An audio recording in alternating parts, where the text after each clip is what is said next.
to us, but Blade continues to fend them off. A 16th to catch Blade, who continues to churn on. Here is Sudden Flight now kicking in on the far side. Blade battling to hold the lead, and Blade gets there over Sudden Flight.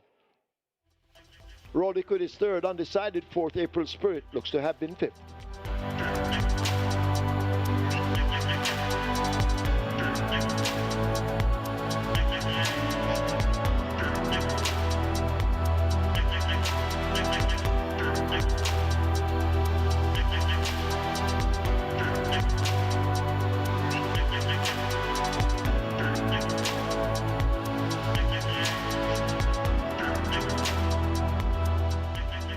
Often racing. Pineapple bobbles at the start and just races at the back of the field as King's Crown goes into an early lead. Justin Big Time rushing down on the outside now to challenge, and Justin Big Time marginally shears along right there too in the mix. That is a Smart Trick going down, so it's Smart Trick and Justin Big Time hooked up on that lead as they make their way towards the three. Smart Trick on the outside, Justin Big Time on the inside, sharing the lead. They're about 2 lengths in front of King's Crown racing in third. Then comes My Sunshine just on the outside. Miss Cherry overtakes, and racing at the back of the field, that's Pineapple. They're coming at the top of the lane, and it's Justin Big Time. Just with that lead is Justin Big Time, but here comes Miss Cherry coming down dangerously.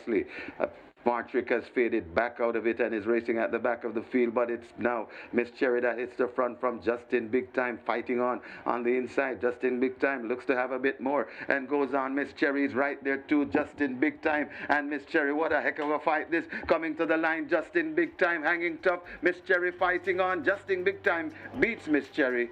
Running on for third, that is King's Crown, and Pineapple finishing fourth.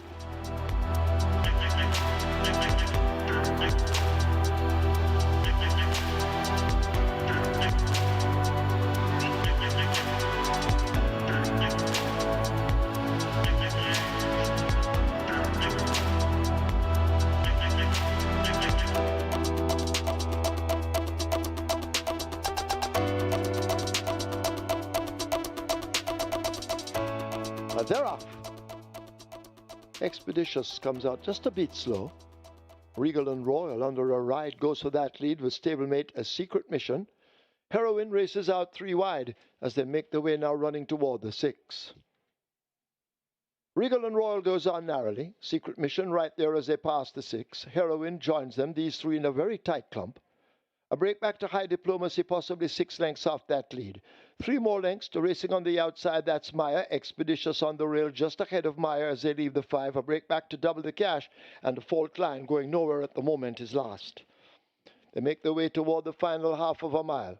And now a Regal and a Royal goes on with that lead under Anthony Allen as they slip past the half mile. High Diplomacy now goes on to be just about 2 lengths in behind. There goes Heroine, shuffled up and asked to make some progress.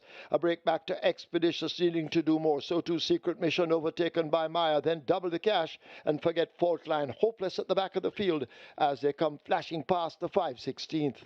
Regal and Royal attempts to go all the way. High Diplomacy now kicking in on the rail and gets a perfect turn, scraping paint as they charge past the quarter pole. Regal and Royal drifting off a true line. High Diplomacy taking aim down against the rail. In behind them, that's Heroine and Maya. Expeditious also asked to come with a late run, but can they catch Regal and Royal? That's the question. They have less than a furlong to do it. Regal and Royal beginning to tie up a bit. Here is Maya now kicking in on the outside to join briefly, and now Maya goes on.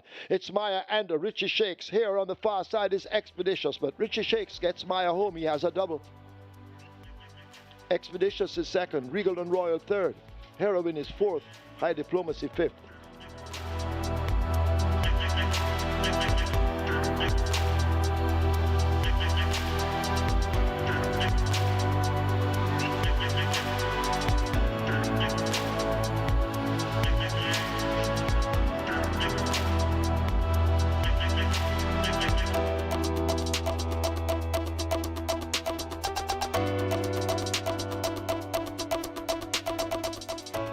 Racing. Silver Fox gets a nice start in dead center of the track. Closest to us, that's Lady Katgara, Blinding Light, and Manico. The group on the far side, that is a Silver Fox leading that group from Nina Dorada Racing just behind the Silver Fox. Now in the center, that's Queen Zand. Attacking across to the center, that is Monaco. Closest to us, Blinding Light is over there along with Lady Katgara. They're coming to the furlong pole, and it's still wide open, but Silver Fox could just have the overall lead on the far side. Queen Zan is trying to make a race of it. Closest to us, that's Monaco. So it's Silver Fox, Monaco, and Queen Zan begin to fly, and Queen Zan is finding footing in the latest states. Queen Zan goes on to beat Silver Fox. Got tight. Well, Silver Fox is second. Then comes Monaco. Maybe Lady Katgara just ahead of Nina Darar.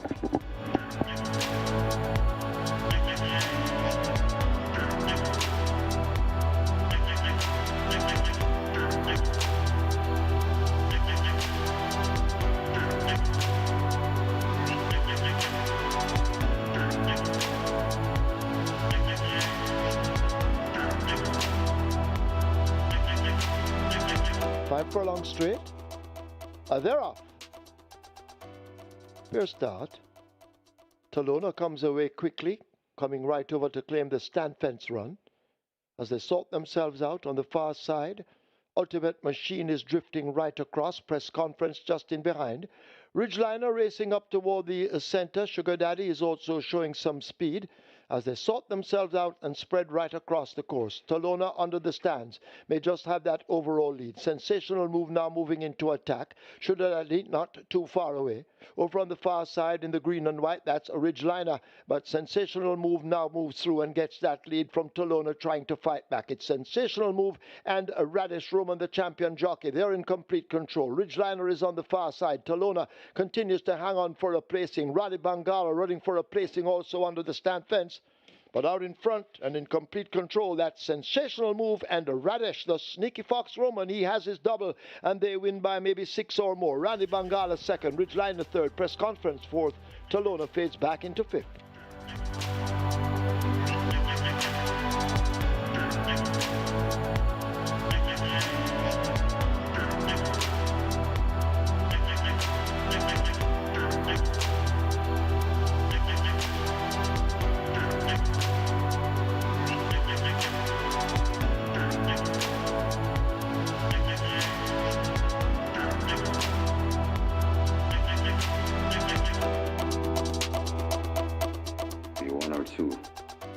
Now they're off and racing.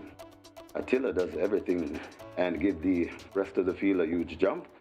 As a cutout is the one first to show. Right on the inside, that's African Beauty. Just behind them, that's Duchess. Then comes Miss Brayton racing back there. Coming down on the outside, that's Mineola. Then comes a Starry P, overtaken by D Storm. Then comes a Roaring Kitty, right against the rail as they go towards the 4. That is You're My Sweetie, just beside You're My Sweetie, Giant Vigorous out wide. That is Starry P. Jody's Fun comes next. Then comes Pretty Brown Thing, and racing at the back of the field, a slow starting Attila. They come toward the 2.5 furlong point, and it is cut out on that lead, and cutting out from them about 3 lengths in front of, chasing down into second, that's Duchess. They're at the top of the lane. Cutout still in front, Duchess applying all the pressure. Cutout still in front of Duchess. Here comes also coming on, that's Miss Brayton. Cutout finding extra, coming to the furlong pole with a good looking lead. Duchess still there applying the pressure, but it's still cut out. Duchess, and also closing. Here comes a Roaring Kitty, roaring them down. They're coming to the half a furlong pole. Cut out under pressure from Roaring Kitty, and Roaring Kitty now hits the front, and Roaring Kitty begins to go away from Cutout and Duchess. Roaring Kitty beats Duchess, then comes Cutout. Miss Brayton is fourth, back in fifth, The Storm.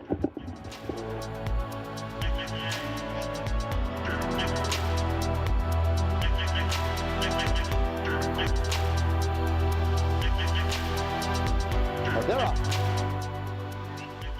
Riley J left at the back early. Native Flyer took off quickly. Attacked already by Woman in Love as they slipped past the 6. Kimuchi has made good progress and goes now vying for that lead. Woman in Love by a neck over Kimuchi as they make their way toward the 5. Khaleesi now going down into third. Native Flyer close up in fourth. A break back to Enthusiasm and Costa Livinde run together. Riley J is next, and at the back of the field it's Simply Enchanting as they've left the half mile and go sprinting into the turn for home. One in Love takes them along with a 2-length lead. Khaleesi now let loose and asked to close the gap. Kimuchi fading back, overtaken by a Native Flyer. Costa Living races in front of Riley J. Enthusiasm races second from the back as they've left the 3, and Simply Enchanting found wanting at the back. They slip past the 5/16th. Woman in Love will bring them into the top of the lane with a commanding advantage at the moment. It is a Woman in Love out in front, leaves a quarter pole behind. Here is Native Flyer now let loose on the outside. Riley J. Khaleesi races near the rail, right against it. That's Costa Living, but Woman in Love continues to show them her rear end. A furlong to catch. A Woman in Love and a Radish Roman, the sneaky fox. He's looking for a triple on the card. A 16th to come. Here now is Enthusiasm running enthusiastically on the outside, but not good enough. One in Love takes the good prospect. Enthusiasm is second. Costa Living third. Native Flyer fourth. Riley J fifth.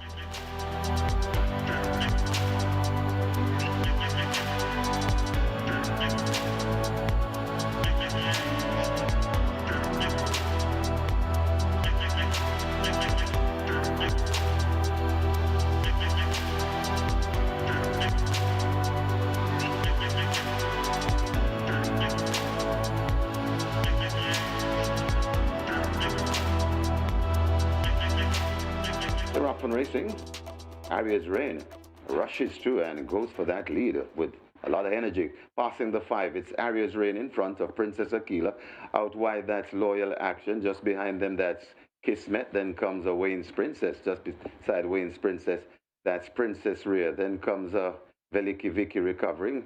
Also coming on, that is a Here Comes Doc right against the rail and fading out of it, overtaken by Manny Slam. That is a Diamond Rock, and racing at the back of the field, that's Ella Fortunato. They head toward the 2.5, and it's Aria's Rain bowling along in front, about 6 lengths.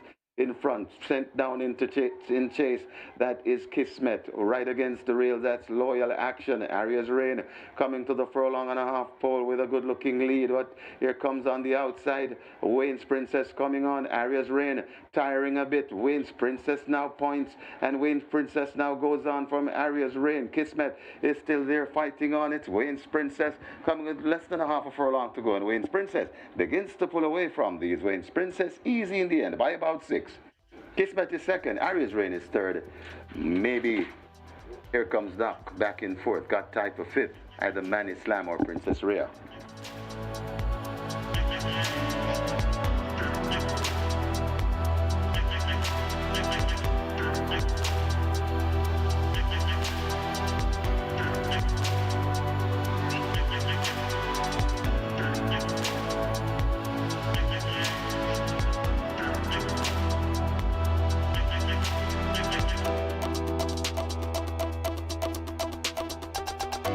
Starts already, they're off. Almost perfect start. Military Light, Successful Man, they race at the back. Cherry Blossom took off jet-like, leaves the 6 with that lead, opening up some 3 or more lengths. A Solace chasing back in second. Golden Lawyer running in third. Lil Maggie is on the rail and running fourth. The Soul Warrior, the Grey, races out in behind them, along with Chesney making some ground. Rapida races ahead of Military Light. Successful Man now asked to progress on the outside, and Himaya is last. They're arriving at the half mile, sprinting into that turn, and it is Cherry Blossom who leads them along by some 2.5 lengths. Solace now cutting into it. Successful Man makes a big move on the outside of Golden Lawyer. Lil Maggie and the Soul Warrior race next as they leave the 3. Military Light and Chesney run together as a team. Then Rapida and Himaya remains firmly planted at the back as they've left the 5/16th, about to come into the top of the lane. Cherry Blossom attacked now by Solace. Successful Man darting down toward the rail, but they drive past the furlong and a half marker. Cherry Blossom and Solace now. These two hooked up together. Cherry Blossom just the leader. Solace attacking on the outside. Successful Man needs to do more on the rail, but Cherry Blossom continues to fight for it. Solace right alongside. They're breathing down each other's necks as they flash inside the final 16. Successful Man comes with a run over on the far side, but Solace picks up the lead close home, and Solace will win. It could be Successful Man second over Cherry Blossom. Then Himaya. Rapida is back in fifth.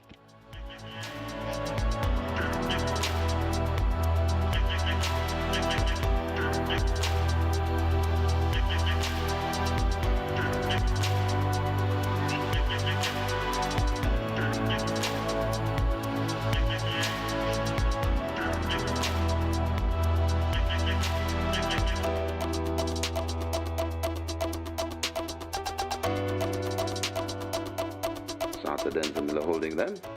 And now they're off and racing.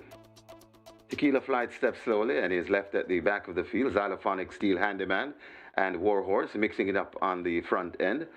Coming out wide, that is a Shine For Me, and Shine For Me goes up to the front end. Then comes a Beautiful Moon. Uncle Sil follows them right against the rail. That's Moneybox. Out wide of Moneybox, that is To Kill a Mockingbird. Then comes a Spitz and Con. Behind Spitz and Con, that's Body Move. Then comes a Jet Ski Girl, and racing at the back of the field, a slow starting Tequila Flight. They head towards the 2.5 furlong point, and it's Xylophonic Steel trying to tell this field a ta-ta, but on the outside, here comes a Shine For Me, shining brightly on the outside. Xylophonic Steel in front of furlong and a half to travel. Shine For Me still there fighting on it. Xylophonic Steel still in front. Shine For Me cranking up the pressure, but here comes Moneybox and the Sneaky Fox. He's trying to get a five-timer today, but it is still Xylophonic Steel. Shine For Me. Moneybox is flying through the middle, and Moneybox and the Sneaky Fox champion jockey wins 5 today. Moneybox beats Xylophonic Steel. Then comes Shine For Me. Mo Aviator running on for 5th. That's Jet Ski Girl.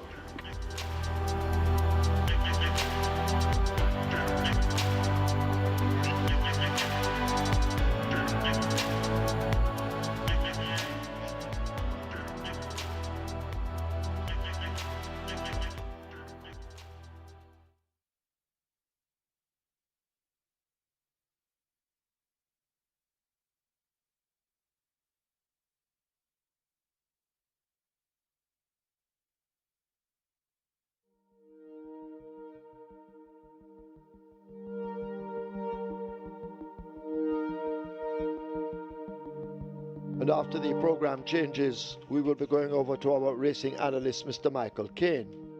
Today's first offers high five wagering and the Reggae 6 mandatory payout with a single winner bonus becoming now a carryover in excess of $16.3 million.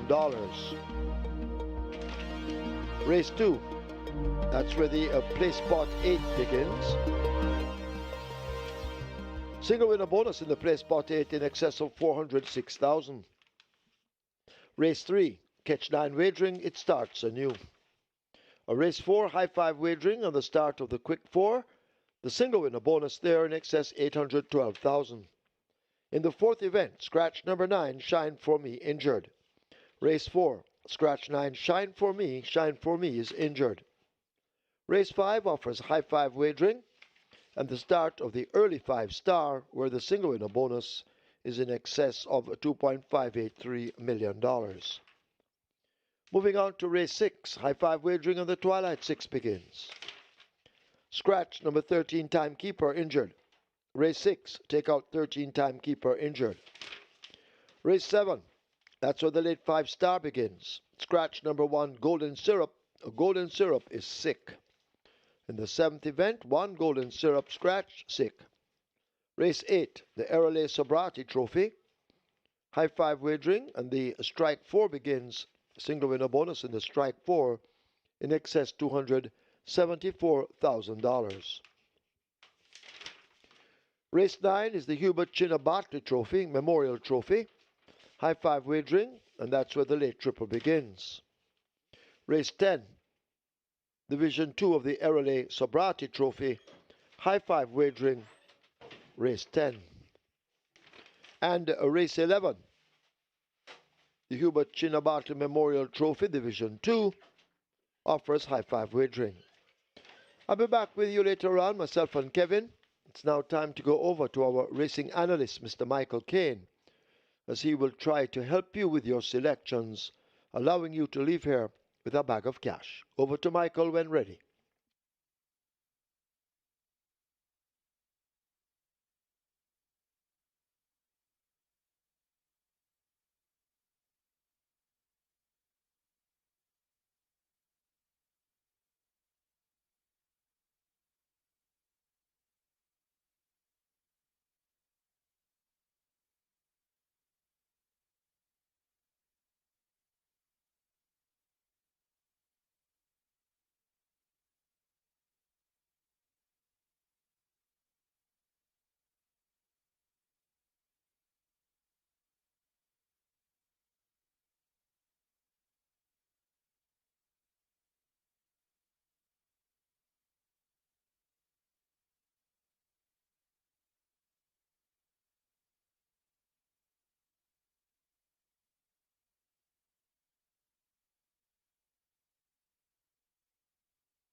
A very good day to you racing fans, and welcome once again to Caymanas Park, home of the Caribbean's #1 derby. Hope the Caribbean's fan store is home of the multi-mile. We have 11 races in store for you today, and our feature is going to be the ERROL A because of Sabrati Trophy, races 8 and 10.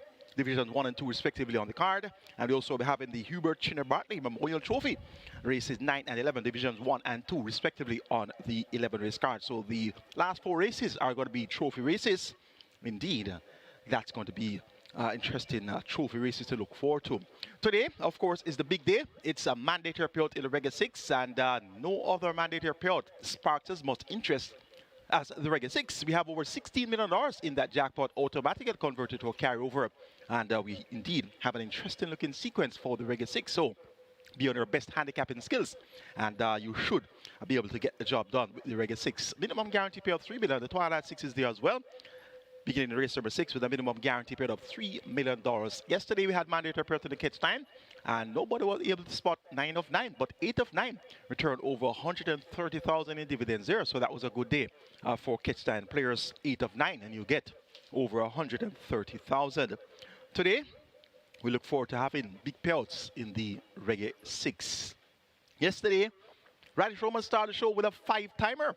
And he had a runner-up with a horse named Successful Man. So he was bent on making it 6 wins yesterday. And very big day for Radish Roman yesterday. And we congratulate our champion jockey. That was him after his 5th win aboard Moneybox in the last race yesterday. And he produced Moneybox there with a very powerful late burst to get the better of Xylophonic Steel. Xylophonic Steel led for a long way. So Radish Roman riding high right now, the champion jockey, and he is well out in front.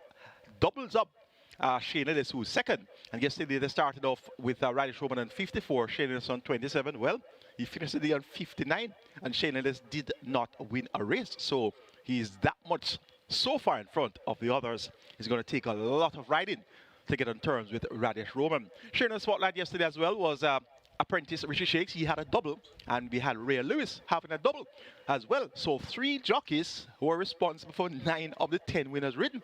And the only other jockey that was able to win a race was Sadiq Blake, and that's a rare win by Sadiq Blake. He won aboard a horse named Solace. So yesterday was all about Radish Roman, Richie Shakes, and Ray Lewis. And usually when our jockeys, when our horsemen in general, jockeys, trainers, have a good day the day before, that usually spills over to the next day.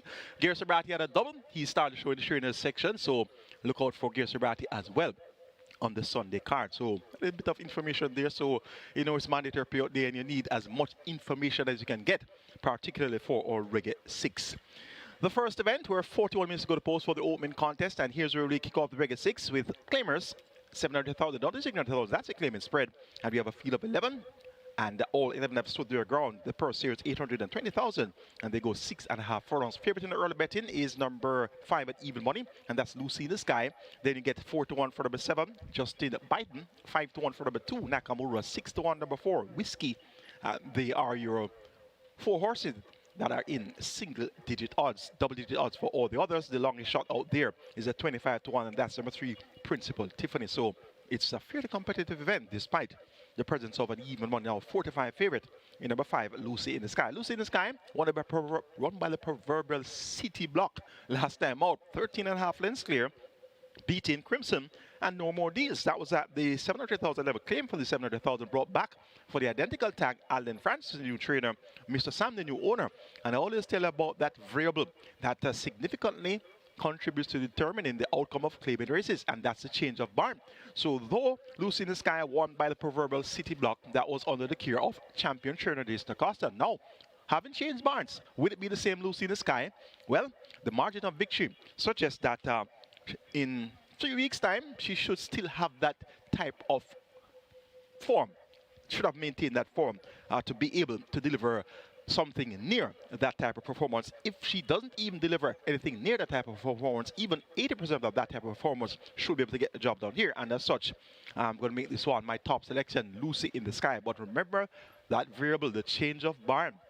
Claiming races always have turn-ups, so it's not necessarily the same horse that you're going to see the last time when coming from a different barn. The horse can improve, mark you, the horse can regress as well.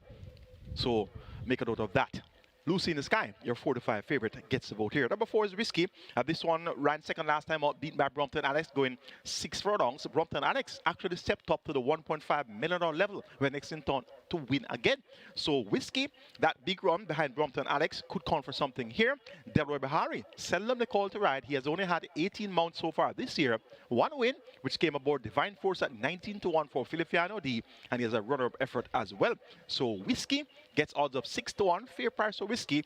And remember that Brompton Alex stepped up to win at the $1.5 million level, so Whiskey should have just as good a chance as any here. Number 2 is Nakamura, was third in that event, where, well, actually was second in that event behind Great Wayne 2 starts back.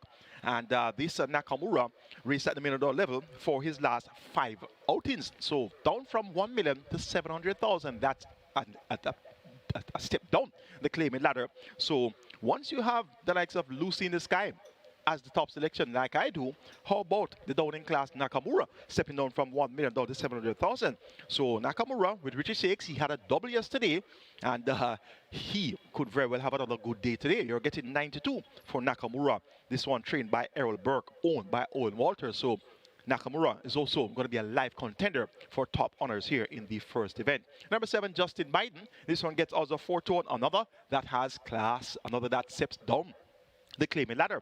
Raced at the $1 million level the last 5 outings, and is now down to 700,000. So you're seeing here where you have angles to take other horses at. So it's not all that a bed of roses for the big favorite Lucy in the Sky. And as I said, Lucy in the Sky has changed barns since we last saw her. So that variable significantly contributes to the outcome of claiming races. So Justin Biden hasn't changed barns since we last saw him. He's trained by Old Hayden. Nakamura has not changed barns since we last saw him. He's trained by ERROL Burke and Whiskey. This one now trained by Dennis Lee. This one has changed barns since we last saw him at the races. So good opening contest here to kick off our mandatory payout Reggae 6. Already, almost $5 million wagered in the Reggae 6 on a mandatory payout day. I'm going for number 5, Lucy in the Sky. A bit tentative, but she's going to be the top selection here. Changing barn. Let's see if she can reproduce an effort similar to that last 13.5 length victory. And she should be in the firing line here. For second, make it number 4, Whiskey. For third, we're going for number 2, Nakamura. For fourth, number 7, Justin Biden. 5, 4, 2, 7 in race number 1. Yesterday, I had a winning Reggae 6 ticket, 9,000 investment, return on investment, 20,000. The payout there was $29,059. And the week before, I had a Reggae 6 winning ticket, Catch Style winning ticket, Twilight 6 winning ticket. So I swept the exotics the week before with 3 winning tickets. So I'm in great form right now. And let's see if the form will continue for the mandatory payout Reggae 6 card. Let's go take a look at my Reggae 6 ticket for the Sunday card. Starting off in race number 1 with the aforementioned quartet of interest, 2, 4, 5, and 7. Nakamura, Whiskey, Lucy in the Sky, and Justin Biden. Race number 2, make it 2, 3, 5, and 6. Golden Loyalty, Miss Linton, Sky Reezy, and I Am Interested. Race number 3, make it a match race here. 3, Rocket Fire Seb. 4, Miss Marbella. Race number 4, kindly note at number 9, Shine For Me is a scratch. Make the numbers here, 3, 5, 6, and 8. Sprague, Valley of Love, Ballistic Missile, and Hickory Slim, 3, 5, 6, and 8. Race number 5, make the numbers here, 3 and 8. Secret Sensation, Midnight Runner. And race number 6, the cash out leg of the Reggae 6 on mandatory period day. Here's what you want to get with 5 from 5, and looking at the net pool, looking at the live ticket count, and doing your calculations as to how much money you're going to collect. Well, hopefully you get here with 5 of 5, and I'm closing off with 1, 2, 5, and 9. Last the dance, Dodge This Link, General Chief, and Muscatoon, 1, 2, 5, and 9. 7,680 will get you my Reggae 6 ticket, and this is my mandatory payout Reggae 6 ticket. Feel free to make some additions. If you see something that you want to change, you don't like a horse, feel free to make a substitution. Hopefully, at the end of today's mandatory payout Reggae 6 wagering, you'll be a multi-millionaire. Best of luck wagering or Reggae 6. Race number 2 is next. We'll kick off the Play spot 8 here. It's an 11 race card. Play spot 8 sequence, races 2 through 9. Minimum guarantee period in a play spot 8 is $250,000. A field of 8 declared to go 1,000 meters straight or 5 furlong straight. And this is a restricted allowance for native bred 5 years and up, nuns of 3, and importees 5 years and up, nuns of 2. The purse is $750,000. My best 4 includes 2, Golden Loyalty 3, Miss Linton 5, Sky Weezy, and 6, I Am Interested. 2, 3, 5, and 6, that's where we're going in race number 2.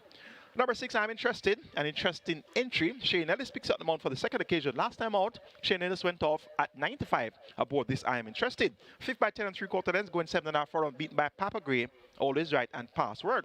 Cuts back in distance now to 5 furlong straight, and this one should prove to be effective over the straight. It was 4 by 5.5 lengths, coming off that break in February, almost a 2-year break, and that 4th came behind Jack Daniel, Blitz Strike, and Electrode. So reverting to the straight, and Shane Ellis maintaining the mount for Joseph Thomas. I'm taking this I Am Interested to get the job done in race number 2.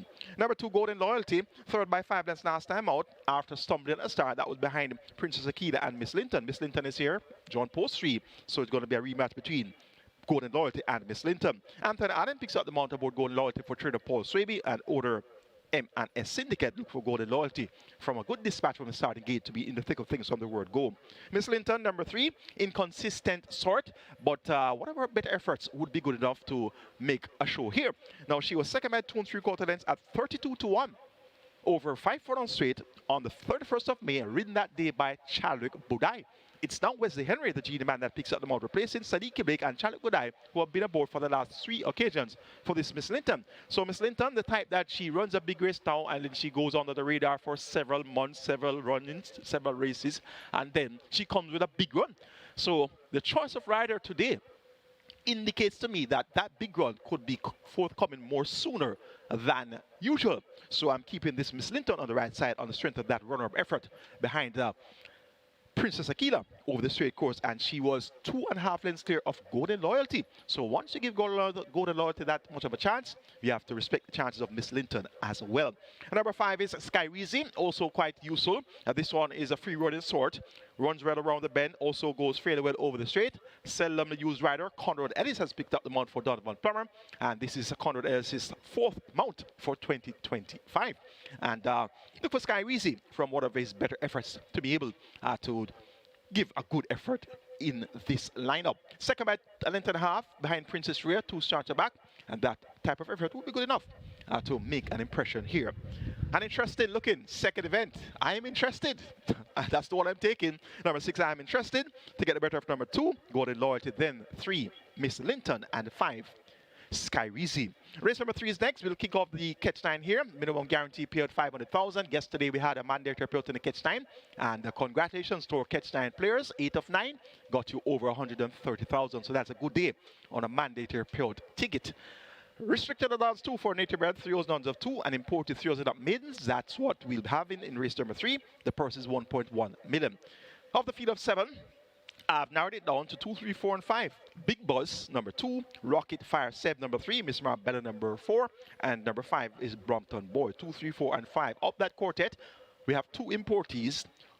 That's Rocket Fire Seb and Miss Marbella. Those are the 2 importees that look quite remarkable here. And there's a debutant by the name of Rocket Fire Seb. That's horse number 3. He's a 3-year-old bay coat by Will Take Charge out of the Eskandria Dam. Eski. Bred in the USA by Carney Thorbert Farm, Old Bruce Lee, Trade Spencer Chung. Ray Lewis will be aboard, and he had a double yesterday, and he'll be riding well again today. Rocket Fire Seb will have blinkers, figure 8, and Lasix administered for the first time for the debut, and this one has carried himself very impressively at exercise. On the 20th of May, went 3 furlongs around in 34 and 2/5 of a second. On the 9th of June, went 3 furlongs round in 35 and 2/5 of a second.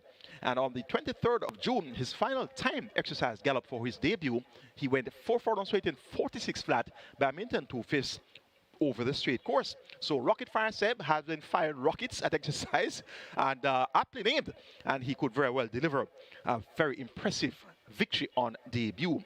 Number 4, Miss Marbella, the other importee that looks quite talented. She made her debut on the 14th of June, but was beaten 3rd by 10 lengths to Sophie Say So, who's another importee. Rad Strategy was second. Miss Marbella has worked well since, went 47 flat by meter and 3/5 over the straight course on the 21st of June. So we're going to keep her on the right side with rather sneaky Fox Woman, who had a 5-timer yesterday. So it's going to be a matchup here between Ray Lewis and Radish Roman. Interesting matchup here in race number 3. The other two local breds, that Big Buzz number 2, 5th by 8 lengths in the 2,000 guineas, so he's showing quite a vast improvement. Came to the races on debut, 1/4 4 straight in 48.3, beating Queen Latifah and Giant Vigorous. So he has stepped up since, and I'm expecting him to earn a place in here. Brompton Boy number 5, this one racing 2,000 guineas as well, didn't run as well as Big Buzz did, was 11 by 22.5 lengths. Wesley Henry rides for Anthony Nunes and owner Nadon. Going here for number 3, Rocket Fire Seb. To get the better of number 4, Miss Marbella, then 5, Brompton Boy, and 2, Big Buzz. Race number 4 is next. We kick off the quick 4 here. Minimum guarantee per $250,000. Quick 4 jackpot increasing ever so fast. We have a field of 11, and they go 1,400 meters or 7 furlongs. It's a maiden condition race for native bred 4 years and up, with a purse of $730,000 up for grabs. Scratch number 9, Shine For Me. We're down to a field of 10. My best 4 includes 3, Spraga, 5, Valley of Love, 6, Ballistic Missile, and 8, Hickory Slim. 3, 5, 6, and 8. That's where we're going in race number 4. Hickory Slim is a full brother to none other than Mahogany, but he has not lived up to the expectations of his full brother. So this Hickory Slim, the blinkers now fitted. Last time out, came back off a 1-year break and was at 3 to 5, going 5 furlongs, made at 4 furlongs straight, and was third for most of the way there. Third by 3.25 lengths in the end to Lucky Papa and Al Kebelan. Now gets 3 furlongs longer to work with, has the blinkers fitted by Trina Donovan Phillips. Paul Francis picks up the motor place in Dick Cardenas. We're expecting that Hickory Slim will report fitter for the second outing coming off the 1-year break, and as such, Hickory Slim, this one bred in the purple, is the one we're going to take here to come out on top. Number 5 is Valley of Love. This one has Ray and Lewis riding for trainer Philip Elliott. Second by 3.25 lengths there behind Secret Mission. And that was an encouraging run. She has raced 23 times, 3 seconds and 5/3. So this Valley of Love is going to be one to keep on the right side with informed Ray and Lewis in the saddle. Spraga number 3, also in fairly good form, is the Spraga runner-up 2 of the last 5 races. The additional real estate going up to 7 furlongs coming from 4 furlongs straight. That should see Spraga in the thick of things as well. Romario Spencer, also known as Turtleback, picks up the mount for trainer Leroy Tomlinson, more popularly known as Johnny. And number 6 is Ballistic Missile. This one has raced twice. Both efforts came 2024, April and May. And on both occasions was well bet 6 to 1, fought by 12.5 lengths on debut to Paperwork, First Offense, and Bold Shadow, and came back on the second appearance on the 25th of May, 2024. Went over 2 to 1, so well fancied that day, and led past and a half by length and a quarter, and then third by 2.5 and a quarter pole before we end rapidly to finish 7 by 14 and a quarter lengths. The winner there was Supremacy. The runner-up was Zulu Warrior, and Princess Fiani was third. So those are some very useful horses that this Ballistic Missile had led. So clearly, he has had setbacks along the way. Back here off the length of break from May last year to June this year, so just about 13 months. And interesting choice of rider, Natalie Berger picks up the mount, sipping off 3 kilos off the 54.5 kilo allotted weight. So this Ballistic Missile could be one that you want to keep on the right side. And for your rake players out there, how about Rocket Fire Seb and Ballistic Missile? What a double that would be. So watch out for the Rocket and the Missile, races 3 and 4 on the Sunday card. I'm going here for number 8, Hickory Slim, to get the better of number 5. That's Valley of Love, then 3, Spraga, and 6, Ballistic Missile. Catch 9 kicks off in race number 3. We're going to do a little rewind here and go back to the Catch 9 ticket for race number 3. Starting off in race 3, banking number 3, Rocket Fire Seb. So taking a chance right away and making Rocket Fire Seb my single. Race number 4, kindly note once again, number 9, Shine For Me, is a scratch. Make the numbers here 3, 5, and 8. Spraga, Valley of Love, and Hickory Slim. Race number 5, make it 3 and 8. Secret Sensation at the Midnight Runner. Race number 6, we're going 2, 5, and 9. Dodge This Link, General Chief, and Muscatoon. Kindly note that number 13, Timekeeper, is a non-runner. Race number 7, we're going for numbers 2, 3. That's race number 7. We're going for numbers 2, 3, and 7. Race number 7, 2, 3, and 7. And that's Brenda Boy, J. Spieth, and Providence 2, 3, and 7. Race number 8. The numbers here are 3, 4, 9, and 11. Race 8, the ERROL A Sabrati Trophy, 3, 4, 9, and 11, namely Blood Moon, Train of Thought, Crypto Girl, and Zulu Warrior. Race number 9, the HUBERT CHINNA Bartley Memorial Trophy, Division 1. Banky number 9, Gurvano. Race number 10, the ERROL Anthony Lixup Sabrati Trophy, Division 2. Banking on number 7, Firecracker. And race number 11, the HUBERT CHINNA Bartley Memorial Trophy, Division 2. Closing off with 3, 4, 5, and 6. Immeasurable Joy, Cookie Day and Night, Super Alex, and Huntsman. 4,320 will get you my Catch 9 ticket. Best of luck. Regional Catch 9, which begins in race number 3. The Catch 9 sequence races 3 through 11. Race number 5 is next. We'll kick off the early 5-star here. Minimum guarantee period is 300,000. We have a field of 14, and they go a distance of 1,000 meters straight or 5 furlongs straight. It's a restricted maiden condition race for horses who have not finished second or third lifetime. In an unrestricted maiden event, the purse is $1,050,000. My best 4 includes 3, Secret Sensation, 5, Life is Light, 8, Midnight Runner, and 10, Chasing My Dream. 3, 5, 8, and 10. The one that stands out like a sore thumb is number 8, Midnight Runner. Stands out really among all of the other runners here. And it was a task and a half to come up with a third and fourth choice in this race. The rest of the horses look so much underperforming types. Now, Midnight Runner was fought by 9 3/4 on debut to Runaway Star. And you know Runaway Star was the eventual winner of the Prince Consort, though disqualified, and placed second behind Honor Prince. Benison was second. Benison has come back to win since. Prolific Prince was third in that same 7-furlong contest where Midnight Runner had his debut. Prolific Prince has come back to win on multiple occasions, and he actually won the Monday morning trophy in fine style.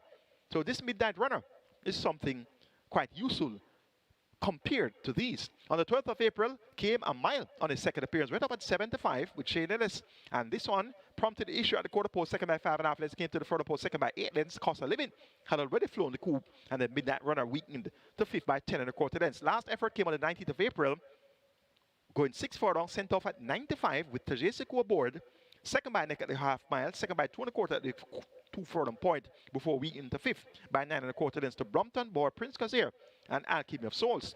Prince Kazir has come back to win since. So this Midnight Runner will have Lasix administered for the first time, equipment change, visor fitted, and the figure 8 removed. So the combination of Lasix, equipment change, Rade Sneaky Fox Roban, the hot jock aboard, makes Midnight Runner stand out like a sore thumb.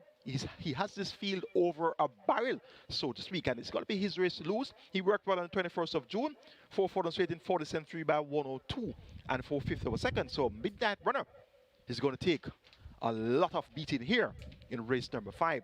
Secret Sensation of the others, this was the one I was able to come up with as my second choice. The reason being, he was fought by 11 lengths last time out in Nuclear Jet, Alive and Done Crazy. Alive came back to win since, and earlier he was fought by 7 3/4 in that same Costa Living, Uncle Baba Benison event, in that same event where we saw Midnight Runner finishing 5th by some 10 lengths. So this Secret Sensation actually finished in front of Midnight Runner. Akeem Grant, seldomly called apprentice. He's in the saddle. He has had 9 mounts so far this season, no placings as yet. We'll keep Secret Sensation on the right side. Cheek piece is now removed by owner, trainer, breeder Carl Addison. And he's, of course, the trainer of Burning Hedge, this year's Jamaica 1,000 Guineas winner. So we'll keep Secret Sensation on the right side.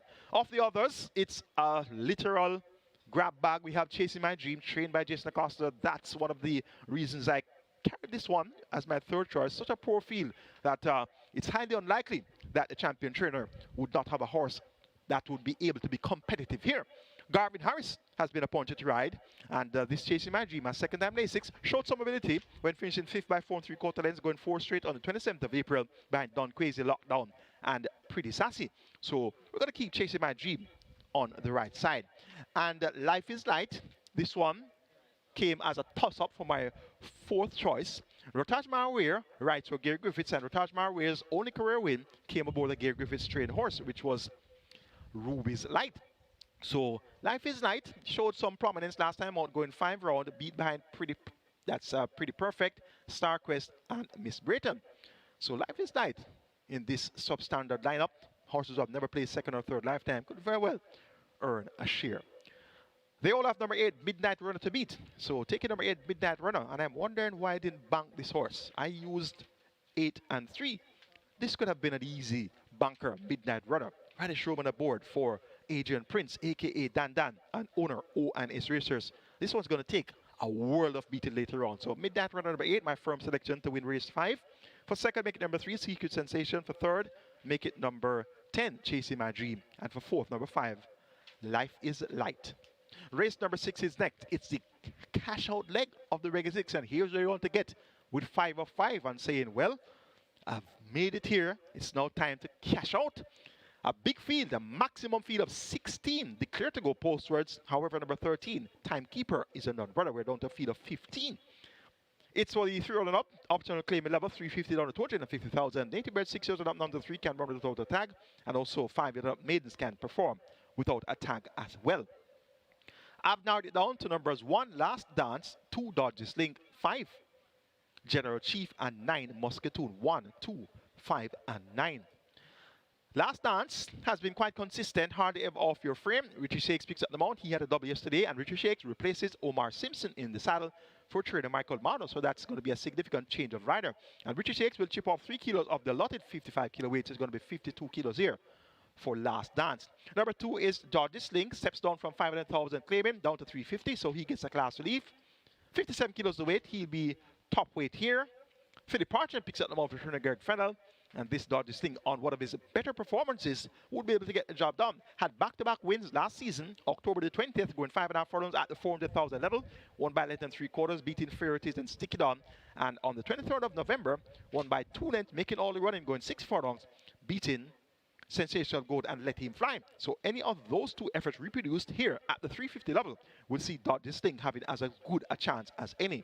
Number 5, General Chief, runner-up the last 2 outings. As a matter of fact, has been runner-up 4 of his last 5 races. Dating back to October last year, second by Shorthead, ridden by Everton Stone, beaten by Diamond Rock. On the 16th of November, second by Head, behind Sneaky Joe, ridden by Radish Oman that day at 4 to 5. 2 starts are back, second by 3 lengths to Muscatoon, adds the even money favorite, going 6 furlongs in 117 flat, and we see Muscatoon here drawn post 9. Last time out second by 4 lengths at 4 to 5 behind 6th Avenue. That was a 25-1 upset winner. Demar Williams, also known as Struggle, picks up the mount for trainer Spencer Chong, and owner Doc Stable. General Chief will have 54 kilos compliments of the 3 kilo claim of Demar Williams, and General Chief, having been knocking at the door, can very well go one better. Number 9, Muscatoon, banging form at the moment, has won 3 of his last 4. He's actually looking for a hat-trick here, having back-to-back wins coming into this. His win of December 24th at the 250 level, a length and a half, beating Baton Rouge and K-Boy, would be good enough to get the better of these. On 26th of January, he was second by half a length, beaten by Jones Strike, the former Jamaica Derby winner. Last Dance was a short head away in 3rd. On the 23rd of February, Muscatoon won by 3 lengths, beating Last Dance and the Don Almighty. That was going 6 furlongs with Shane Ellis aboard. And last time out, won again by 3 lengths, beating General Chief and Print Quality. Shane Ellis aboard again. This Muscatoon has changed hands for 5 consecutive races. So he has been trained to victory by Paul Hilton. He has been trained to victory by Paul Hilton. A double there for Paul Hilton. So this Muscatoon does well for more than one trainer. So this Muscatoon is one I'm going to keep on the right side for sure. But that change of barn, I always tell you about it. The change of barn, the variable that contributes significantly to the outcome of claiming races. And this one now trained by Adrian Prince, in form Adrian Prince, and now owned by Leroy Faulkner. 11 years old, yes, Muscatoon is an elder, so to speak. And is he a push button where you can just go anywhere and win? 11 years old, you just go and win here, win there, win everywhere. Well, we'll find out later on. I'm going to make it my top selection. A bit skeptic, but his form is undoubtedly very rich right now. So I'm going to go for number 9, Muscatoon, the oldest horse of the race at 11 years old, to get the better of number 5, General Chief. Then number 2, Dodges Link, and 1, Last Dance. 9-5-2-1. That's where I'm going in race number 6. Twilight 6, minimum guaranteed pay of 3 million, begins in the 6th. So there's one overlapping race for the Regal 6 and Twilight 6, and that's race number 6. So you better be on your best handicapping skills on the cash out leg of the Regal 6 and the start of the Twilight 6.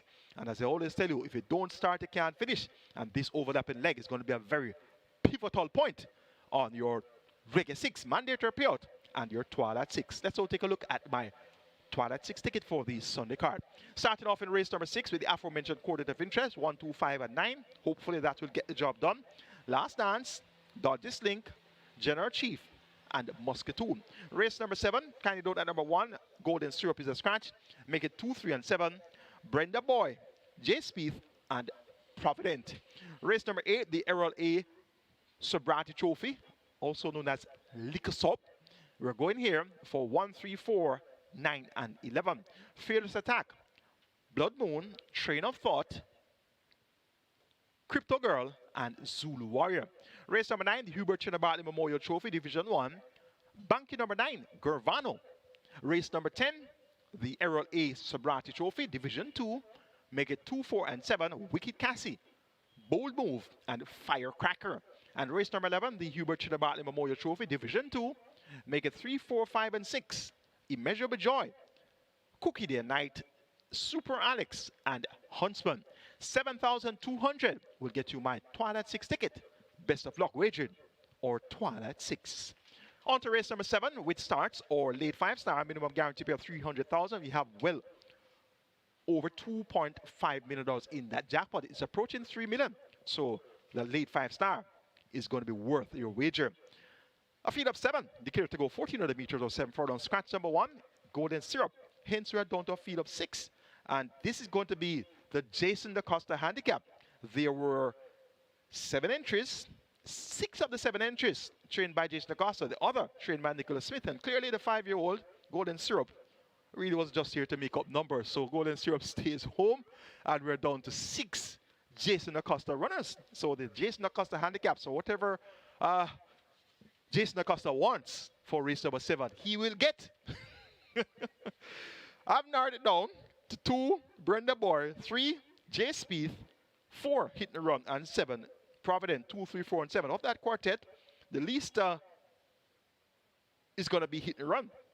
But I'm just saying that as a racing analyst, maybe Hit and Run is the one that turns up big time. It's the Jason da Costa handicap. There's another Jason da Costa runner, Superior. He's a 5-year-old, lone 5-year-old in the lineup now with the scratch of Golden Syrup. And his form has been very dismal since changing barns. So he's going to be one that I can draw a line through as well. So I don't expect any surprises here from Superior.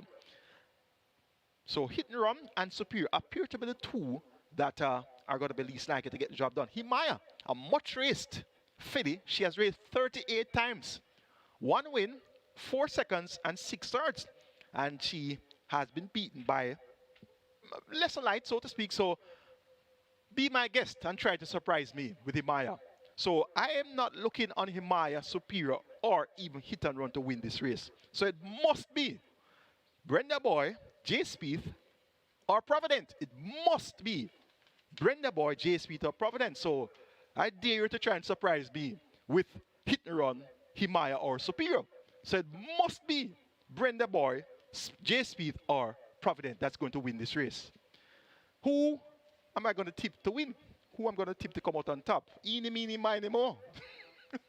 We have Raleigh Showman aboard J. Spieth. We have Robert Haldane aboard Brenda Boy. And we have Provident with Shane Ellis in the saddle. So it's all going to come down to, yes, tactics employed by the riders. It's all going to come down to instructions given. Because, of course, the trainer has to instruct the jockey what to do. So we're looking forward to the tactics that will be employed for this Jason da Costa handicap. And Carlton Watson is the owner of Brenda Boy, J. Spieth, and Provident.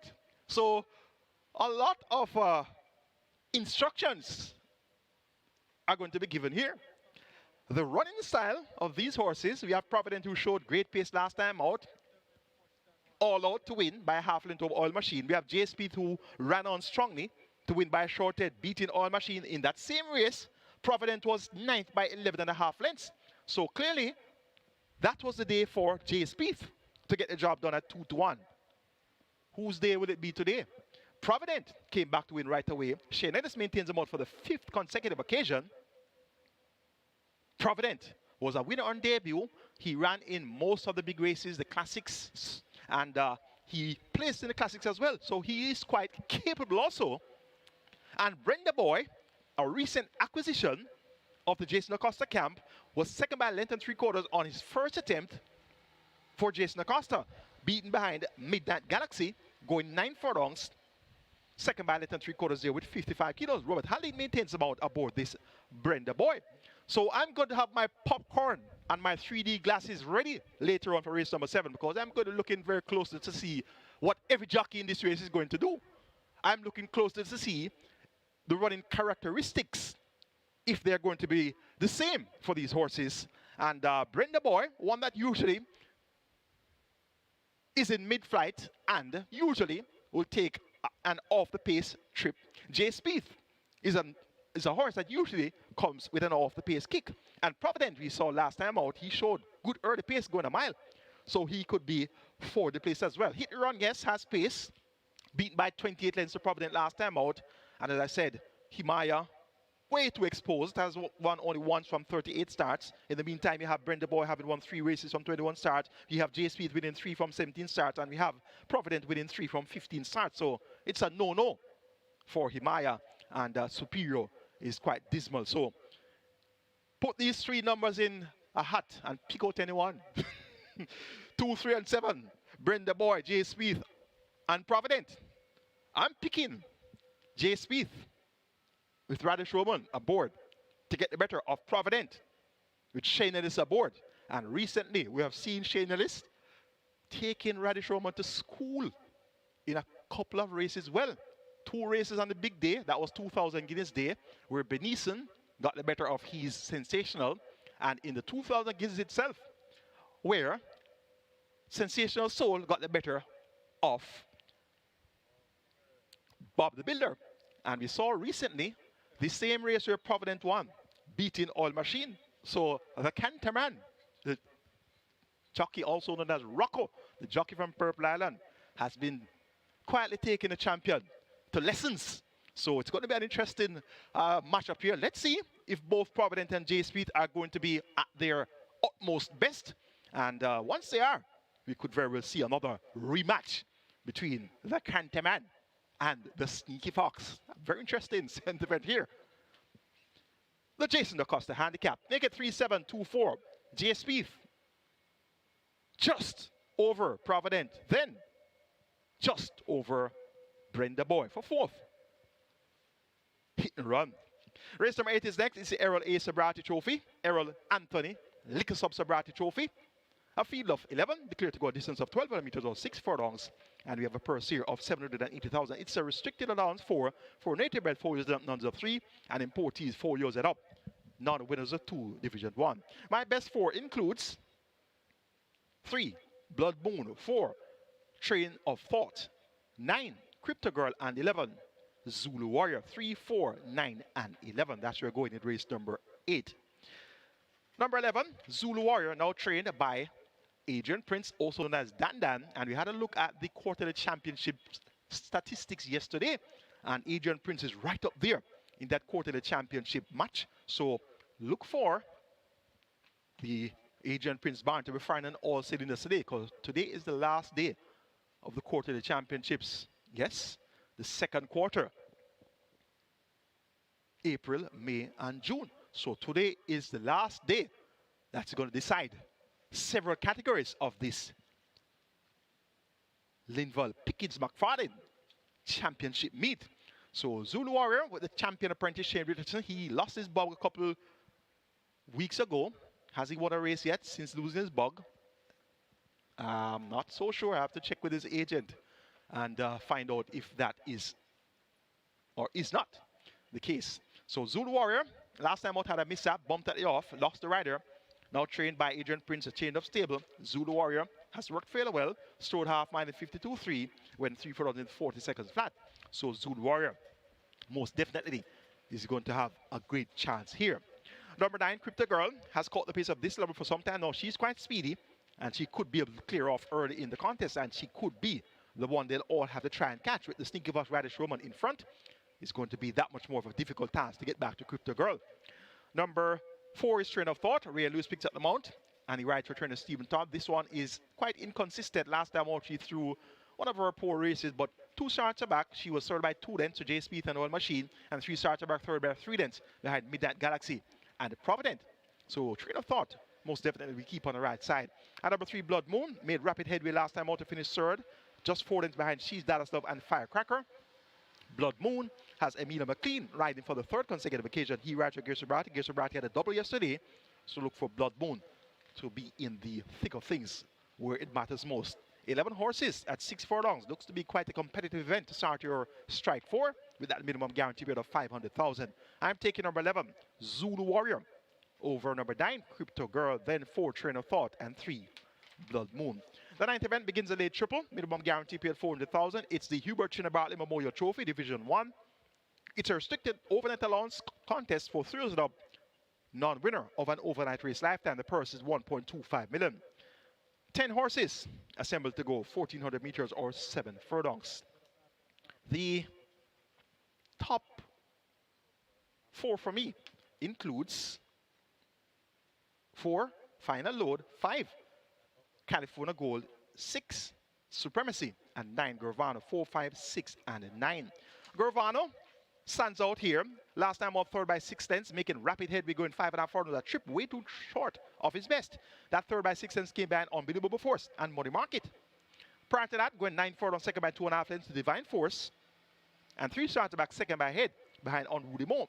So he fits perfectly in this spot, non-winner of an overnight race lifetime after going fairly close on his first 2 attempts. Has worked well, 6 furlongs with 1:14 and a 1/5 of a second. Gervano, my firm selection to win the HUBERT CHINNA Bartley Memorial Trophy. For second, make it number 6, Supremacy, Radish Roman for Anthony Nunes and Yardie Stables, 4 by 2 3/4, going 5 straight last time out to Kem, Prince Aman, and Commander Z. And 3 starts back, went 5 round, third by 5.5 lengths to Legacy Ad and Chocomo. So he has been sprinting 2 of his last 3, so better suited to 7 furlongs now. Was second by head to Get a Pepsi, going 7 furlongs on the 8th of February. So we'll keep Supremacy on the right side. Of the others, California Gold, Final Load, outclassed in stepping up to overnight, so that could very well be the case for him again. But he has pace, and you know pace makes a race, so we'll keep him on the right side. And California Gold has been steadily learning the pace of overnight, and I'm expecting him to, at some point in time, be able to step up on his performance. Aaron Chachi rides for trainer Patrick Lynch and owner Junil Racing Stables. Gervano looks hard to oppose in the HUBERT CHINNA Bartley Memorial Trophy. Taking number 9, Gervano, to get the better of number 6, Supremacy, then 5, California Gold, and 4, Final Load. And just a bit of information for you, last year's renewal of the HUBERT CHINNA Bartley Memorial Trophy was won by Milos. Milos beat Digital One that day. So last year's renewal of the HUBERT CHINNA Bartley Memorial Trophy was won by Milos. Race number 10, the ERROL Anthony Liquor Sabrati Trophy, Division 2. 10 horses declared to go 1,200 meters or 6 furlongs. It's for a purse of 780,000. Allowance 4 contests for native bred 4 years and up, nuns of 3, and importees 4 years and up, non-winners of 2. My best 4 includes 2 Wicked Cassie, 4 Bold 6 First Offense, and 7 Firecracker. 2, 4, 6, and 7. Firecracker comes out on top here, second by 3.5 lengths last time out, coming from off the pace behind She's Dallas Love. Expected Firecracker to be on or near the lead that day, but was slow in the stride, didn't get going until late in the contest. Paul Francis replaces the apprentice Tyrese Anderson, and he rides here for Philfiano D and owner Breeder Lakelands Farm Limited. Firecracker, I'm expecting to be 4th placed, and once she gets out of the starting gate in good order and finds the lead, she's going to be the one to catch. Bold Move chased She's Dallas Love for a long way in that same contest where Firecracker ran on from off the pace. Bold Move finished 4th by 5 lengths. Tongue tie now refitted by Gear Sabrati. Real Loose picks up the mount. He had a double yesterday, so look for Real Loose and Gear Sabrati to be a good combination here in the ERROL Anthony Liquor Sabrati Trophy. Wicked Cassie number 2 got a lot of attention at the betting last time out at 9-2, but was only able to finish 5th by 4 3/4 lengths behind J Speed, All Machine, and a Train of Thought. Demar Williams maintains the mount for the 3rd consecutive occasion for trainer Patrick Lynch. Will keep this Wicked Cassie on the right side. She was an upset winner at 26-1. Going 5.5 furlongs on the 15th of February beating So Beautiful and Awesome Line. First offense is a type that usually runs an honest race, and Radish Roman now aboard, you know for sure that honest effort is going to be forthcoming. Radish Roman had a 5-timer yesterday, so he's looking to continue the good form onto the Sunday card. First offense clearly has a decent chance of winning. Going here for number 7, Firecracker, to get the better of number 4, Bold Move, then 2, Wicked Cassie, and 6, First Offense. The 11th and final is the Hubert CHINNA Bartley Memorial Trophy Division 2, and we have a field of 10 going a distance of 1,400 meters. It's a restricted overnight allowance contest of 3 up, non-winner of an overnight race lifetime, the purse 1.25 million. Of the field of 10, I've narrowed it down to 3, 4, 5, and 6. Immeasurable Joy, Cookie Day and Night, Super Alex, and the Huntsman, 3, 4, 5, and 6. Cookie Day and Night, second by 2.5 lengths, going 5 furlongs straight on the 1st of March. That was behind Champion Bubbler. An effort like that, now going 7 furlongs, would be good enough to get the job done here. Has run well. Last victory came at 6 furlongs at nuns of 4, beating Noble Attitude, and has not been too far away since running at overnight allowance. 6 by 11 1/4 to Bootlicious, 6 by 13.5 behind Digital One, 5 by 5 3/4 to Geolithic, She's a God Gift, and Super Alex, 4 by 7.5 lengths to Mamma Mia, Neil Star, and Sonny T and Chippy, 6 by 7.5 lengths going 7.5 furlongs behind Neil Star, Mahogany, and Divine Force. And last time out, going 5 furlongs straight on the 17th of May, 9 by 7 3/4 to Kem, Prince Aman, and Commander Z. That was in 58.2 for 5 furlongs straight. Richard Henry picks up the mount for Subrati and owner Cookie and Sons. Cookie Day and Night could turn out to be a cookie in the night pan. Number 6, Huntsman, has acquitted himself fairly well since coming up to overnight allowance. Radish Roman picks up the mount, replacing AJ Allen, riding here for trainer Gary Griffiths. Gary Griffiths and Radish Roman teamed up yesterday with Wayne's Princess, so they're looking to continue their good form onto the Sunday card. Huntsman should be in serious hunt of the leaders when they turn for home. Immeasurable Joy will be one of those leaders. Wesley Henry rides for Anthony Nunes, made all the running to win at nuns of 4, going a mile on the 3rd of May. Since stepping up to overnight, has been not too far away on the first attempt, was 7 by 4 3/4 lengths behind Interesting Times Ahead, Major Danger, and Blue Vinyl. Last time out, beaten out of sight, 10 by 28 lengths. So look for Immeasurable Joy to bounce back to a good effort here, similar to that of the 23rd of May. Wesley Henry maintains the mount for the 4th consecutive occasion, riding here for trainer Anthony Baba Nunes and owner Lakeland Farms. Number 5, Super Alex, looks to be the type that should fit well among these. Nicholas Hubert picks up the mount for Carl Addison, owner, trainer, breeder of Burning Hedge fame, this year's 1,000 Guinness winner. Super Alex should have 51 kilos, compensated of the 3-kilo claim of Nicholas Hubert. And Super Alex has worked well, 48.2 for 4 furlongs straight by 103.4 alongside press conference. Visor removed, and the last 2 times Super Alex was at the races, 7 on both occasions, not being too far. 7 by 5 3/4 behind Champion Bubble, Cookie Day and Night, Commander Z going 5 straight last time out, over 7.5 furlongs, 7 by 8.5 lengths to Neil Star, Mahogany, and Divine Force. Look for an encouraging enough effort here from this Super Alex. A wide open looking Hubert CHINNA Bartley Memorial Trophy Division 2, taking number 4, Cookie Day and Night, to get the better of number 6, Huntsman, then 3, Immeasurable Joy, and 5, Super Alex. That's the handicapping seminar for you, and that was a mouthful, 11 races, and I could be here and tell you a lot more about several of the horses, but time does not permit. And we are $12.6 million wagered in the Regular 6 on mandatory payout day, and remember that 16 million plus jackpot up for grabs, converted to a carryover. And indeed, we're looking forward to having a very sizable net pool after wages are complete for the Regular 6. Bright and sunny, not as windy as a couple race days ago, but bright and sunny. There's a slight wind, keeping us a little bit cooler than normal here, and we're looking forward to some great thoroughbred racing. Have a great day. Wagering Caymanas racing right here at Caymanas Park. All the OTBs added wide, as well as on the SV Games app. Wagering through MBet, also on NaraBets, ExpressBet, the Woodbine Mounted platform.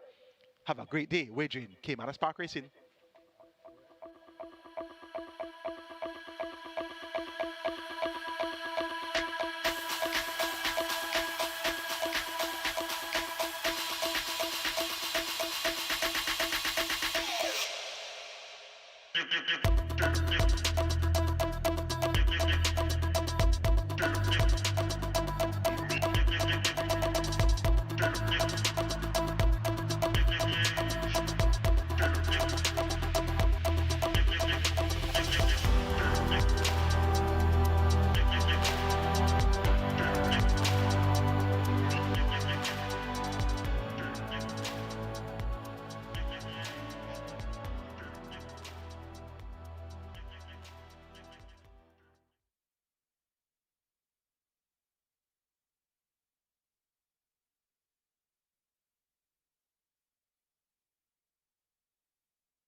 All right, we're here for race number one on Sunday of the 2 days of racing. So happy Sunday to everyone out there.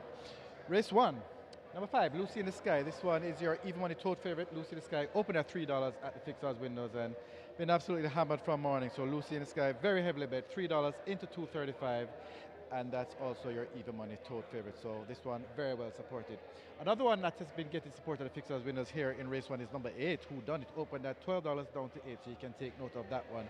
Number 8, Who Done It, $12 into $8. Look a little further down the program in race 2 at the fixed odds winners. Golden Loyalty, 250. Taking money good money there, and Big Guy in the Sky, 550 down to 440, so good support for Big Guy in the Sky in race number 2. In race 3, Rocket Fire Seb opened at 250, absolutely hammered from we opened down to 150 now, and this one is probably the best back runner of the day at the fixed odds winner. That's the first time runner, Rocket Fire Seb in race number 3. In race 4, Bold Shadow, $26 into 480, so that's a big swing there, and good support for Hickory Slim, $1.75 into 145. So Bold Shadow and Hickory Slim are the ones getting the fixed odds support for race 4. In race 5, it's all midnight runner, $2.25 down to about $2. In race 8, Zulu Warrior, $4 into 340. That's the big one there. Race 9, as expected, Gravana getting good support at $2. And in race 11, Antarctica, $21 down to $6.50. So a big move there for Antarctica, so suggesting that Antarctica is coming out to play in the last race. That's race 11 today. So good luck for all the races today. And back to race number 1 is Lucy in the Sky, $2.35, best back runner at the fixed odds winner. So good luck.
And number 3, Principal Tiffany takes the track early.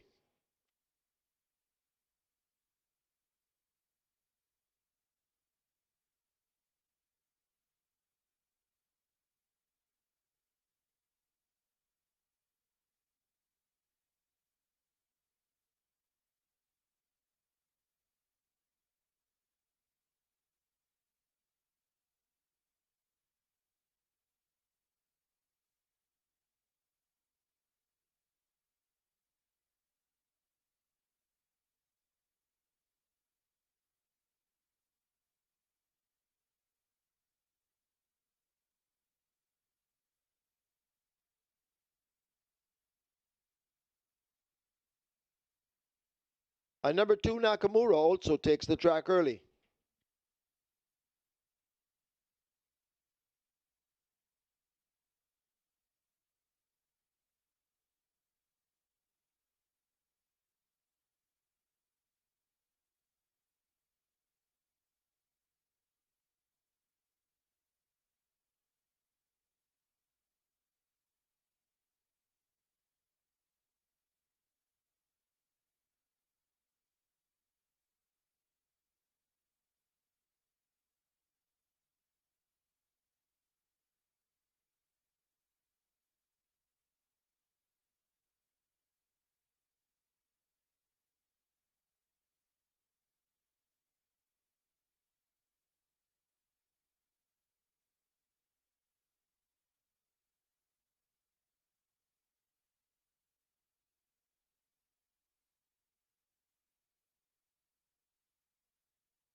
Horses take the track for the first. It's for 3-year-olds and up. It's an optional claiming event. 700,000 to 600,000 the tag. Also 6-year-olds and up, non-winners of 4. The distance 1,300 meters or 6.5 furlongs. 1 Sensational Gold, make the weight 55 kilos or 121 pounds. 2 Nakamura, 51.5 or 114. 3 Principal Tiffany, 51.5 or 114. 5 Lucy in the Sky, 54.5 or 120. 6 Zion, 54 or 119. 8 Whodunit, 52 or 115. 9 Anonymous, 51.5 or 114. 10 Big Argument, 54.5 or 120. 11 T Brady, 54 or 119. Wagering on double event exacta, quinella, trifecta, superfecta, high five, rolling triple. This is where the mandatory payout in the Reggae 6 begins. The single winner bonus there, now becoming a carryover in excess of 16.3 million. The high five on its way to 200,000. The Reggae 6 heading for 17 million. Get your wagers on, runners make their way to post.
all racing fans, and welcome to Caymanas Park, home of the Caribbean's #1 derby, home of the Caribbean's fan Sorbets, home of the multi mile. We have 11 races in store for you today. More features are going to be the ERROL A Subrati, that's the ERROL A Subrati trophy, and the HUBERT CHINNA Bartley Memorial Trophies. Races 8, 9, 10, and 11. Divisions 1 and 2 for each of those races are going to be races 8 and 10 for the ERROL A Sabrati Trophy, and races 9 and 11 for the HUBERT CHINNA Bartley Memorial Trophy.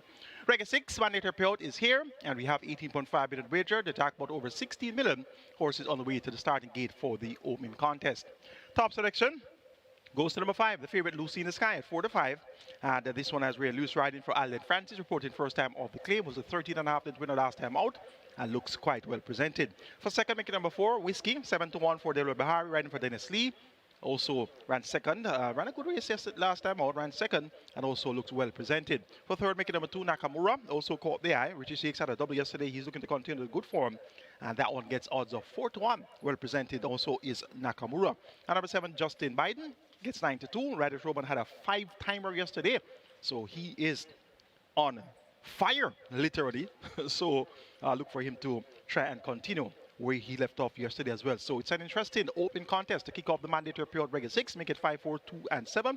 Lucy in the Sky to get the better of Whiskey Nakamura and Justin Biden.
Number 1, Sensational Gold, now scratched at the gate on the advice of the vet. Scratch 1, Sensational Gold.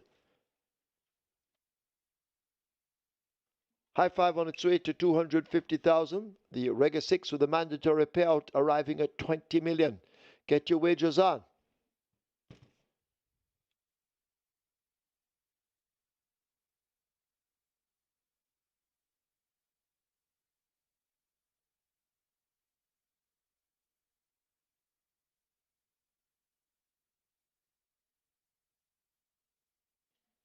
An additional scratch now coming in. Number 4, Whiskey scratched at the gate on the advice of the vet. So Sensational Gold and Whiskey both scratched at the gate.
So the runners have arrived at the post, and we have two very late scratches here in the first. Number 1, Sensational Gold, and number 4, Whiskey. Scratched on the advice of the vet, and the Reggae 6 pool on its way to 20 million. So we're arriving at 20 million, and the jackpot bonus carryover is in excess, 16.3 million. Early triple, the rolling triple, the first triple approaching 750,000. So we have a nice triple to boot, and we also have high five wagering.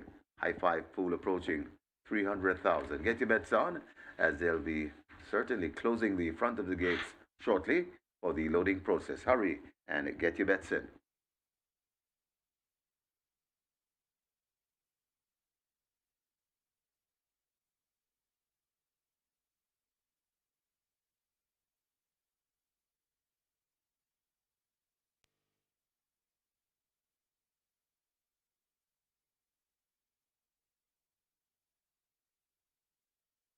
So we're waiting on the loading up procedure to begin. Of course, you know Sensational Gold number 1 and Whiskey number 4 scratches.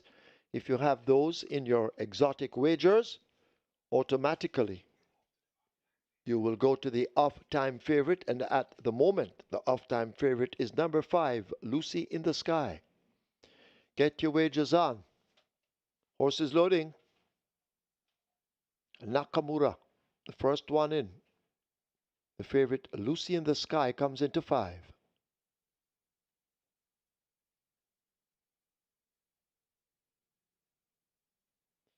Zion is next at 6.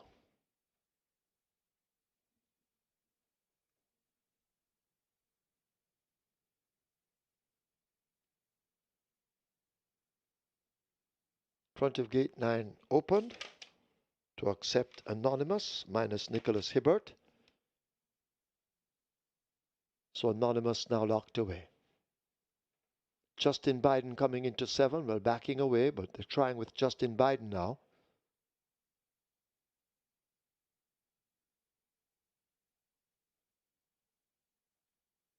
Once again, Justin Biden coming into 7. Principal Tiffany walking around by 3. And that's where she will load.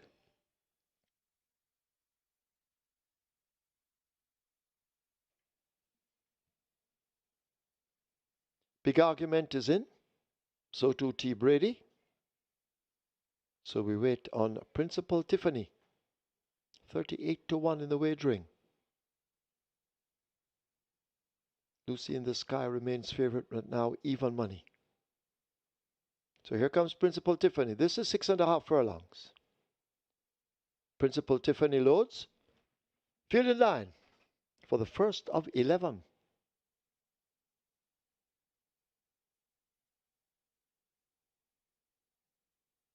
They're off. A perfect start. Several horses vying for that lead, and Principal Tiffany emerges from the pack with it. T. Brady racing on the outside with Anonymous. Nakamura picking up speed against the rail and gaining on the leaders. Zand is racing just toward a mid-pack as Principal Tiffany now begins to hook reverse. Whodunit is making ground toward the outside. Big Argument. Lucy in the Sky finds a perfect spot on the rail and begins a move. Fading out of it at this stage, that's Principal Tiffany backing out as the field arrive at the half mile. The back marker is Justin Biden as they go thundering past the 7/16th, and Nakamura now takes charge up front. Anonymous and a Big Argument in chase. Those are the 1, 2, 3 as they leave the 3. Zion is shaken up, needing to find 5 lengths to get to those leaders. Justin Biden now begins a move. T. Brady is backing out, overtaken by Whodunit. Lucy in the Sky is now shaken up, and Principal Tiffany at the back of the field as they turn thundering into the top of the lane. A quarter of a mile to run, and it is a Nakamura beginning to extend the lead. Racing past the 3/16th, the rider becomes a busy man, this Richie Shakes, as he's changing the stick from left to right, and Nakamura holds the advantage. Justin Biden now asked to leap forward on the outside. Nakamura running straight and true inside the final 16th, continues to hold on to the advantage. Justin Biden trying to close. It is a Nakamura. Nakamura takes it by maybe 4 lengths. Justin Biden is second. Lucy in the Sky third. Anonymous is fourth. Big Argument is back in fifth.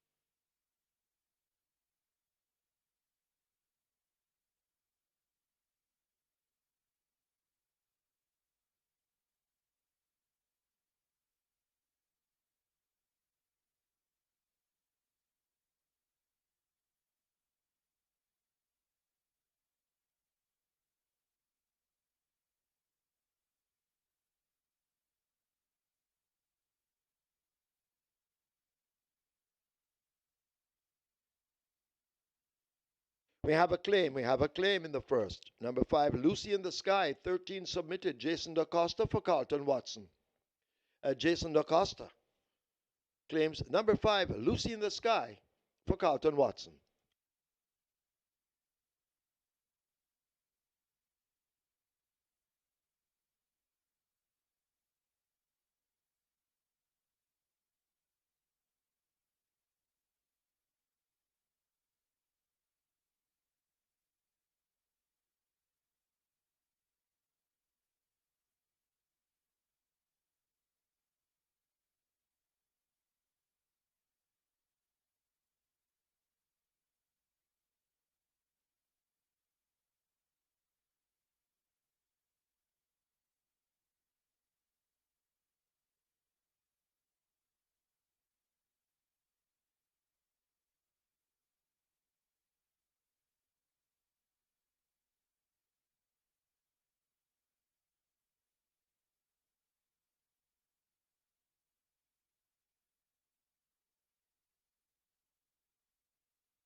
In the winners enclosure, the unofficial winner of race number 1 and number 2, Nakamura. 7-year-old Dark Bay Gelding by Northern Giant. Keisha's Glory by Seeking the Glory. Bred Glenlee Robinson. Owen Walters train Errol Burke, the winning rider. Richie Shakes, he had 2 yesterday, so Richie Shakes, adding to his title for the weekend. He now has 3 winners. Winning groom on the Ricket, second. Number 7, Justin Biden. Third, number 5, Lucy in the Sky. Fourth, number 9, Anonymous. And fifth, number 10, Big Argument. Final time for 6.5 furlongs, 124 flat.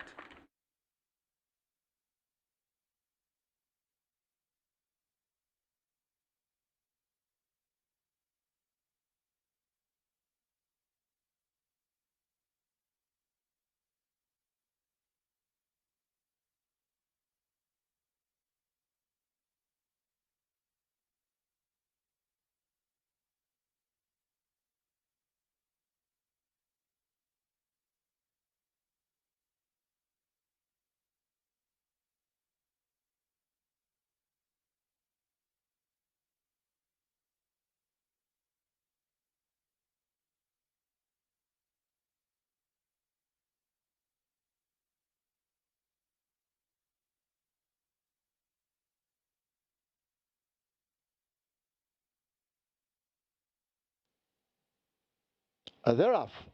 A perfect start. Several horses vying for that lead, and Principal Tiffany emerges from the pack with it. T. Brady racing on the outside with Anonymous. Nakamura picking up speed against the rail and gaining on the leaders. Zand is racing just toward the mid-pack as Principal Tiffany now begins to hook reverse. Whodunit is making ground toward the outside. Big Argument. Lucy in the Sky finds a perfect spot on the rail and begins a move.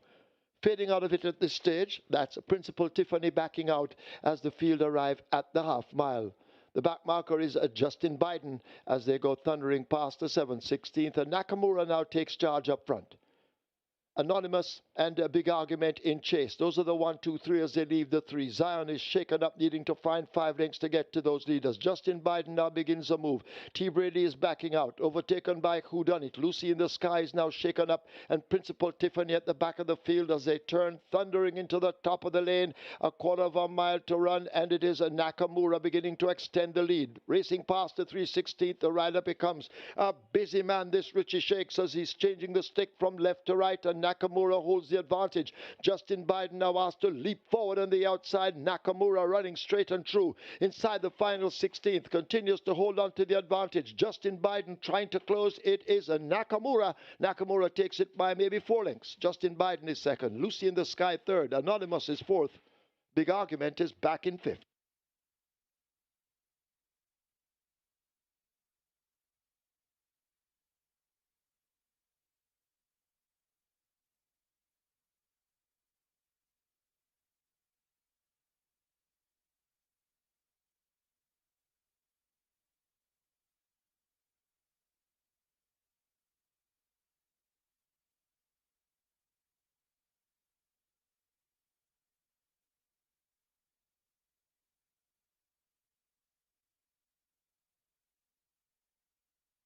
Result of the first, now official.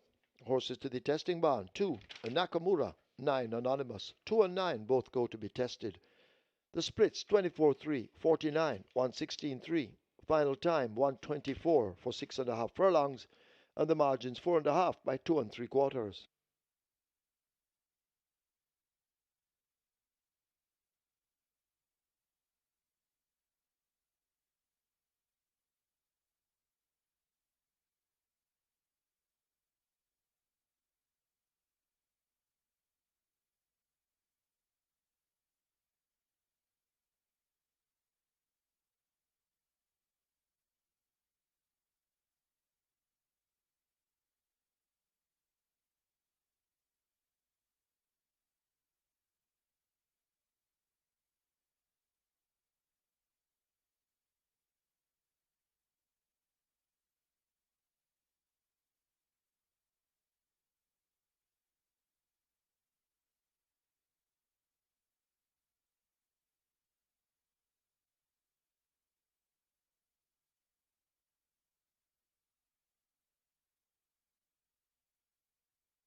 And just reminding you to join us for the post position draw on Wednesday, the 2nd of July, for the 99th running of the Jamaica St. Ledger. And the post position draw taking place at 2 p.m. sharp. You can watch via the CaymanasRacing.com or on our YouTube channel. And for the weekend of July the 5th and the 6th, it's St. Ledger weekend. And the St. Ledger taking place on the 6th of July. So that's what's coming up on Wednesday, the post position draw and the 99th running of the Jamaica St. Ledger on the 6th of July. And later on over at Simulcast, we have something good at Simulcast all the time.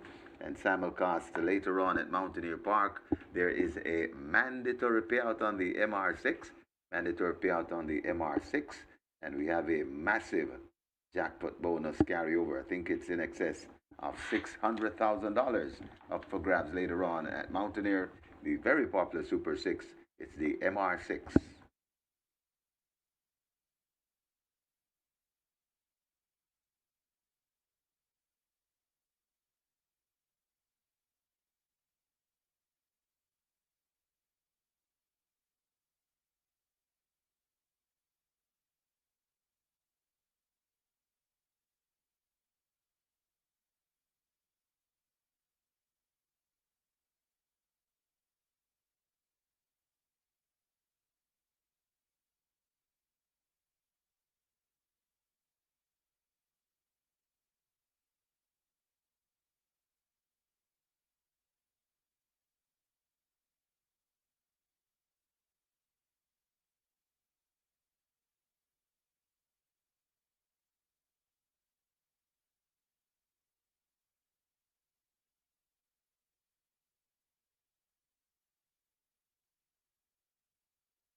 On to race number 2, and when you look at the total figures there are quite a few horses that are being bet, the 2, the 3, the 5, 6, and the 8. However, there are two horses that are really dominating the betting at the fixed odds winners, and that's number 2, Goal and Loyalty. This one opened at 250 down to 240 now, and the other one that's taking the fixed odds betting is number 8, Big Guy in the Sky. This one opened at 550 and down to 440. The rest of them are actually relatively cold compared to the betting that's coming in on Golden Loyalty and Big Guy in the Sky. So those are the two that are taking the bets here. Golden Loyalty 240 and Big Guy in the Sky 440. And that's your update from the fixed odds winners for race number 2. Good luck.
Horses take the track for the second. It's a restricted allowance 4 for native bred 5-year-olds and up, non-winners of 3, and imported 5-year-olds and up, non-winners of 2, the distance 1,000 meters or 5 furlongs straight. Number 1, Toots, the weight 49.5 or 109 pounds. 2, Golden Loyalty, 54.5 or 120. 4, Kai on the Go, 49.5 or 109. 6, I Am Interested, 55 or 121. Wagering offered on a double event. Exacta, Quinella, Trifecta, Superfecta, Rolling Triple. This is where the Play Spot 8 begins, the single winner bonus in excess of $406,000. Rolling Triple on its way to $400,000, Play Spot 8 on its way to $500,000. Get your wagers on.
So the Downing class, Nakamura gets the better of the Downing class, Justin Biden. And the favorite, Lucy in the Sky, only able to muster third. And Lucy in the Sky actually was not Downing class, was back at the 700,000 level from which she was claimed when winning on the 7th of June. So Nakamura with British Hicks continues a good form from yesterday. Yesterday, British Hicks had a double, so he started off the Sunday card winning again, and he rode therefore CHINNA, ERROL, Merkel. Fine performance from Nakamura, who was very sharp today. Justin Biden runner-up with Radish Roman. So the top jocks from yesterday were 1, 2, 3. They are responsible for 9 of the 10 winners ridden yesterday. A 5-timer from Radish Roman, a double from Richie Six, and a double from Ray Lewis. And their first, second, and third to begin our mandatory period Reggae 6. Live ticket count 3,871 with 31.2 million in that net pool. So as I always tell you, if you don't start, you can't finish. So we have started at 2-2 at Nakamura. Let's see if we can finish. 5 legs remaining on the mandatory period Reggae 6. It's now time for the place spot 8, and we have a field of 8. They go 1,000 meters straight. Race number 2 is a restricted allowance, 4 for nature bred, 5 and up, nuns of 3, and importees 5 and up, nuns of 2, with a purse of 750,000 up for grabs. Top choice goes to number 6. I Am Interested. Shane the Canterman Ellis rides for trader Joseph Thomas. 95 last time, outgoing 7.5 furlongs, prominent for a long way before we into finish 5th by 10 3/4 to Papa Gray, all is right and password. 2 starts back, going 6 furlongs, ran 1 pace, 4 by 5.5 lengths with Clive Lynch aboard. And 3 starts back, 5th by 5 3/4, that was going 6 furlongs with Radish Roman, and was a winner by some 5 lengths when running at the nuns of 2 on the 5th of April, going 6.5 furlongs. So I'm interested. Looks to be steadily catching the pace of this group. Not really seeing much to fear from this set of runners, and as such, I've made I'm interested my top selection. Number 2, Golden Loyalty, also gets 2 to 1. So we have 3 horses, joint favorites at 2 to 1. Golden Loyalty, I'm interested at Miss Linton. Golden Loyalty stumbled at the start last time, outthrown by Fabulence. In the end, did well behind Princess Aquila and Miss Linton. From a better break, look for this Golden Loyalty to be right there when it's being decided. Anthony Allen picks up the mount for Paul Swaby and Older Breeder, M&S Syndicate. Miss Linton, number 3, not the most consistent of racers, but that effort of the 31st of May went second by 2 3/4 lengths, going 5 straight at 32-200 Charlotte Budai would be good enough to fight out the finish here. Significant choice of rider, Wesley Henry replacing Sadiq Kilbake and Charlotte Budai. 2 to 1 represents great stable confidence in the chances of Miss Linton today. So the cash is on. Let's hope that the performance will be on as well. And number 5 is Sky Reezy, 7-2 for Sky Reezy. Seldomly called jockey, Conrad Ellis rides for trainer Donovan Plummer. Scratch when deemed lame on the 8th of June. Back here has been cited at exercise quite a few mornings, hacking and trotting. So looks sound enough going down to the starting gate. And the price of 7-2 also suggests high stable confidence in the chances of this Sky Reezy. A field of 8, quite competitive. Only 2 horses really neglected at the betting, and that's 4 Kind Go and 1 Toots, and to a lesser extent, 19 to 1 chance, number 7, Clowning Around. Make it 6, 2, 3, and 5. I am interested to get the better of Golden Loyalty, Miss Linton, and Sky Reezy. Place by the pool, 350,000 and make that 500,000 and climbing. Your place by the pool, 500,000 and climbing, and your triple is at 350,000.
Horses loading for the second. So hurry and place your wagers. First one to go in, that's Toots in gate 2, gate 1 rather.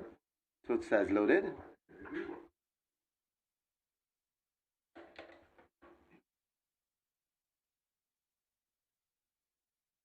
High on the go looks to be in at 4. Gold. High on the go is in. I'm interested in as well. Sounding around and the big guy in the sky already in. So the loading up is moving fast. Miss Linton in at 3. Golden Loyalty to coming to 2. Sky Rizzy to complete the line. 5 furlongs straight to trip. This is race number 2. Best of luck with all your wagers. They're off on racing. Sky Rizzy gets a good start in the middle. Over toward the near side, big guy in the sky. I'm interested, prompting the pace there. Toward the middle, that is coming, that's Sky Rizzy. Right there to Miss Linton showing good dash. Over on the far side, Golden Loyalty. They're spread right across the track as they make their way coming out of the chute, and it is on that lead, big guy in the sky, narrowly from Sky Rizzy. Right there, too, Toots showing early footing. Right in the, just behind them, that's Miss Linton asking for more, but it is Sky Rizzy who looks to have the lead. Sky Rizzy in front of big guy in the sky. Toots over on the far side. Also coming on, it's I am interested now. Toots looks to have hit the front, but still there is Sky Rizzy. Toots Sky Rizzy. I'm interested. Coming on nicely too. It's I'm interested now. Now comes right to get the lead, and I'm interested. Goes on to beat Sky Rizzy. Toots back in third. Then comes Golden Loyalty back in fourth.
And the winners enclosure, the unofficial winner of race number 2, number 6, I Am Interested. 5-year-old Bay Horse by Wanna Be a Player. Back at You by Kantara.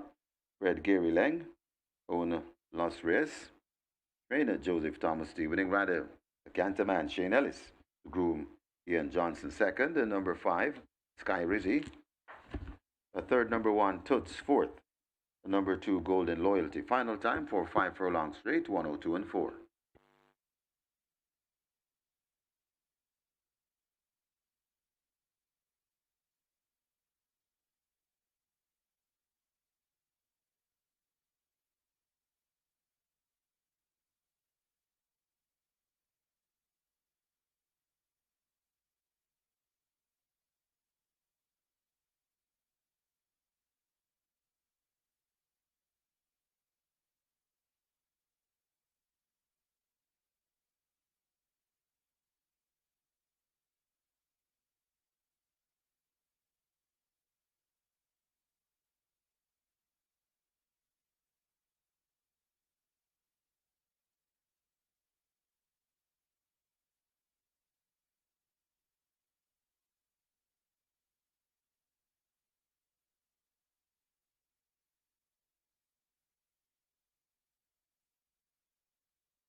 This is race number 2. Best of luck with all your wagers. They're off on racing. Sky Rizzy gets a good start in the middle. Over toward the near side, Big Guy in the Sky. I'm interested, prompting the pace there. Toward the middle, that is coming, that's Sky Rizzy. Right there to Miss Linton, showing good dash. Over on the far side, Golden Loyalty. They're spread right across the track as they make their way coming out of the chute, and it is on that lead, Big Guy in the Sky, narrowly from Sky Rizzy. Right there too, Toots showing early footing. Right in the, just behind them, that's Miss Linton asking for more, but it is Sky Rizzy who looks to have the lead. Sky Rizzy in front of Big Guy in the Sky. Toots over on the far side, also coming on. It's I am interested now. Toots looks to have hit the front, but still there is Sky Rizzy. Toots, Sky Rizzy. I'm interested. Coming on nicely too. It's I'm interested now. Now comes right to get the lead, and I'm interested. Goes on to beat Sky Rizzy. Toots back in third. Then comes Golden Loyalty back in fourth. Result of the second now official. Horses to the testing barn. 1, Toot, 6, I'm interested. 1 and 6 both go to the testing barn. Splits 24-3, 49-1. 5 furlong straight raced in 102.4. The margins 1 3/4 by 3/4.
On to race number 3, and this is actually a simple one to express to you guys because, as I mentioned earlier, number 3 here, Rocket Fire Seb, currently at $1.50, open at $2.50, and this has been pretty much the only horse that is taking bets at the fixed odds window. It's a 3 to 5 favorite in the total. I actually thought it would be shorter based on the amount of money that has come in for Rocket Fire Seb, but as it is, it's a one-horse betting race at the fixed odds windows, and that's number 3, Rocket Fire Seb. So if you're looking to try and beat that one, lots of great prices to try and get rid of that one if you don't think that it's going to win first time out. But as it is, the punters at the fixed odds windows, they're all going for it.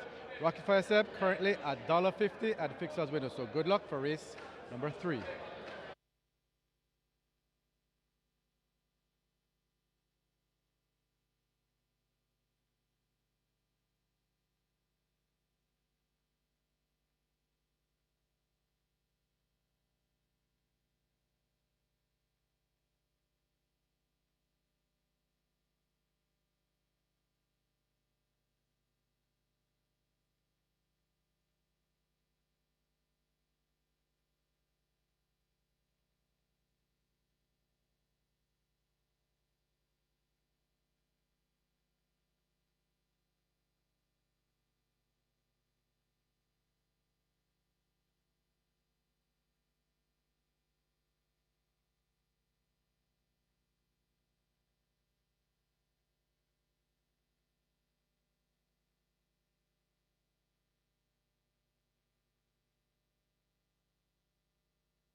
Horses take the track for the third. It's a restricted allowance 2 for native bred 3-year-olds, non-winners of 2, and imported 3-year-olds are maidens the distance 1,000 meters or 5 furlongs straight. Number 1, Prince Kazir. Make the weight 51.5 kilos or 114 pounds. 6, No Apology, 49 or 108. Wagering offered on double event. Exacta trifecta rolling triple. This is where the catch 9 begins. A rolling triple on its way to 300,000. Catch 9 on its way to 700,000. Runners make their way to post. Get your wagers on.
So the top selection, I Am Interested, comes good with the Canterman, Shane Ellison, the saddle there for trainer Jody Thomas, an owner lost race. And that has broken the sequence of the dominance of Ray Lewis, Radish Robin, and Richie Shakes. Yesterday, those three jockeys are responsible for 9 of the 10 wins. And race 1 was won by Richie Shakes aboard Nakamura. So the Canterman joins the party with a win aboard I Am Interested. A fine ride to a smooth ride coming from off the pace, well off the pace too, and was evidently traveling much the best inside the final half of furlong there. And I'm Interested one going away. Live ticket count on the Reggae 6 on mandatory payout day. Now down to 2,818. So we started off with 3,871. And that means that well over 1,000 tickets have gone a begging after the 2-to-1 top selection. I'm Interested one. You're not paying attention. You're doing your own thing. You should have not made I'm Interested. Bust your bets.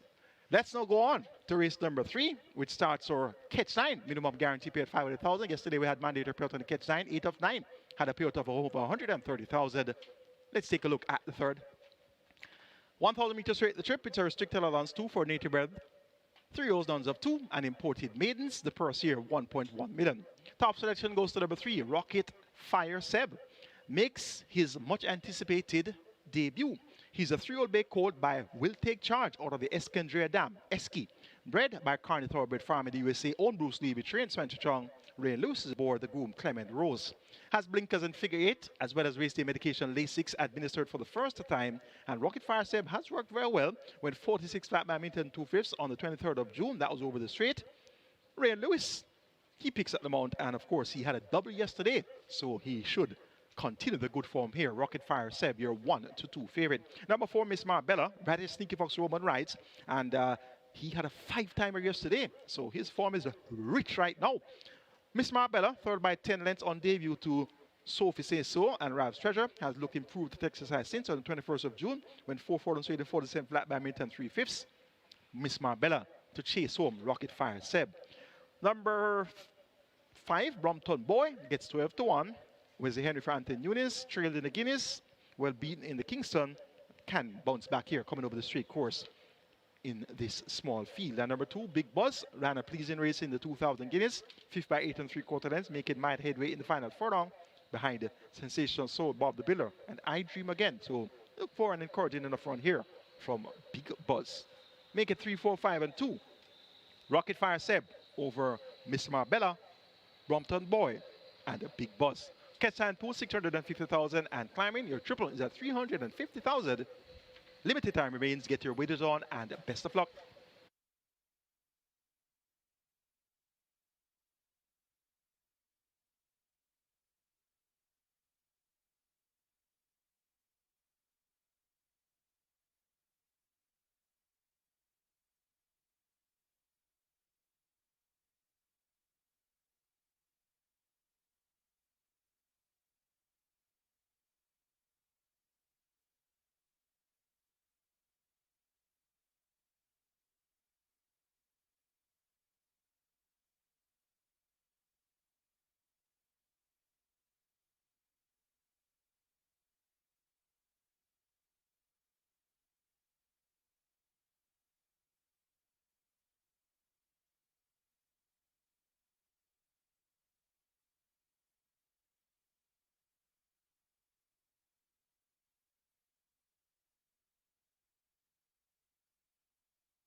So they're closing up the front of the gates as they prepare to load for the third event as the rolling triple heads for 400,000 and the catch 9 continues to head toward 700,000. Get your wagers on.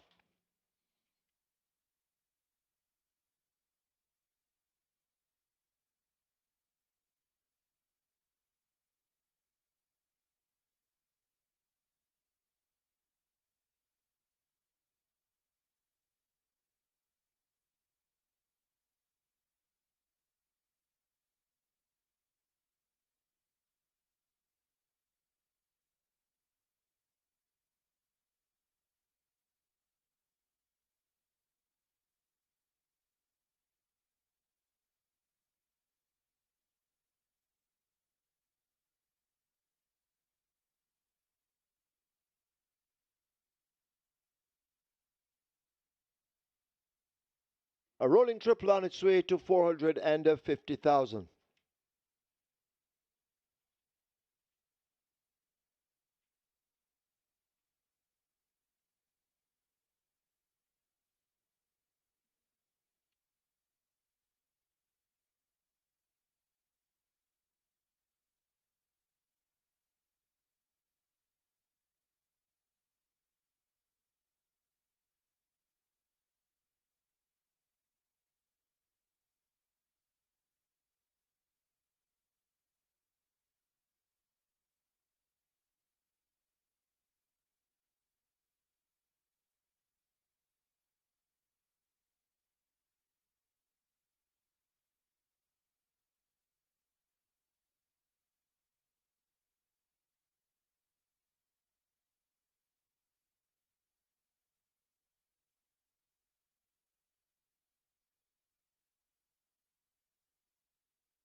Horses loading.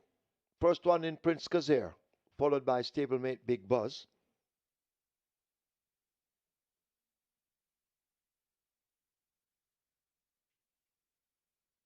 So two have loaded. You need to get your wagers on. Up comes Brompton Boy into 5.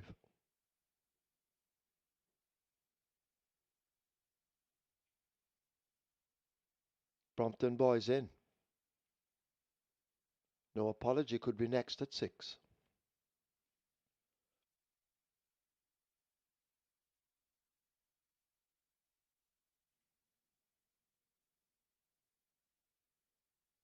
No Apology in at 6. Shine Like the Sky coming into 7. And then we wait on Miss Marbella at 4. She's in. And the favorite Rocket Fire Seb from the Spencer Chung Stables. Field in 9. 5 furlong straight. Field of 7 take part. They're off. Big Buzz starts out well on the far side. Toward the far side and behind him, that's his stablemate Prince Kazir. A Rocket Fire Seb runs in the middle of the racetrack. Miss Marbella is in front of Brompton Boy. No Apology is close up to those leaders. And Shine Like the Sky left at the back of the field. Miss Marbella charts the course, racing up now toward the final quarter. A Rocket Fire Seb now unleashed and asked to close the gap.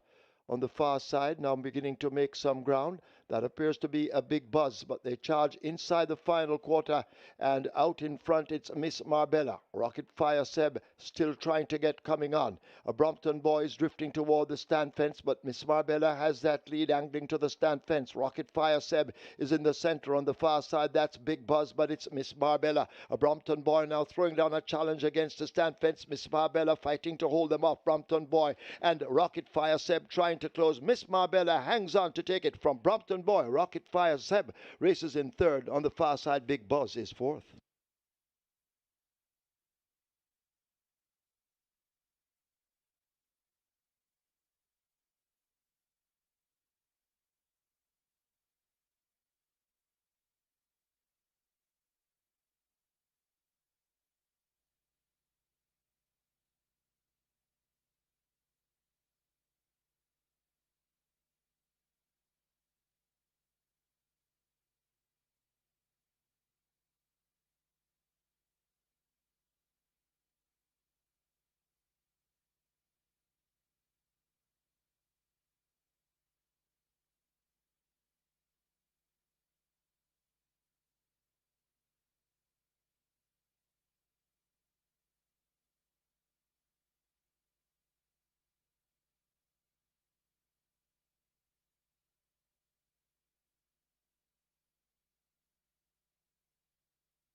In the winners enclosure, the unofficial winner of race number 3, number 4, Miss Marbella, a 3-year-old Bay filly by Ecotown, Lola's Kisses by It's My Lucky Day, where Deborah Ann Jihadi, owner PJK team, trained Peter Don Prasad, the winning rider. It's a Sticky Fox. Radish Roman, the champion jockey, and he now has 6 winners over the weekend. Had 5 yesterday and started the day with 1. The groom, Kobe Anthony. Second, the number 5, Brompton Boy. Third, number 3, Rocket Fire Seb. And fourth, number 2, Big Buzz. Final time for 5 furlong straight, 101 flat.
Five furlong straight. Field of 7 take part. They're off. Big Buzz starts out well on the far side. Toward the far side and behind him, that's his stablemate Prince Kazir. A Rocket Fire Seb runs in the middle of the racetrack. Miss Marbella is in front of Brompton Boy. No Apology is close up to those leaders. And Shine Like the Sky left at the back of the field. Miss Marbella charts the course, racing up now toward the final quarter. A Rocket Fire Seb now unleashed and asked to close the gap. On the far side, now beginning to make some ground. That appears to be a Big Buzz, but they charge inside the final quarter, and out in front it's Miss Marbella. Rocket Fire Seb still trying to get coming on. A Brompton Boy is drifting toward the stand fence, but Miss Marbella has that lead angling to the stand fence. Rocket Fire Seb is in the center on the far side. That's Big Buzz, but it's Miss Marbella. A Brompton Boy now throwing down a challenge against the stand fence. Miss Marbella fighting to hold them off. Brompton Boy and Rocket Fire Seb trying to close. Miss Marbella hangs on to take it from Brompton Boy. Rocket Fire Seb races in third. On the far side, Big Buzz is fourth.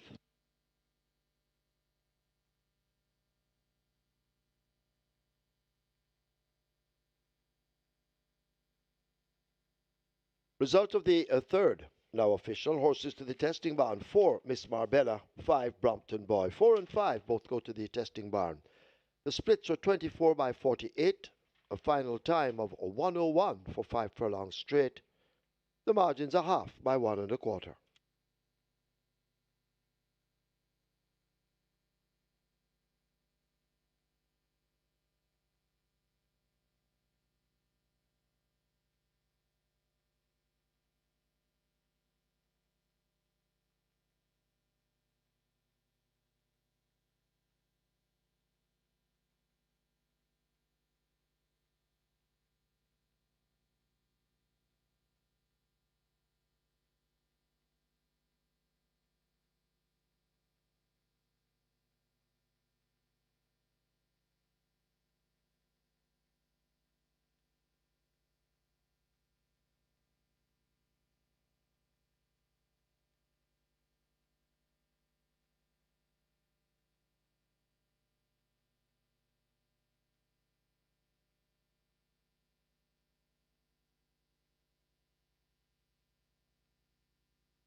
On to race number 4 here.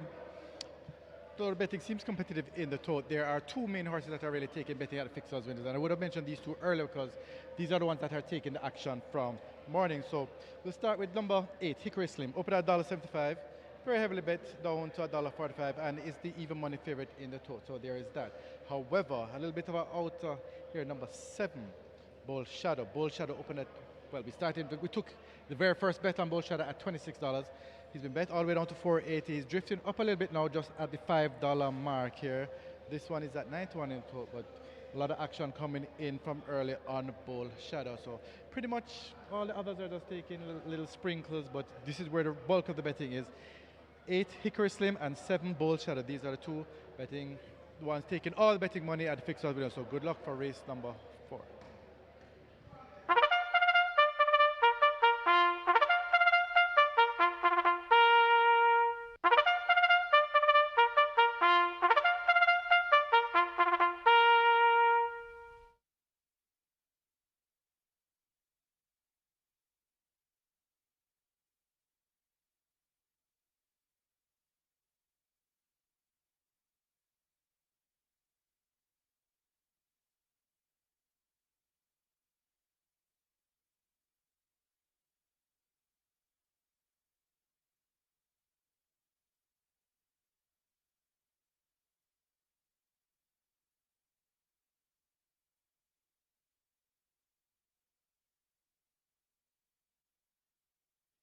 Horses that take the track for the 4th. It's a maiden condition race for native bred 4-year-olds and up. The distance 1,400 meters or 7 furlongs. Number 1, the Girtha, make the weight 53.5 or 118. 2, Sensational Gift, 53 or 117. 3, Spragger, 53.5 or 118. 4, Game to Fame, 55 or 121. 5, Valley of Love, 54 or 119. 6, Ballistic Missile, 51.5 or 114. Scratch 9, Shine for Me, injured. 10, Canagra River, 51 kilos or 112. 11, Bosi, 51.5 or 114. Wagering offered on double event, exacta, Quinella trifecta, superfecta, high 5, rolling triple. The quick 4 begins here with a single winner bonus in excess of $812,000. Quick 4 heading for 500,000, rolling triple 400,000. Get your wagers on.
Miss Smart better gets the job done in race number 3. Continue the great form of Radish Ruben. 5 winners yesterday, 1 so far today. So he's on 6 for the 2-day carnival. Runner-up was Brompton Boy, and then came Rocket Fire Sib. Lap ticket count on the biggest 6-on mandatory payout day, now down to 1,104 with 31.2 million plus in the net pool. And the catch line starts off with 148 live tickets over 433,000 in that net pool. It's now time for the quick 4. Minimum guarantee payout of $250,000. We have a field of 11 going 1,400 meters. It's a maiden condition race for 4 years and up with a purse of 730,000. Top choice goes to number 8, Hickory Slim, full brother to none other than Mahogany. Paul Francis drives Donovan Phillips and owner Barmont Racing. Returned off a 1-year break on the 15th of June, 3-5, through about 3 1/4, going 4 straight behind Lucky Papa and Al Kebela. Now gets 3 furlong longer to travel, blinkers fitted, second time Lasix, looks particularly well. Hickory Slim at 4-5 should win for fun. For second, making number 5, Valley of Love has raced 23 times, 3 seconds and 5 thirds, so she's continuing to earn her keep. For third, going for number 3, Spraga at 4-1. For fourth, make it number 6, Ballistic Missile, 18-1. Natalie Berger for Joseph Thomas. Joseph Thomas had a win in race number 2 with I'm Interested, so he's looking for a double. Live outsider is Ballistic Missile. Make it 8-5-3-6, Hickory Slim over Valley of Love, Spraga, and Ballistic Missile.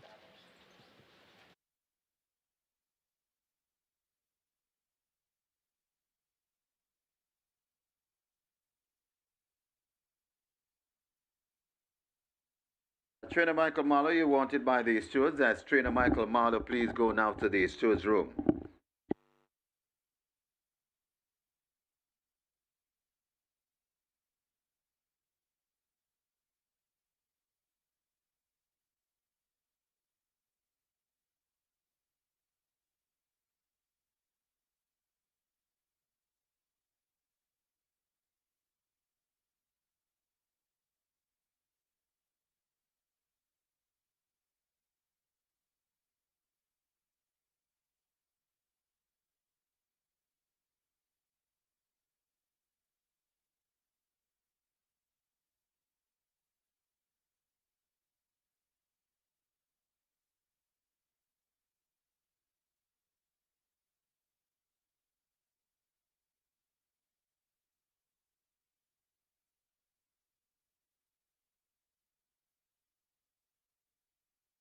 So we're just getting news coming in.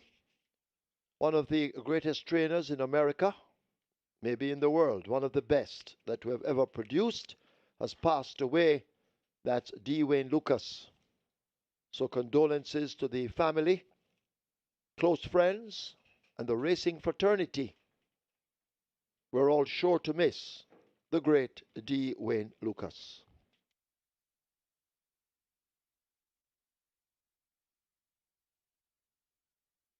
Horses loading for the 4th. Lagertha, Sensational Gift. Valley of Love, Ballistic Missile already in. Bossy Girl in at 11. Canagra River in at 10. Spraga goes in at 3. Working on Hickory Slim to gate 8.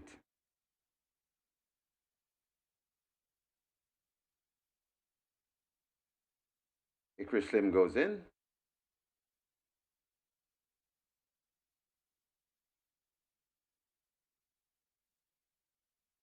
Game to Fame, Bold Shadow to complete the line. Game to Fame goes in, Bold Shadow in at 7. 7 prolong the trip.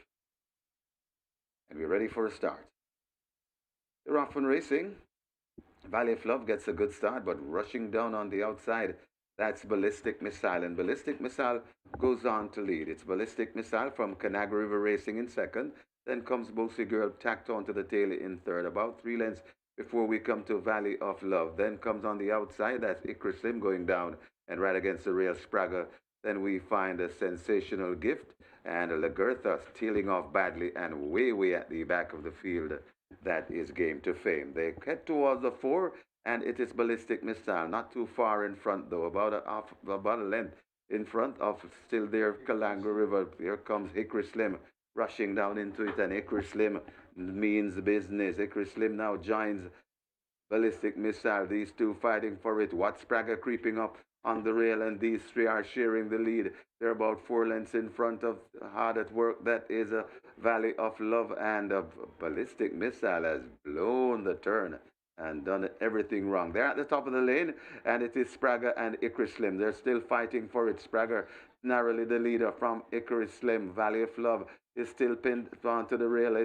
But it is Sprague in front. Hickory Slim trying to get to Sprague, coming to the furlong pole. Sprague turning them back. It's still Sprague in front. Hickory Slim still fighting hard, but Sprague doing the better work. Coming to the furlong pole, and Sprague and Romario Spencer coming away from Hickory Slim, and Valley of Love battling for second. Sprague beats Valley of Love. Then comes Hickory Slim, and a race on for fourth.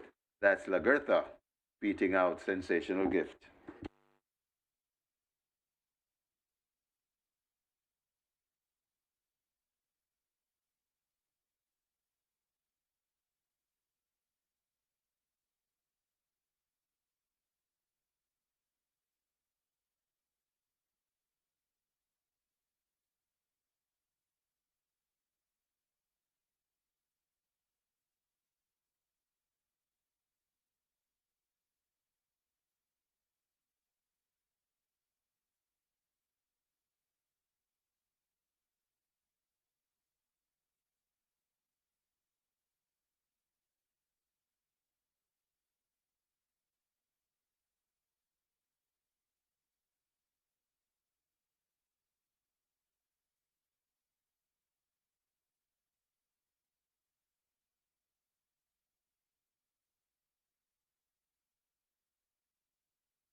And the one is enclosure, the unofficial winner of race number 4, number 3, Sprague. We will be Colt by Savoy Stomp, Win Bracelet by Alicius, Bert Carlton Brown, Owen Richard White, Train Leroy Tomlinson, Winning Rider, Romario Spencer, the groom, Noel Bradford, second. Number 5, Valley of Love, third, number 8, Hickory Slim, fourth, number 1, Lagertha, and fifth, number 2, Sensational Gift. Final time for 7 furlongs, 133 and 4.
They're off and racing.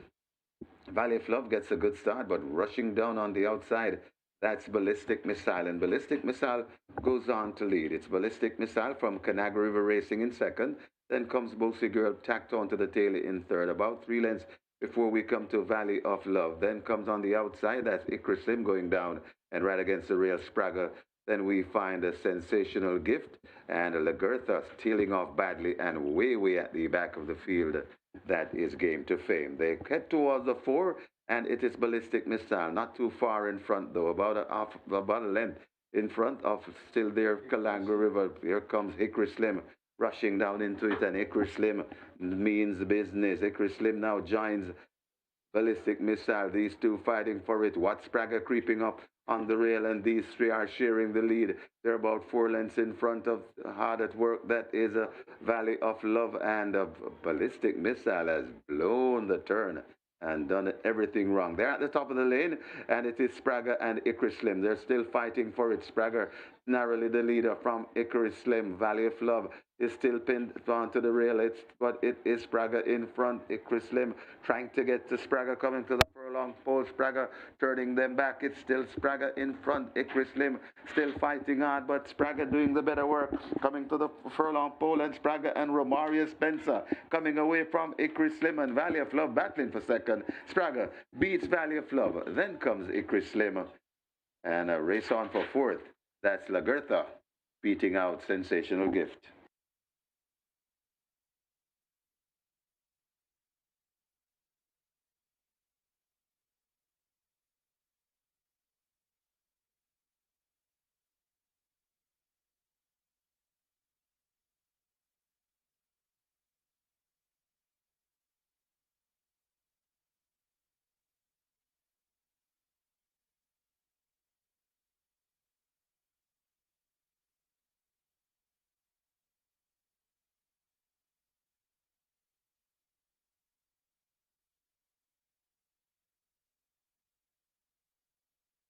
Result of the fourth, now official. Horses to the testing barn 2, Sensational Gift 3, Spragger. 2 and 3 both go to be tested.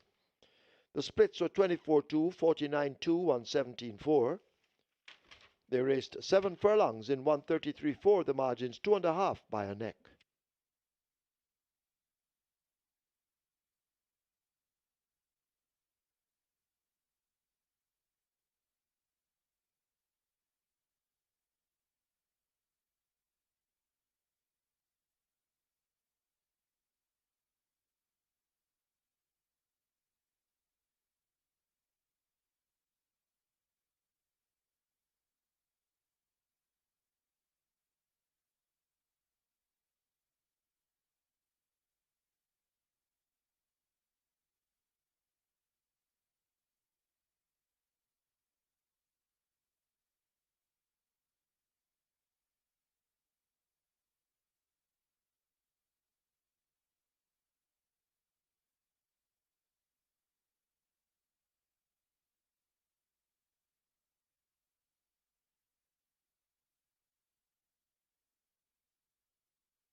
Your attention, please. In the fifth event, number 6, Casually Yours, is now a late non-starter lame. Scratch 6, Casually Yours lame.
Your attention, please. Jockey Paul Francis, trainer Donovan Phillips, both wanted in this George room. Paul Francis, Donovan Phillips wanted in this George room.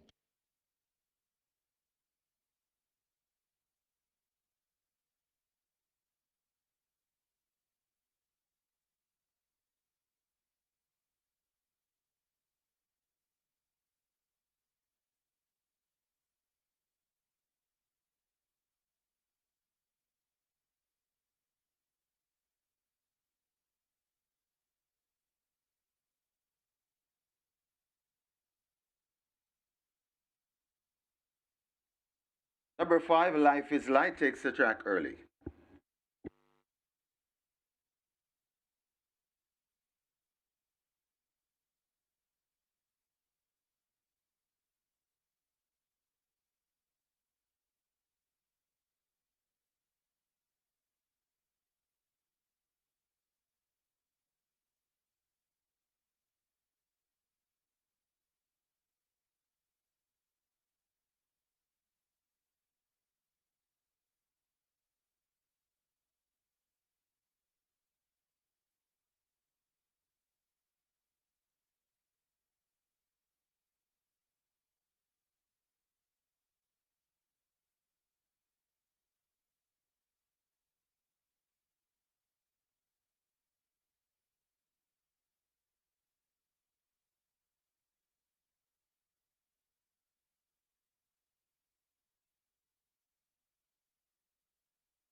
Your attention, On to race. please.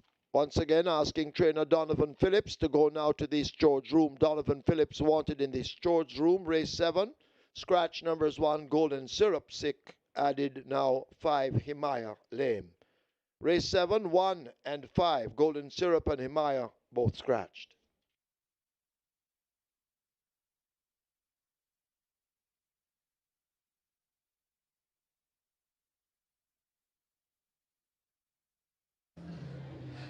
On to race number 5, and although we have a big field here, the 1 to 5 here is total number 8.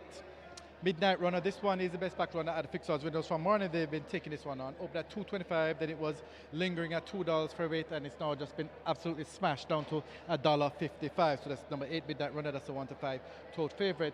The other one here that's taking some money at the fixed odds windows is number 13 Payouts. So this one opened at $11, now down to $7 and $2.05 to play. So a lot of attention on number 13 Payouts here, but no doubt about it. Best back runner here, number 8 Midnight Runner. Good luck for race number 5.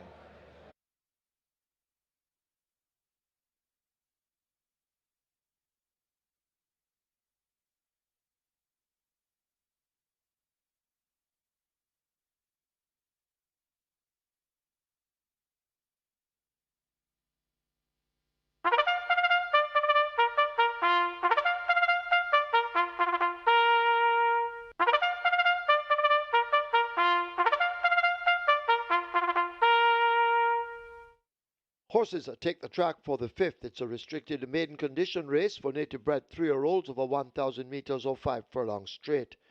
A number 2, Informal Gladiator, make the weight 54 kilos or 119 pounds. 3, Secret Sensation, 53.5 or 118. 4, Sparkling Fire, 50.5 or 111. 5, Life is Light, 53.5 or 118. Scratch 6, Casually Yours, lame. 9, Family Feud, 49 or 108. 10, Chasing My Dream, 51 or 112. 12, Susie Q, 53 or 117. Wagering offered on double event, exacta, quinella trifecta, superfecta, high 5, rolling triple. The early 5-star begins here. Single winner bonus in excess of $2.58 million. Early 5-star heading for 500,000. Rolling triple 300,000. Get your bets on. Runners make their way to post.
Sprague gets the job done in race number 4, and that's Romario Spencer, more popularly known as Turtleback, in the saddle for trader Leroy Tomlinson, also known as Johnny, and at odds of 9-2, a mild upset win there by Sprague in the 4th event. Live ticket count on the Regal 6 now down to 417 on mandatory payout day, with $31.2 million in that net pool, and we're traveling strong with 2 legs remaining.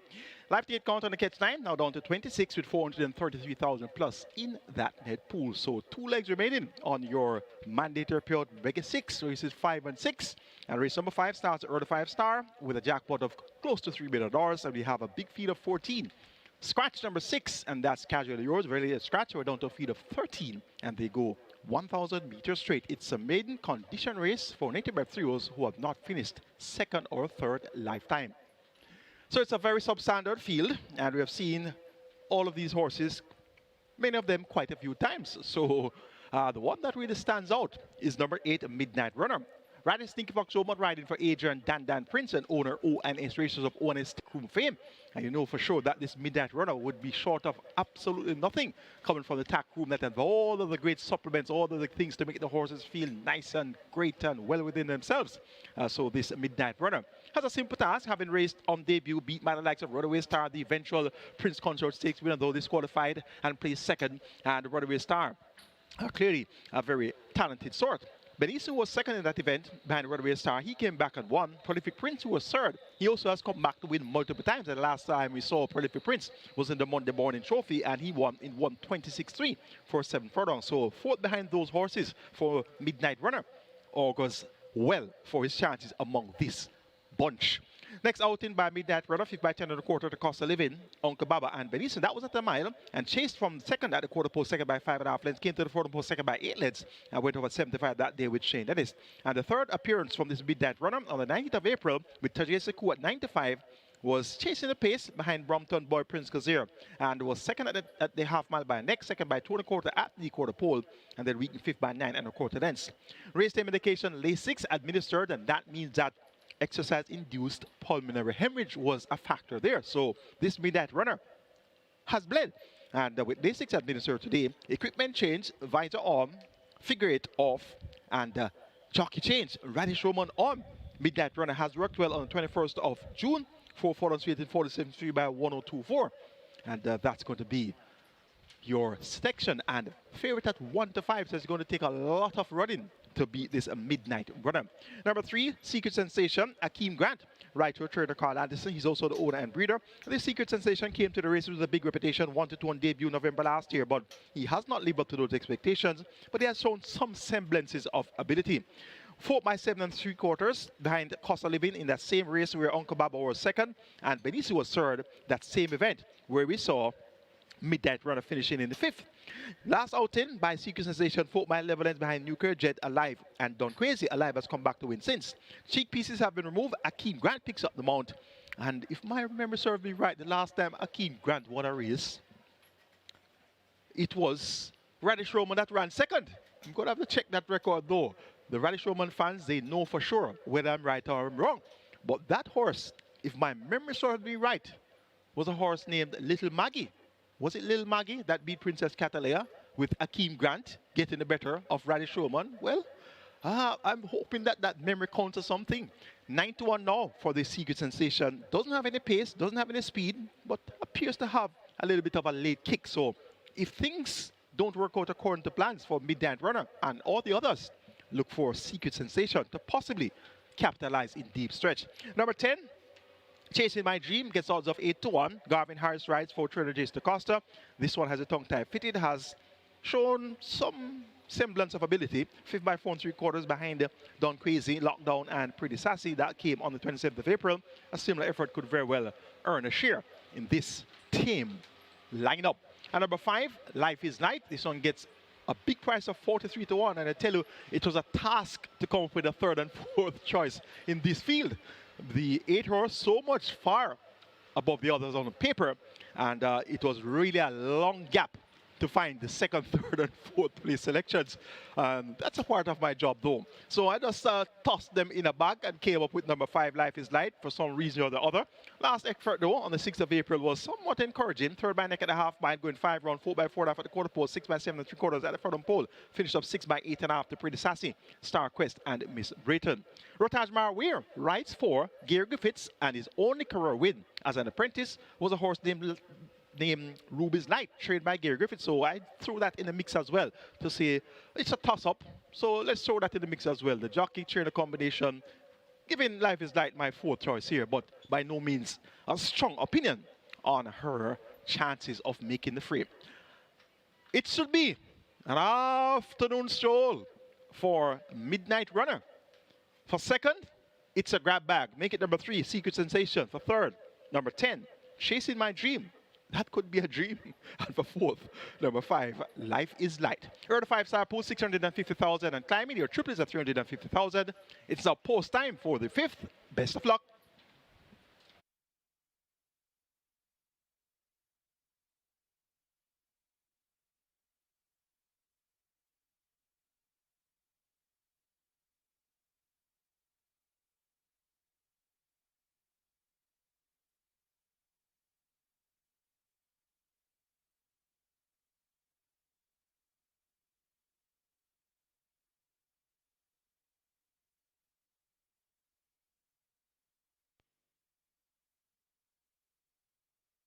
They're closing up the front of the gates as they prepare to load for this, the 5th event.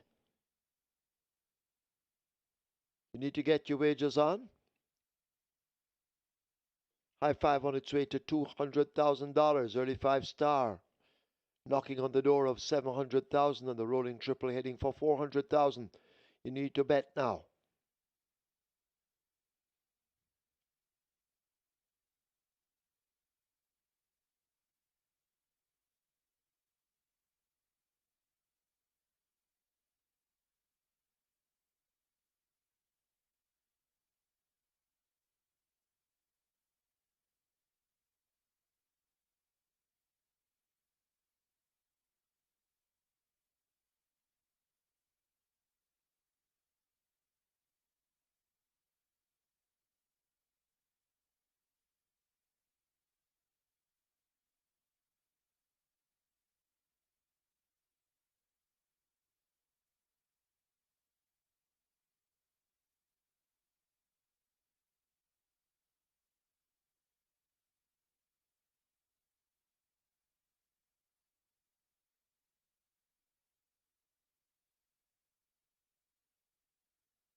Horses now loading.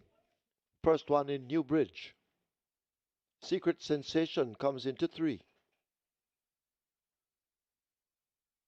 Sparkling Fire heading for 4. Sparkling Fire up to 4. Loads.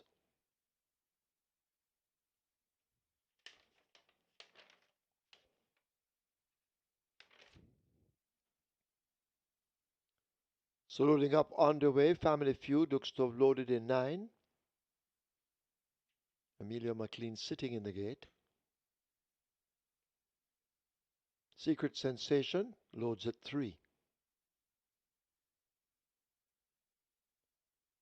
As the early 5-star now on its way to 900,000 and the rolling triple 500,000. Get your wagers on. New Bridge taken out of gate 1.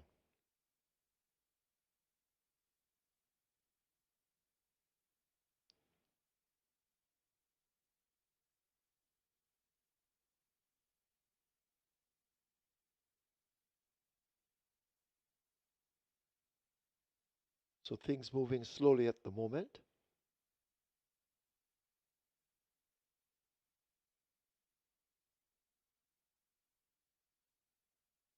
They're trying with Informal Gladiator at 2.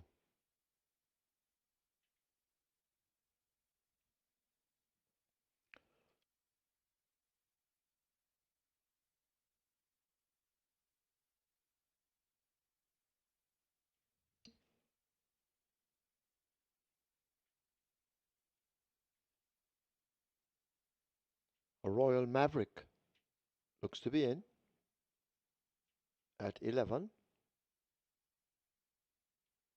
Informal Gladiator is in. Trying with Candy Girl. Candy Girl coming into 14.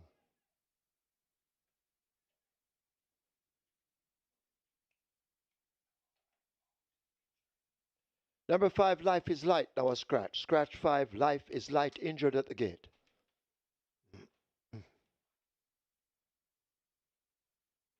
Candy Girl is in. Papi Uso walking forward. Newbridge has reloaded. Papi Uso is in. Chasing My Dream loads at 10.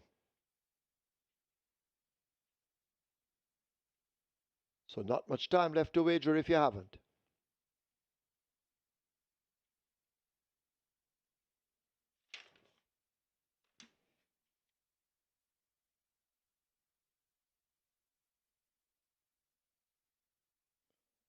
Waiting on Susie Q. Susie Q is in. Field in line. 5 furlongs straight.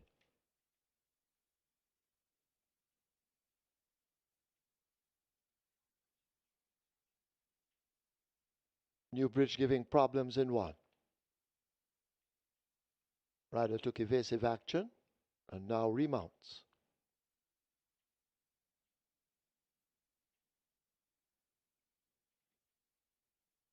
They seem to be ready once again.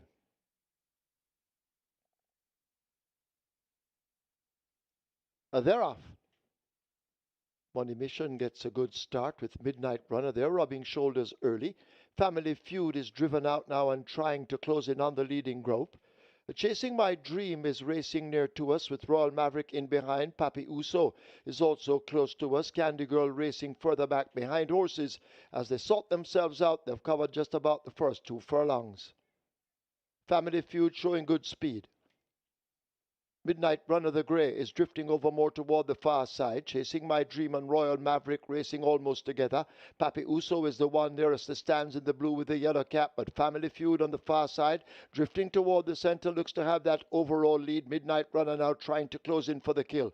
Chasing My Dream running in behind them. Here is Royal Maverick now kicking in with a burst of speed as Family Feud continues to fight hard. Royal Maverick now overtaking. Midnight Runner comes rushing through and Midnight Runner grabs the lead. Royal Maverick in chase. Here is Secret Sensation flying in the end. They drive toward the line. Midnight Runner possibly just over Secret Sensation. Then Papi Uso, Royal Maverick close. Could be Candy Girl over Family Feud and Chasing My Dream.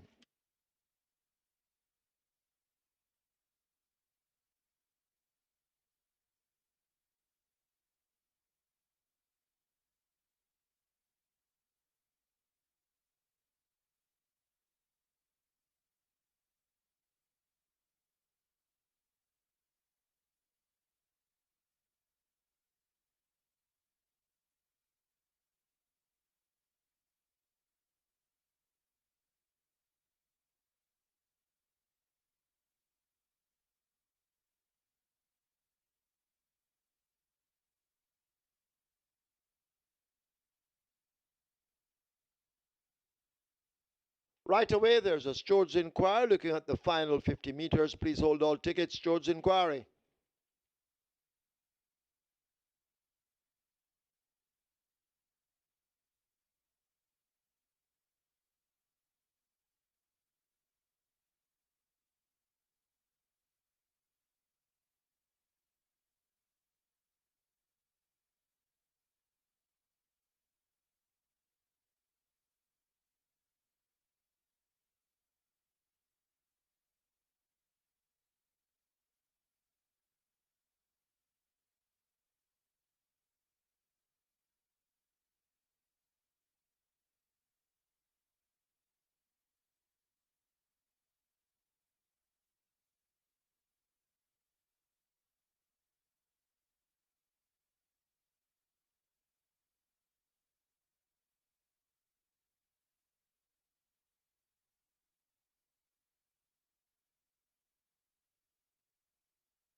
In the winners enclosure, the unofficial winner of race number 5 and number 8, Midnight Runner. A 3-year-old Roan Colt by Midnight Hawk. Fantabulous by War Marshal, Red O'Neill Hines. Own ONS Racers, train Adrian Prince, the winning rider, 2 on the day for the champion jockey Radish to Sneaky Fox Roman, and he now has 7 winners over the weekend. So far, the winning groom, Troy Legister. Second, number 3, Secret Sensation. Third, number 13, Papi Uso. Fourth, number 11, Royal Maverick. And fifth, number 9, Family Feud. Final time for 5 furlong straight. 103 flat. Please note Stewards Inquiry. Hold all tickets, please. Stewards Inquiry.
They're off.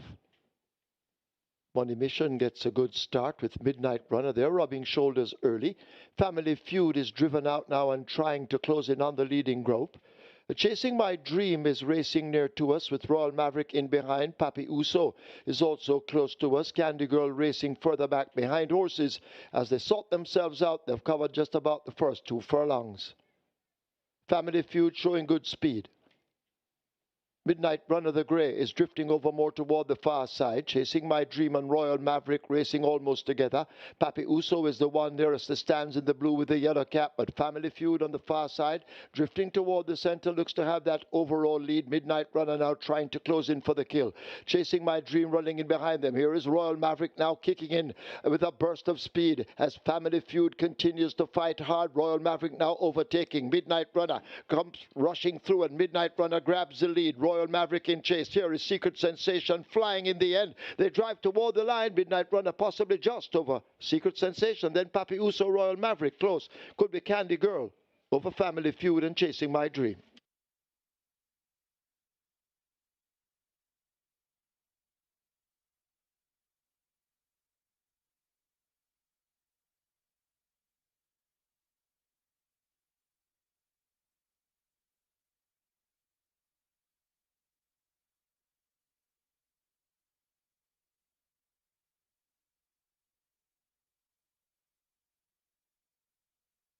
Number 12, Susie Q, came on the orders but took no part.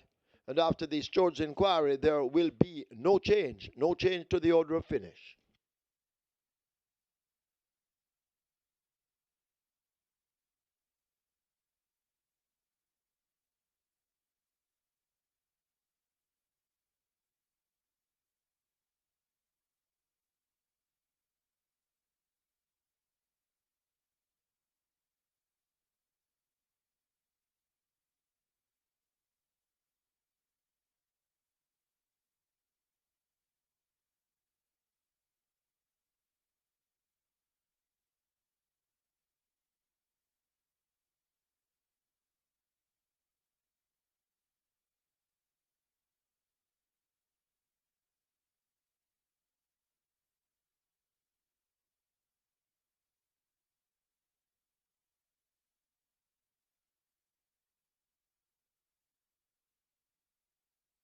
Once again, asking trainer Donovan Phillips to go to the storage room. Donovan Phillips, please go now to the storage room. Result of the fifth, now official horses to the testing barn. 8, Midnight Runner, 9, Family Feud. 8 and 9 both go to be tested. The splits are 24-2 by 49. Final time, 5 furlongs straight, 103. The margins are half by 1.5.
Auto race number 6 here, 75 favorite number 9, Muscatoon. Currently at 245. Muscatoon, good support. He was at 250 a second ago, down to 245 now. Muscatoon, good support for this one.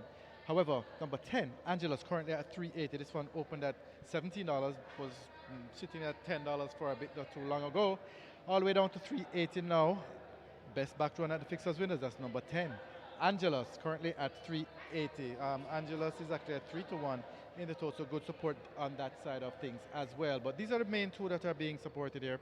As I mentioned, Muscatoon is actually a small loser in the book, and at the moment, number 10, Angelus 380 is the best back runner at the fixers winners for race number 6. So good luck.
Horses take the track for the 6. It's for 3-year-olds and up, an optional claiming event, 350,000 to 250,000 the tag. Also native bred 6-year-olds and up, non-winners of 3. The distance 1,200 meters or 6 furlongs. Number 1, Last Dance. Make the weight 52 kilos or 115 pounds.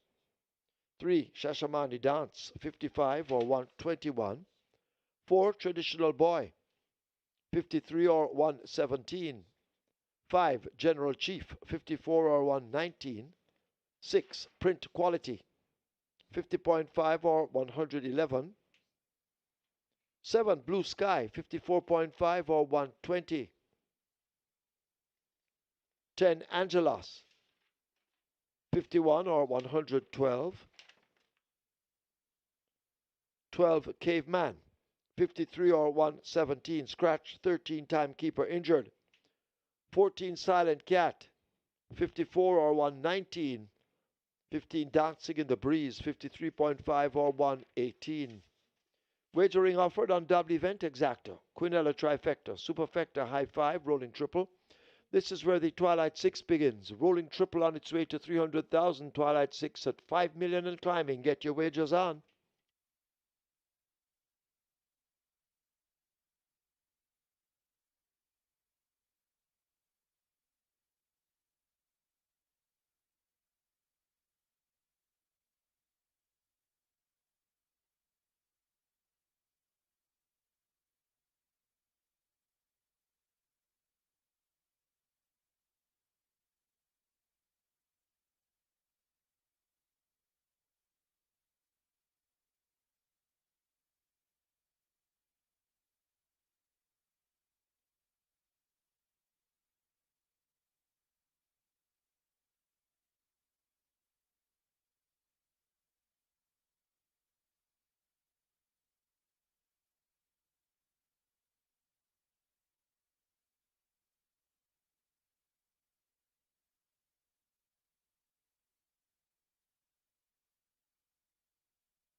So Midnight Runner, the big favorite, gets the job done. Radish Robin riding there for trader Adrian Prince and owner O&H Racers of O&H Stackroom fame.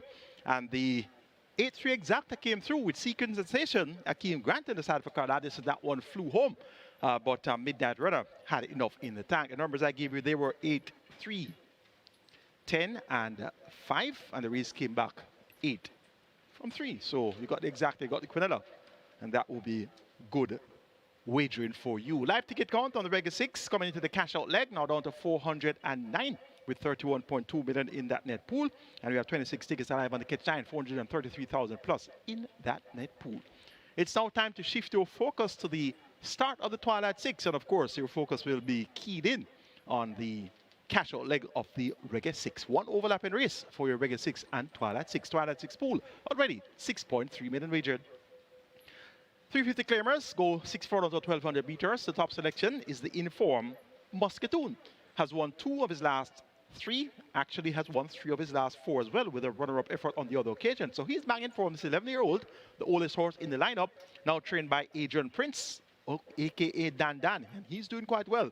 And the quarterly championships are on the line today, the final day of the second quarterly championship. Of course, the Linville Pickett McFarlane quarterly championship meet.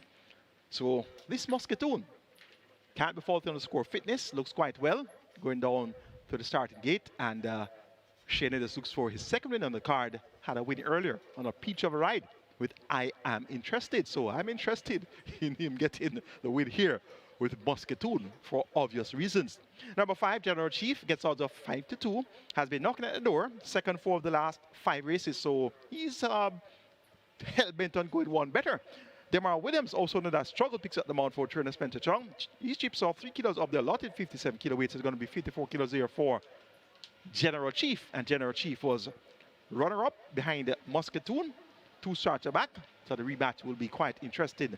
Muscatoon has changed barn since, and I always tell you, I always remind you about that key variable that contributes significantly to determining the outcome of claiming races, and that's the change of barn.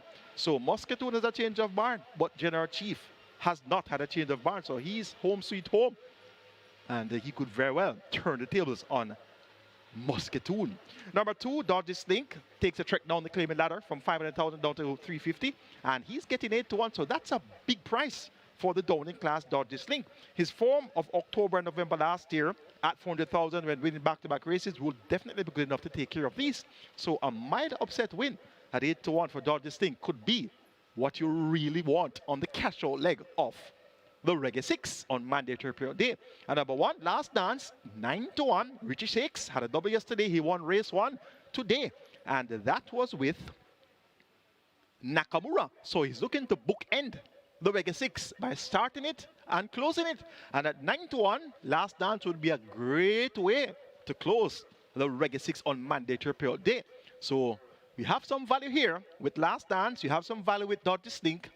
Going though for the fancied runners, in order of preference, 9, Muscatoon over 5, General Chief, then 2, Dodge's Link, and 1, Last Dance. But for Reggae 6 reasoning, Reggae 6 purposes, we want the price horses to come through. And I was really rooting for the second horse a while ago, Secret Sensation, to upset the apple cart. But ran out of real estate there. So let's see how this catch-out leg will go. Twilight 6 pool, 7.1 million and climbing. Get your wages on, and best of luck.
So they've closed up the front of the gate for the start of race number 6, and this is the cash out leg of the Reggae 6.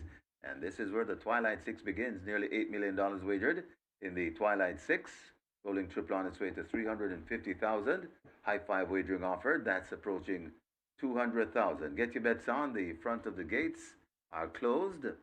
So therefore, on a load shortly. Hurry to the windows and place your bet.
Working on the eighth, that's a blindfolded Ahmed Ali. Looks to be in at 8. The horse is loading. Loading for the 6th.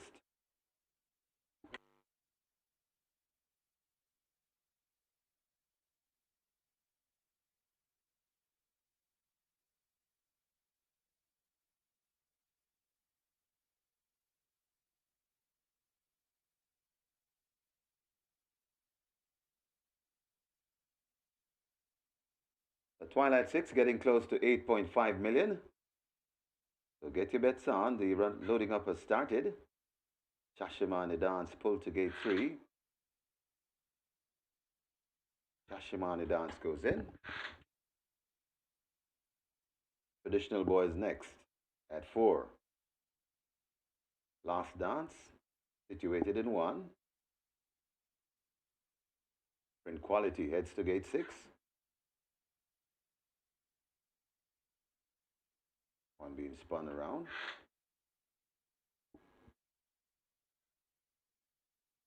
Blue Sky heading to 7. That one is sideways. Walking sideways, straightened out. Blue Sky.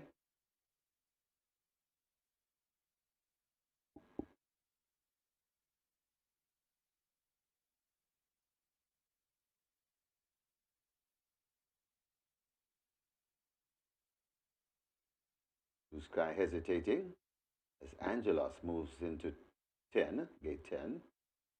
Blue Sky into 7. General Chief is next at 5.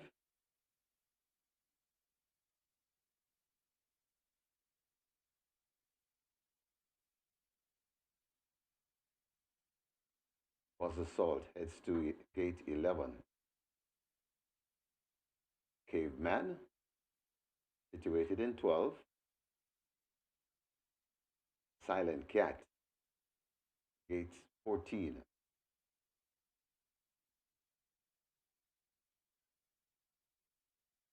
So loading up process will advance.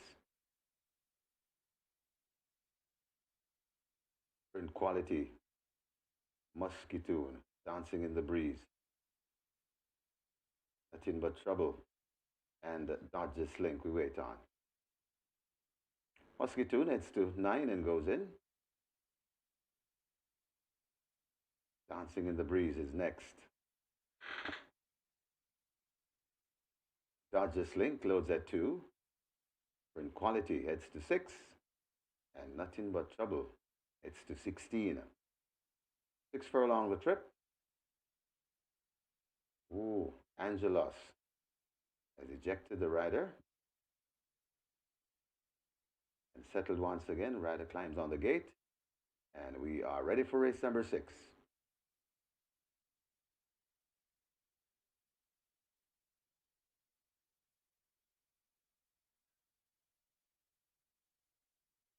Rough and racing.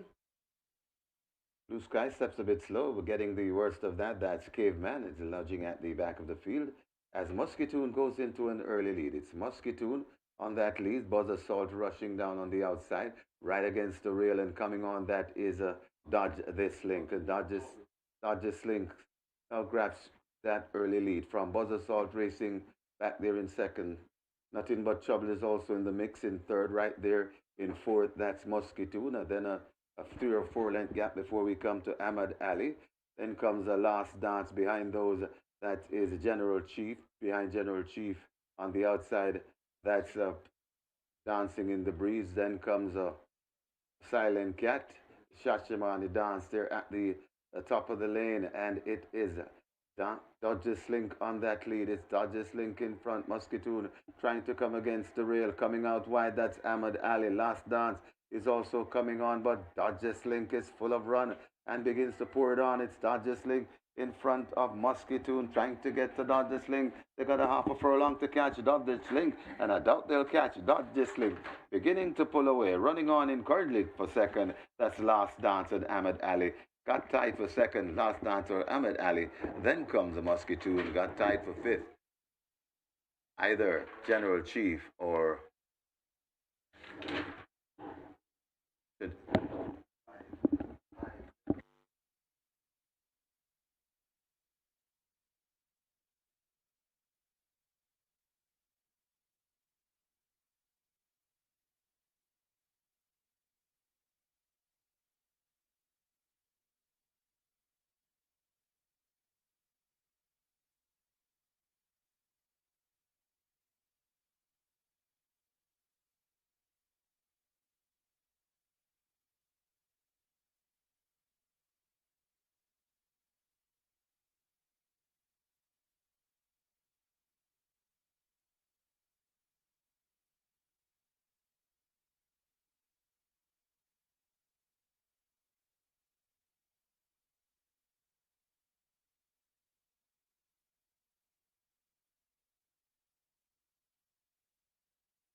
We have claims in the sixth. Number 2, Dodge This Link, 2 submitted. Omar Williams for Tanya Carr.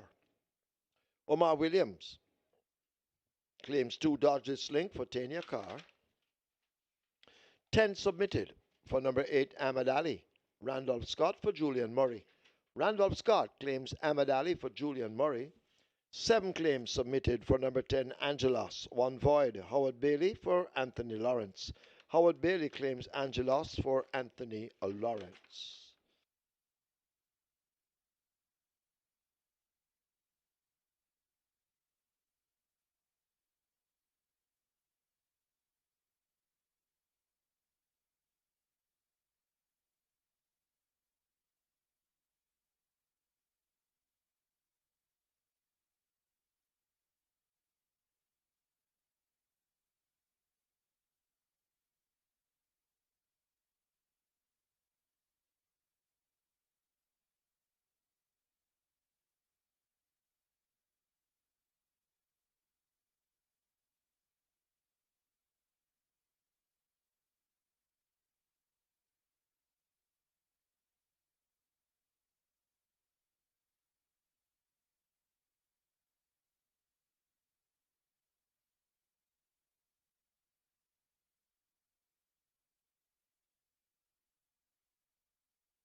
the winners enclosure, the unofficial winner of race number 6, number 2, Dodge This Link. An 8-year-old chestnut gelding by Traditional, Dan Ziegler by category, where Derek White and Lakeland Farms Limited own Delita Brewster, a train, Greg Fennell, the winning rider, the bustling Phil Parchment, the groom Nicholas Green, a second, a number 8, Ahmed Ali, a third, number 1, Last Dance, fourth, a number 9, Musketoon, and a fifth, number 5, General Chief. Stand by for the final time.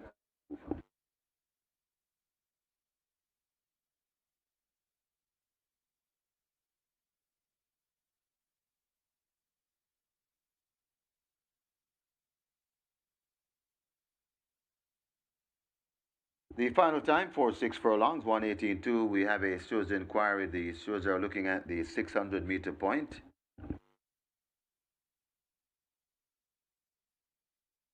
An incident involving numbers 5, General Chief, and 7, Blue Sky. Hold all tickets, please. Stewards inquiry.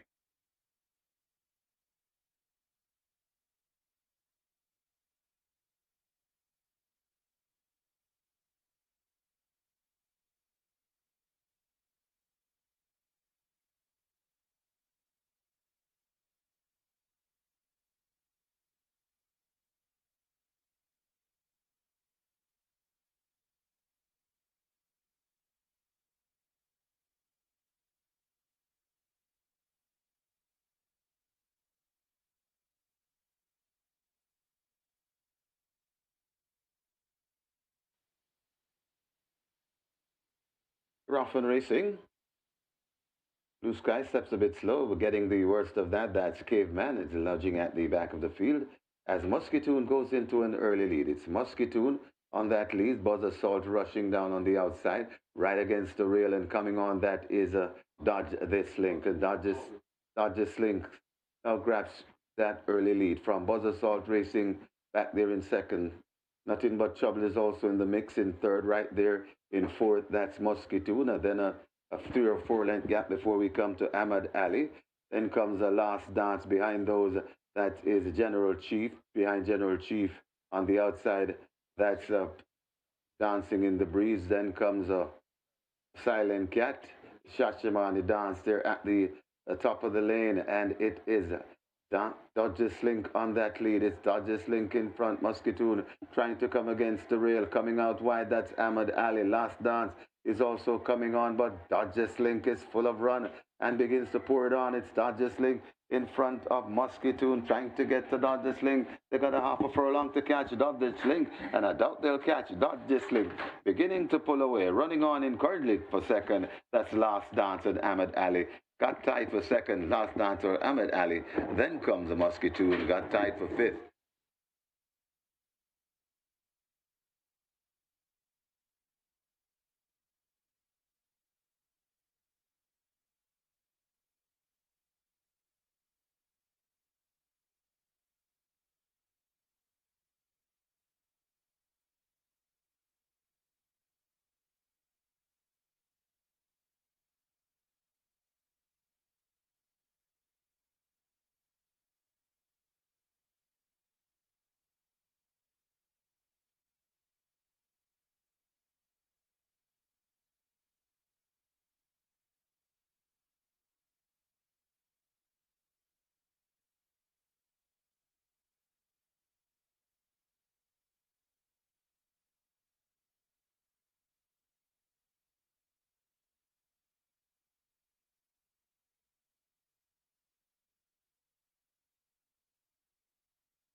So have a look at the photograph for a second place. Second, going to number 8, Ahmad Ali, beating number 1 Last Dance. So 8, Ahmad Ali, getting the second over 1 Last Dance.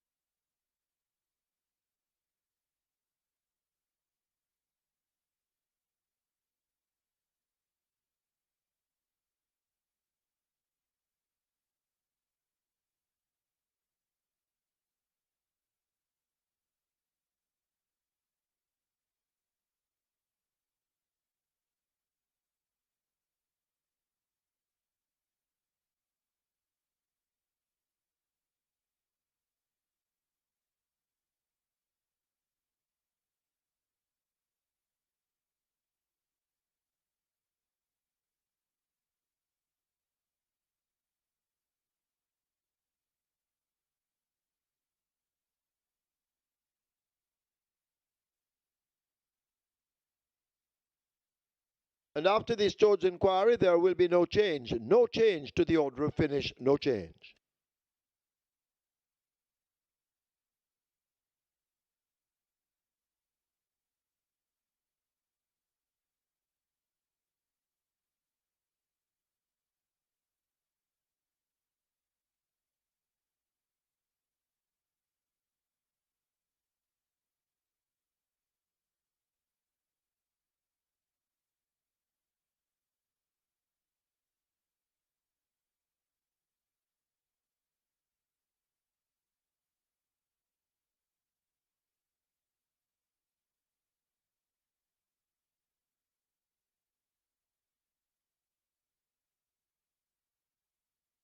Result of the 6 now official. Horses to the testing barn. 2, Dodge This Link. 9, Muscatoon. 2 and 9 both go to be tested. Splits 24-1, 49-3. They raced the 6 furlongs in 118-2. The margins were 6 by a nose. There were 283 winners of the Rega 6, each receiving 110,258.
So our very popular mandatory payout at Reggae 6 has come to a closure, and congratulations to all 234 of us who won the Reggae 6, $110,258 in dividends there, and indeed $31.2 million shared up among our Reggae 6 winners. My ticket was live as can be today. 3 consecutive race days with a winning Reggae 6 ticket. And we're going to quickly take a look at that masterpiece on your monitor right now. Race number 1, won by number 2.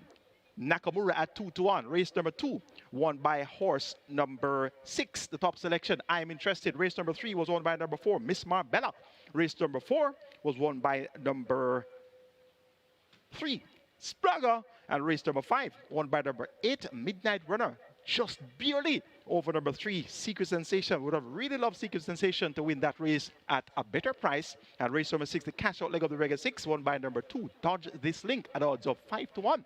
Cost of that ticket, $7,680, and the payout there over $110,000. So we got it right, and we have gotten it right for 3 consecutive race days. 2 races ago, had the triple in the bag, the Reggae 6, the Catch Stand, and the Twilight 6. Last race day had the Reggae 6, and today, on the most important day, we're really gearing up for today and have the Reggae 6 again with $110,000 in dividends here. Let's now take a look at the closing stages of our Reggae 6 events.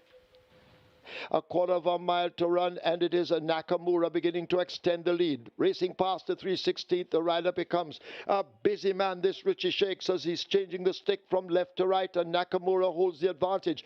Justin Biden now asked to leap forward on the outside. Nakamura running straight and true. Inside the final 16th, continues to hold on to the advantage. Justin Biden trying to close. It is a Nakamura. Nakamura takes it by maybe 4 lengths. Justin Biden is second. Lucy in the Sky third. Anonymous is fourth. Big Argument is back in 5th. But still there is Sky Rizzy, stood Sky Rizzy. I'm Interested, coming on nicely too. It's I'm Interested now comes right to get the lead, and I'm Interested goes on to beat Sky Rizzy. Toots back in 3rd. Then comes Golden Loyalty back in 4th. But Miss Marbella has that lead angling to the stand fence. Rocket Fire Seb is in the center on the far side. That's Big Buzz, but it's Miss Marbella. A Brompton Boy now throwing down a challenge against the stand fence. Miss Marbella fighting to hold them off. Brompton Boy and Rocket Fire Seb trying to close. Miss Marbella hangs on to take it from Brompton Boy. Rocket Fire Seb races in 3rd. On the far side, Big Buzz is 4th.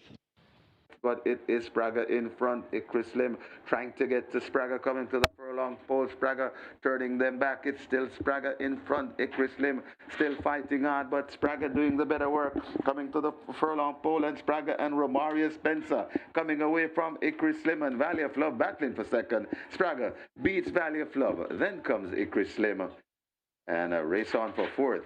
That's Lagertha beating out Sensational Gift.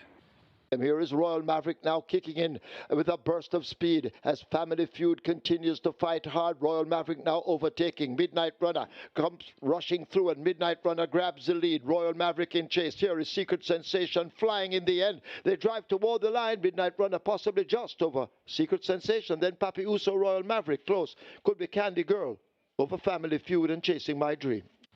They're at the top of the lane, and it is Dodges Link on that lead. It's Dodges Link in front. Muscatoon trying to come against the rail. Coming out wide, that's Ahmad Ali. Last Dance is also coming on, but Dodges Link is full of run and begins to pour it on. It's Dodges Link in front of Muscatoon trying to get to Dodges Link. They got a half a furlong to catch Dodges Link, and I doubt they'll catch Dodges Link. Beginning to pull away. Running on in currently for second. That's Last Dance and Ahmad Ali. Got tied for second, Last Dancer, Ahmed Ali. Then comes the Muscatoon, got tied for 5th.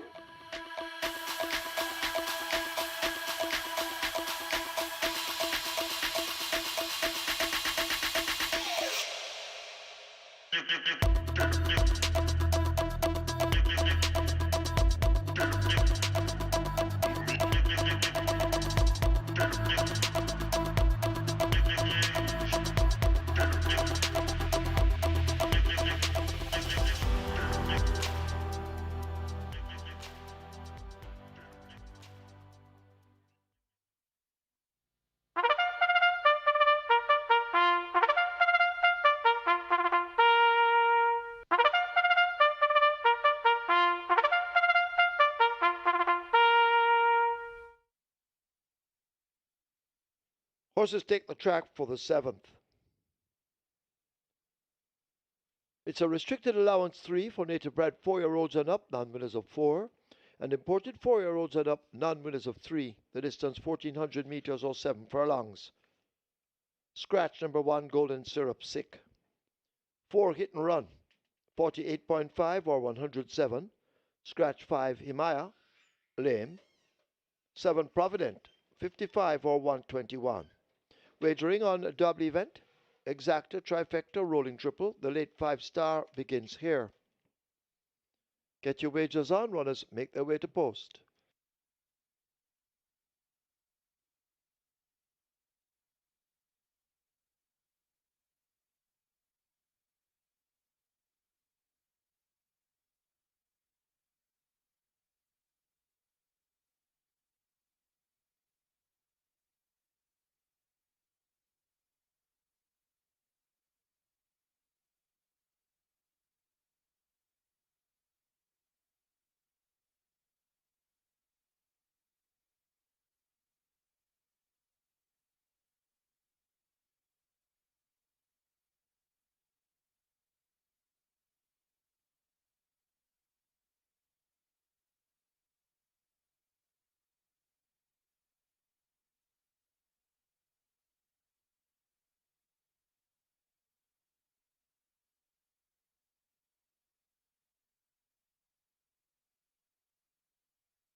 Congratulations once again to our Reggae 6 winners, and the cash out leg there was won by Dodge's Link at a decent price of 5-1. Philip Portrait ride for Greg Fenner, stepping down from 500,000 down to 350,000, comfortable at the spot, and proved to be the best horse on the day. Really was on a big lead, turning for home, and there were no serious pursuers there, and Dodge's Link ran out to be an easy winner.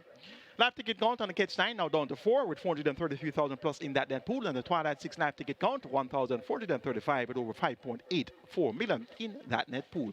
It's now time for race number 7, the Jason da Costa handicap. Scratch numbers 1, Golden Syrup, and 5, Himaya. The other 5 runners are all trained by the champion trainer. Top selection goes to number 3, J. Speed, Radish Roman. The champion jockey rides, and this J. Speed was the winner by short head last time out, making rapid headway, coming from without the pace, going 7 furlong, beating Oil Machine and Train of Thought. A similar effort should be able to fight out the finish here, though up in class numbers of 4 for the first time. His stablemate, number 7, Provident, also takes a step up in class. Third, make that 1 by half of it last time out at numbers of 3, and beating Oil Machine and King Pine. So both Provident and J. Speed had a victory over the same horse, Oil Machine, a narrow victory too. So they're both up in class, and based on the all-out victory for these two horses over the same Oil Machine, they're both equally matched here. Superior can't be considered. Seriously, Hit and Run has some pace, well beaten last time out by Provident.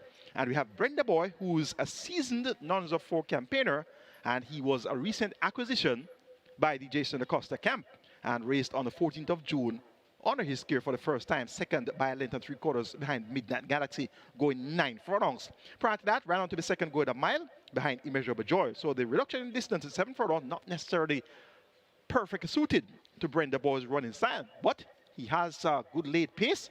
So once he's close enough at the top of the lane, he could be good enough to run by these. That's left to be seen. An interesting looking Jason the Costa handicap going here for 3, 7, 2, and 4 as my order preference. J. Spieth over Provident, Brenda Boy, and Hit and Run. Late 5-star pool, 850,000, and climbing your triple is at $250,000. It's now on to post for the 7th event. Get your wagers on now, and best of luck.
Horses now loading. Horses are loading.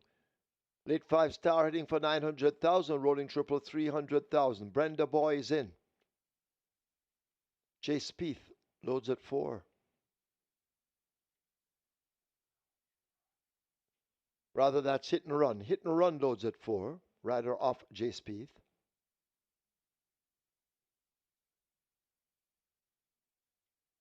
They've opened the front of gate 3 to accept J. Spieth.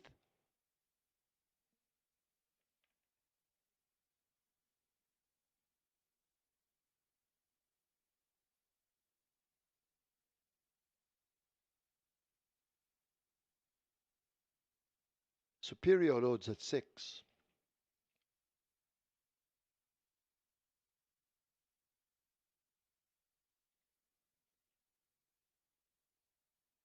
Provident comes into 7.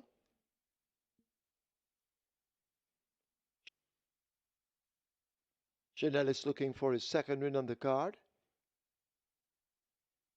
Chase Spieth now coming into 3. Field in 9. 7 furlongs. Attendants out of the way. Starter ready. They're off. Brenda Boy gets the slowest start as they make their way rushing down the backstretch and head toward the 6. J. Spieth on the rail showing just the leader. Stablemate Provident cruising alongside as they flash past the 6. A break of some 4 or 5 lengths to Hit and Run, racing just ahead of Brenda Boy, who came out slowly, and Superior struggling early at the back. Down the backstretch they go, they leave the 5. J. Spieth on the rail, attempting to go all the way. Provident testing on the outside, just a neck separates them. A gap opens up to Hit and Run and Abigail Abel. A Brenda Boy makes up some ground, and Superior remains last of the runners as they've left the half mile and arrive at the 7/16. A 2-horse race at the moment. J. Spieth on the rail narrowly, just by ahead.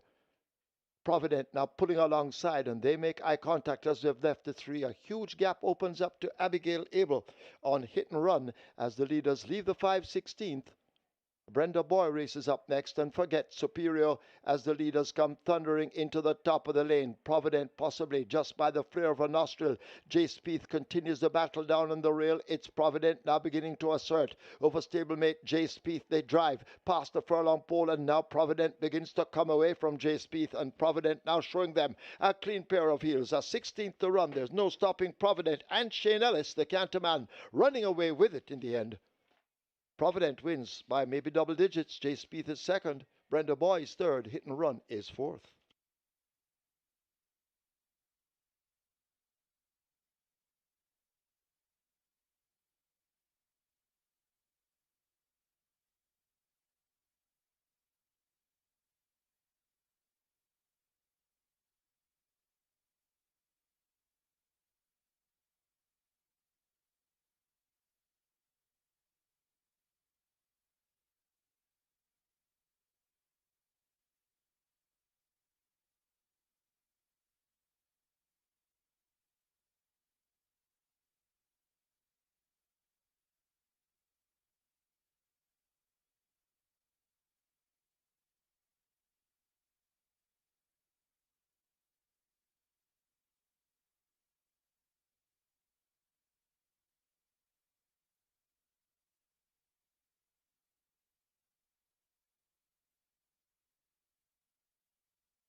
And the winners enclosure, the unofficial winner of race number 7, Provident, 4-year-old Chestnut Colt by Sensational Slam, Dream Point by Sweet Southern Saint, Red Karn Prasad. Owner Carlton Watson, conditioned by the champion trainer Jason the Costa. The winning rider, 2 on the day for the Canterman, Shane Ellis, the groom, Leon Levy, second, number 3, Jay Spieth, third, number 2, Brenda Boy, and fourth, number 4, Hit and Run. Final time for 7 furlongs, 1:28 and 1.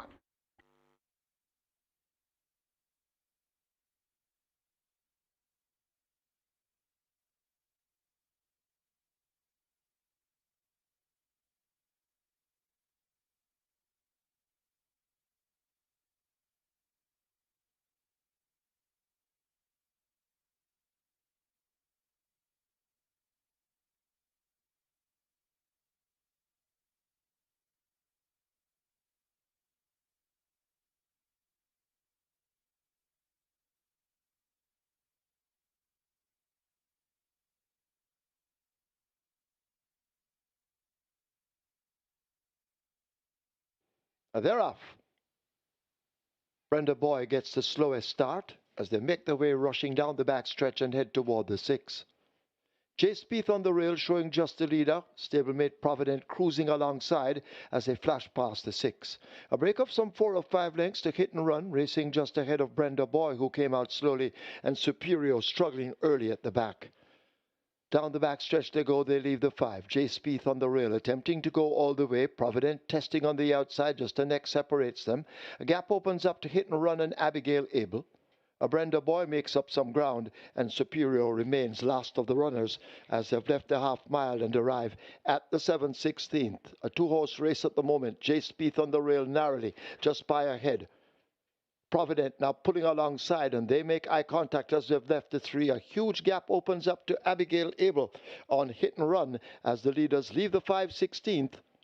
Brenda Boy races up next, and forget Superior as the leaders come thundering into the top of the lane. Provident possibly just by the flare of a nostril. Jay Spieth continues the battle down on the rail. It's Provident now beginning to assert over stablemate Jay Spieth. They drive past the furlong pole, and now Provident begins to come away from Jay Spieth, and Provident now showing them a clean pair of heels. A 16th to run. There's no stopping Provident, and Shane Ellis, the Canterman, running away with it in the end. Provident wins by maybe double digits. Jay Spieth is second. Brenda Boy is third. Hit and Run is fourth.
Result of the 7th now official. Horses to the testing barn: 2 Brenda Boy, 7 Provident. 2 and 7 both go to be tested. The splits are 25, 48-4, 114-4. 7 furlongs raced in 128-1. The margin's 12.5 by 3. Up next, the ERROL Sabrati Trophy.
On to race number 8 here. 65 favorite in the tote, number 11.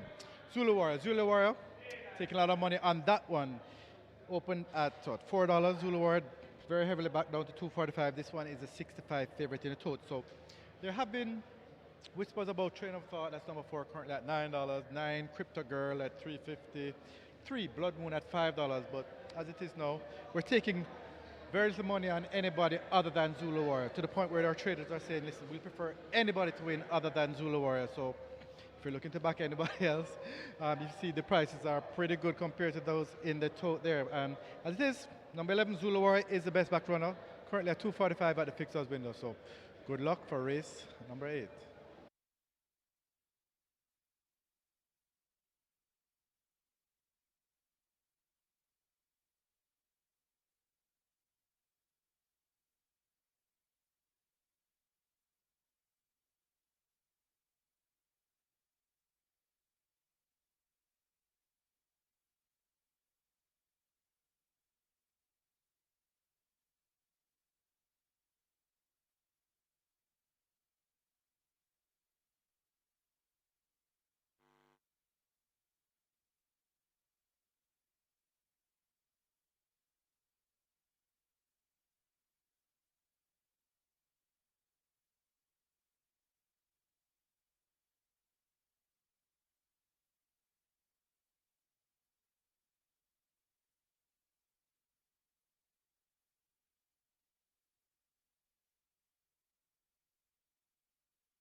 Horses that take the track for the 8th, it's the ERROL SUBRATIE Trophy.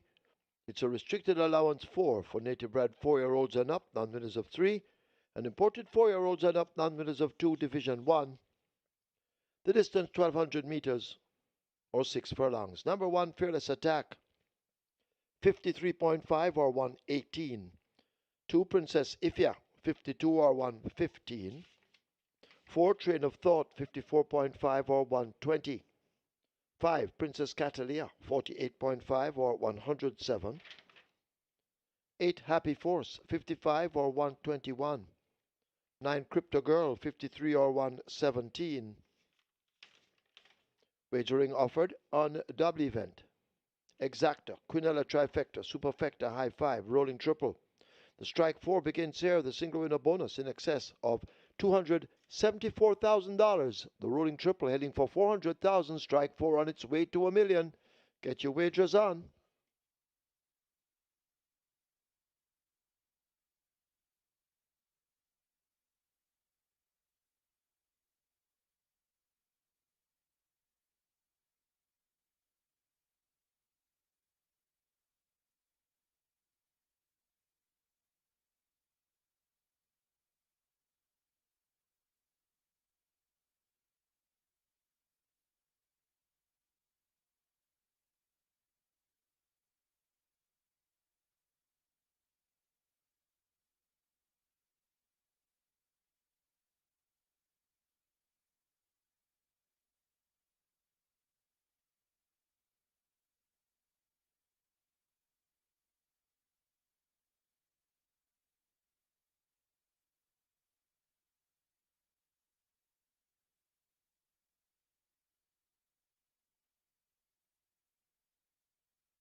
So the runners are heading to post. This is race number 8, and it's Division 1 of the ERROL Sabrati Trophy. And the very popular Strike 4 begins here. Strike 4 on its way to 1.5 million. So we're going to close in on 1.5 million any moment now. The jackpot bonus in excess 274,000. Rolling triple on its way to 450,000. And we also have High 5 wagering. High 5 pool approaching 150,000. Get your bets on as the runners make their way to post.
So the right 3 horses in the top 3 spots. The numbers I gave you there for the 7th event, the Jason Costa handicap, was a 3, 7, 2, and 4. The race came back 7, 3, 2, and 4. Provident gets the better of Jay Spieth, Brenda Boy, and Hit and Run. Now I have to get gone on the Catch 9 down to 1 with 433,000 plus in that net pool, and we have 678 live tickets on the Twilight 6 with over 5.84 million in the net pool.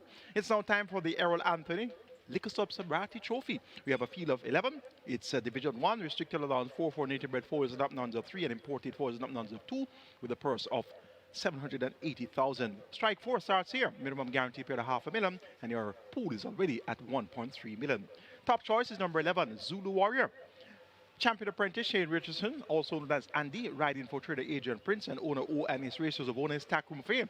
And when this race was looking for a double, they had a Midnight Runner winning in race number 5.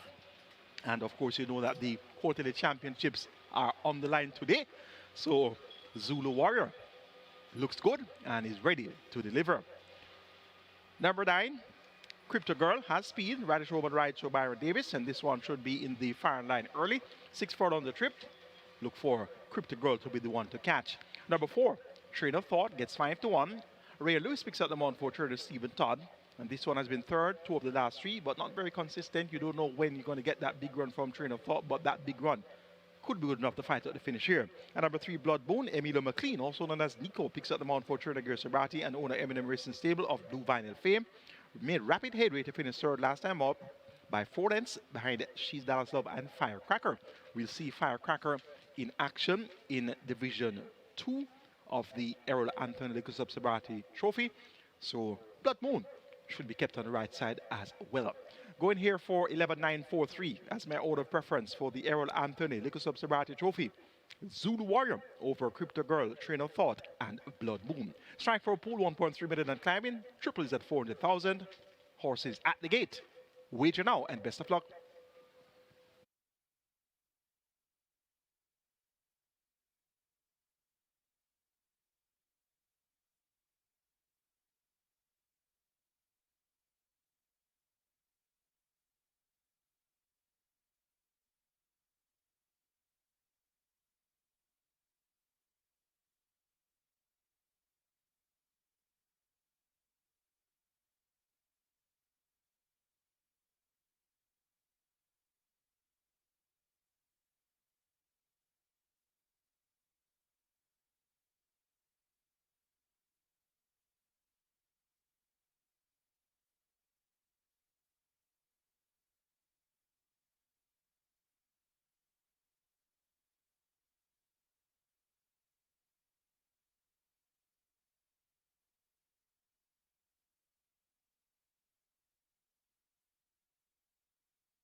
Runners arriving at the post for race number 8, Division 1 of the ERROL Sabrati Trophy.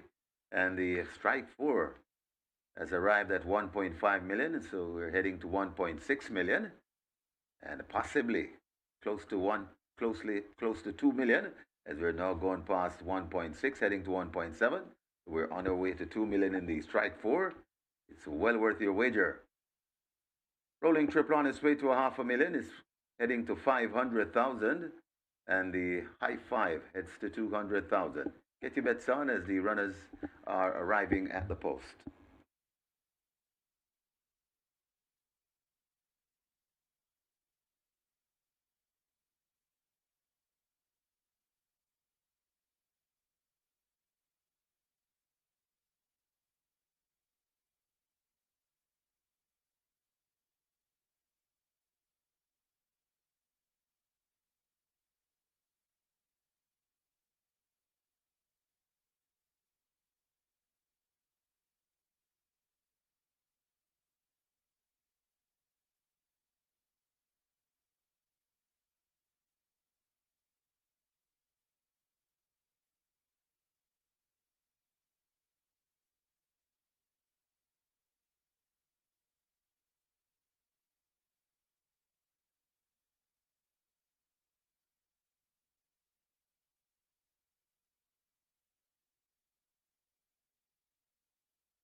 Your attention, please. Trainer Michael Marlowe has to go now to the storage room. Michael Marlowe wanted in the storage room.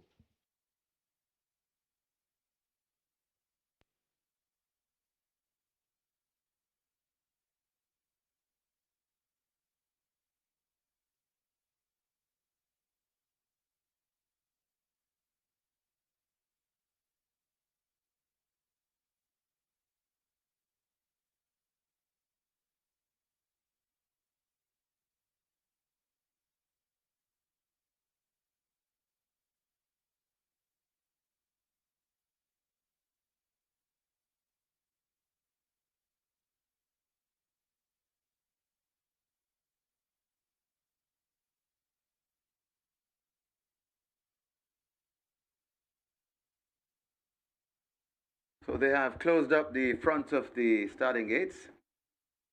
Get your bets on, so the loading up about to start. Hurry and make your wagers. Fearless Attack looks to be the first one, heads to gate number 1. Fearless Attack goes in. Horses loading. Princess Ifya to follow at 2.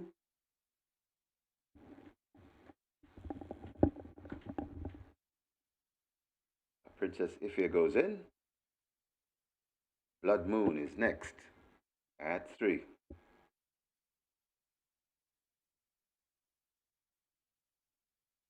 Train of Thought heads to gate 4. Train of Thought goes in. Princess Catalia to gate 5.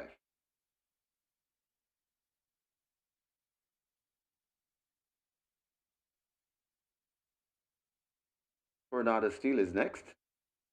Gate 6.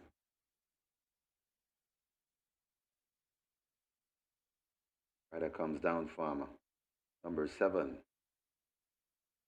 That's Princess Fiani. Wesley Henry. The load at 7. Princess Fiani goes in. Henry will climb aboard. Rider comes down from Crypto Girl.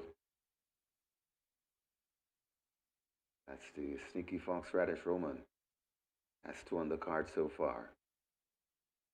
7 in 2 days. Crypto Girl goes in. Design Diva is next at 10.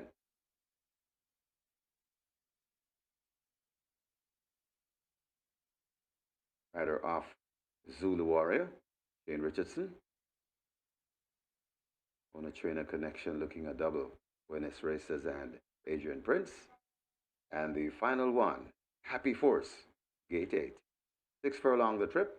This is Division 1 of the ERROL Sabrati Trophy. And we're ready for a start.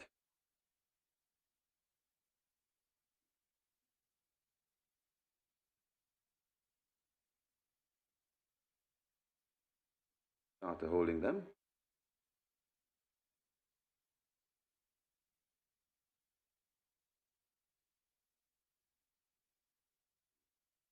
Problem in one of the gates, and now they're ready. They're off and racing. Happy Force marginally misses it along with Crypto Girl as a Princess Ifya rushes to an early lead, headed now by Zulu Warrior. And Zulu Warrior goes on from Princess Ifya. Princess Fiani is right there too. On the outside, that's Blood Moon. On the inside, Fearless Attack. Then comes Design Diva. Train of Thought follows them. Watching them from the rushing down on the outside after that bad break, that's Happy Force, overtaking Tornado Steel. Then comes Crypto Girl, and racing at the back of the field, that's Princess Catalia. They go towards the 2.5, and the Zulu Warrior makes the intention clear, about 3 or 4 lengths in front of Princess Fiani, chasing in earnest. Then come a wall of horses. Princess Ifya is right in the middle. Also coming on, that's Blood Moon, but this Zulu Warrior is not messing around. About 6 or 7 lengths in front, still chasing. That's Princess Ifya. Blood Moon is improving. Also trying to come on, that is a Train of Thought, but this Zulu Warrior sprinting clear, and it's a double for trainer Adrian Prince and ONS Racers and Shane Richardson. Second, Princess Fiani. Then comes a Train of Thought Behind them, that's Princess Catalia, got tied for fifth. Could either be Blood Moon or Fearless Attack.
And the winners enclosure, the unofficial winner of race number 8, the Division 1 of the ERROL Sabrati Trophy, number 11, Zulu Warrior. 4-year-old chestnut horse, chestnut colt by a Soul Warrior. Look at Me Now by Region of Merit. Red Michael Beecham, own ONS Racers, train Adrian Prince. That's a double for the combination owner trainer. Congratulations. And well ridden by Shane Richardson. Winning groom, Andre Muir. Second, number 7, Princess Fiani. Third, number 4, Train of Thought. Fourth, number 5, Princess Catalia. And a fifth, number 3, Blood Moon. Final time for 6 furlongs, 114 flat.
after holding them.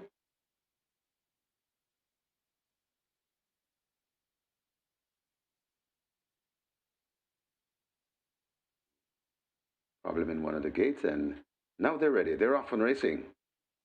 Happy Force marginally misses it along with Crypto Girl as a Princess Ifia rushes to an early lead, headed now by Zulu Warrior. And Zulu Warrior goes on from Princess Ifia. Princess Fiani is right there too. On the outside, that's Blood Moon. On the inside, Fearless Attack. Then comes Design Diva. Train of Thought follows them. Watching them from the rushing down on the outside after that bad break, that's Happy Force overtaking Tornado Steel. Then comes Crypto Girl and racing at the back of the field. That's Princess Catalia. They go towards the 2.5, and the Zulu Warrior makes the intention clear about 3 or 4 lengths in front of Princess Fiani, chasing in earnest. Then come a wall of horses. Princess Catalia, Princess Ifia is right in the middle. Also coming on, that's Blood Moon, but this Zulu Warrior is not messing around. About 6 or 7 lengths in front, still chasing. That's Princess Ifia. Blood Moon is improving. Also trying to come on, that is a Train of Thought, but this Zulu Warrior sprinting clear, and it's a double for trainer Adrian Prince and ONS Racers and Shane Richardson. Second, Princess Fiani. Then comes a Train of Thought. Behind them, that's Princess Catalia, got tied for 5th.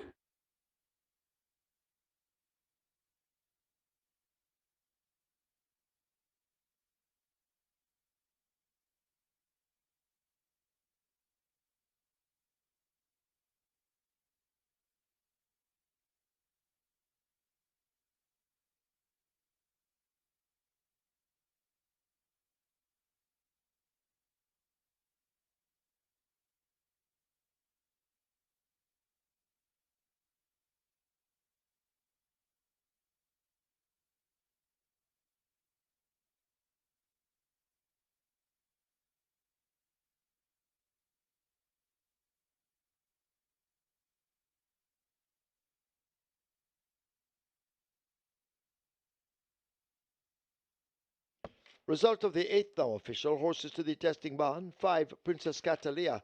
11, Zulu Warrior. 5 and 11 go to be tested. Splits 24, 48, 1. Final time 6 furlongs, 114. Margins 17 and a quarter by 2.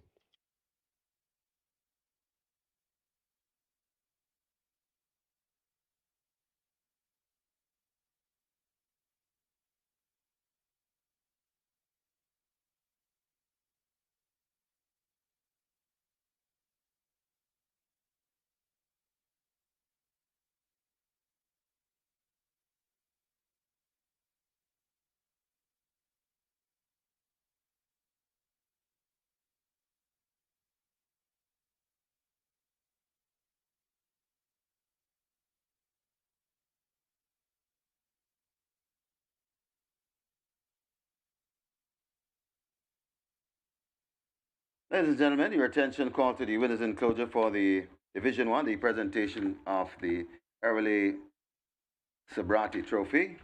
Making the presentation is Mr. ERROL Sabrati, and he makes it to Desroy Smith, representing the winning owner, ONS Racers.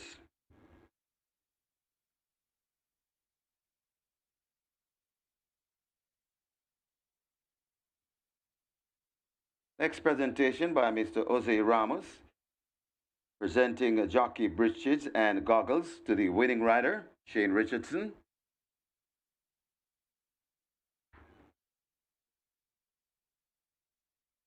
And the British and goggles donated by Shelley Hosang.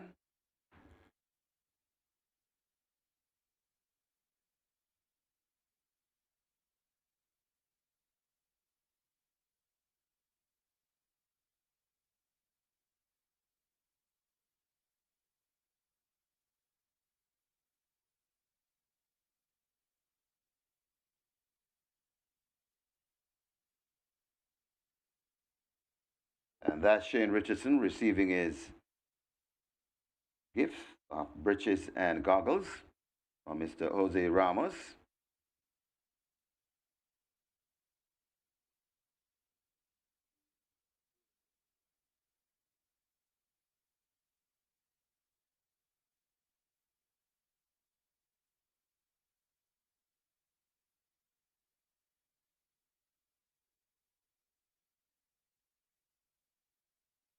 Next up, Mr. Raymond Price. He is the caretaker of East Central St. Catherine, presenting a gift of phone to the winning groom.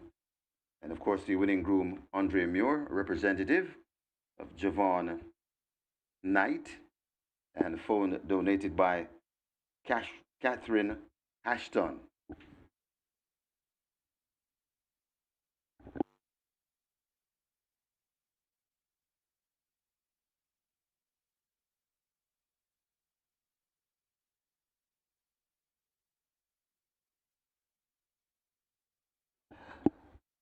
Congratulations to the winning connections, Division 1 of the ERROL A Sabrati Trophy.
To race number 9, and all the rage here at Fixed Odds Winners is number 9. Number 9 in race time.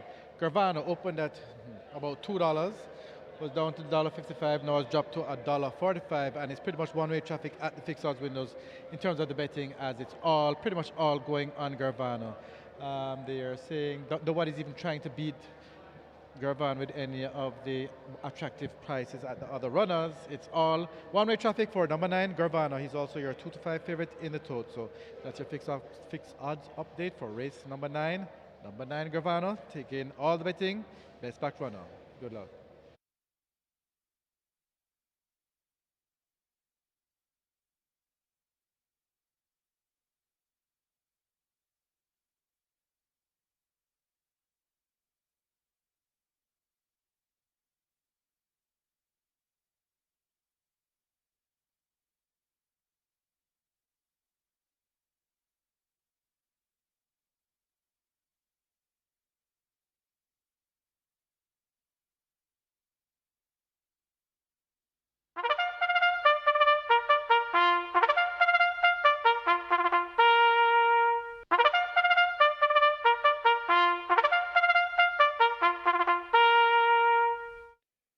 Horses that take the track for the 9th. It's the HUBERT CHINNA Bartley Memorial Trophy. A restricted overnight allowance for 3-year-olds and up. This is Division 1. Non-winners of an overnight lifetime. The distance 1400 meters or 7 furlongs. Number 1, Empress Lynx. Make the weight 50 kilos or 110 pounds. 3, Mr. Senator, 53.5 or 118. 4, Final Load, 53.5 or 118. 8, Fly Blue Jet, 49 or 108. 10, Jonker Jeff, 52.5 or 116. Wagering offered on double event, Exacta, Quinella, Trifecta, Superfecta, High Five. This is where the late triple begins, and the late triple on its way to 700,000. Get your wagers on.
So the runners are heading to post. This is race number 9, the HUBERT CHINNA Bartley Memorial Trophy.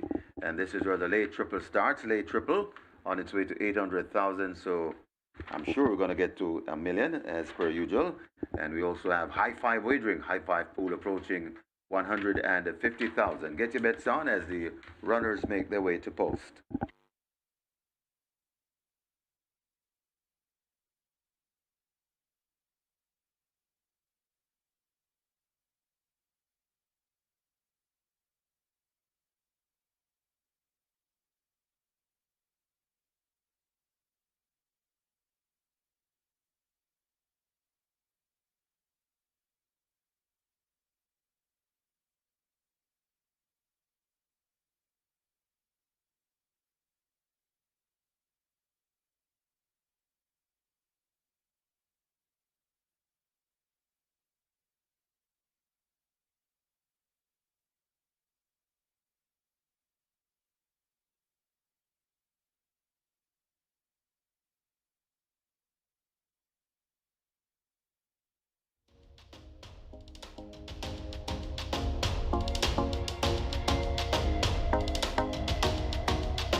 It's now time for the HUBERT CHINNA Bartley Memorial Trophy, and on your monitor right now is a photo of HUBERT CHINNA Bartley, also known as Washington.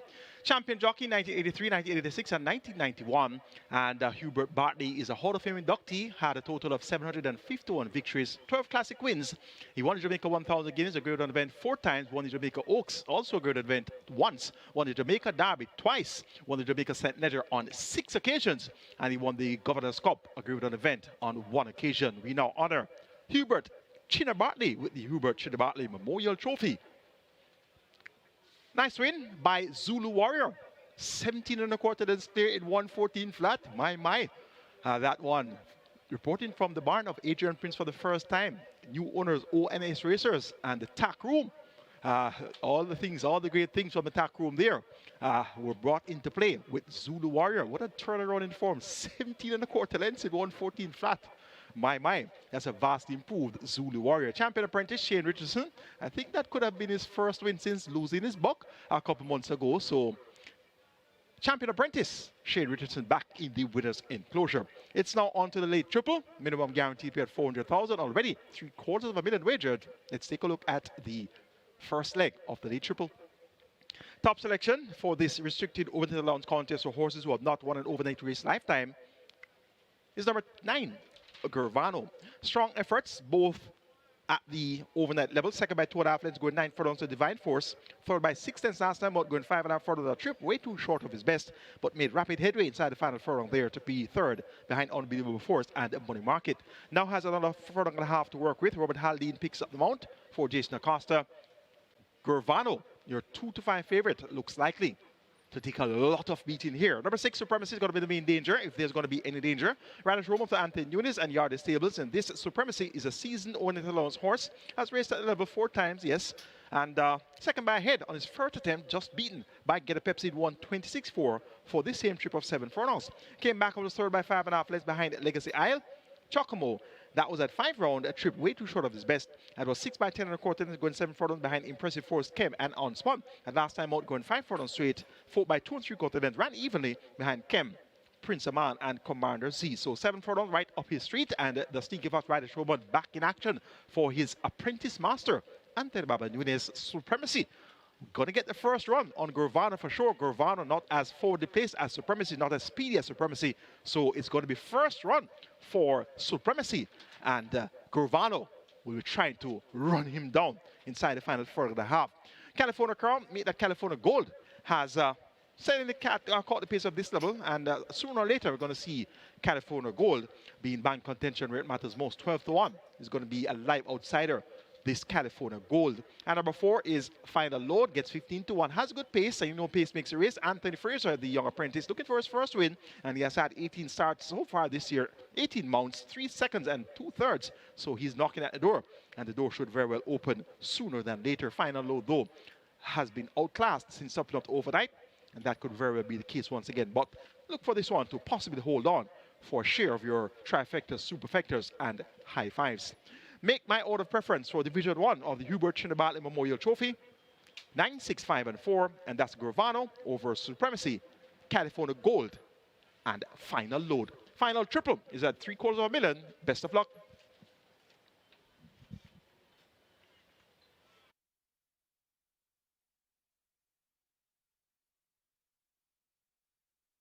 They've now closed up the front of the gates. Front of the gates closed as they prepare to load for the HUBERT CHINNA Bartley Memorial Trophy. Late triple approaching $1 million.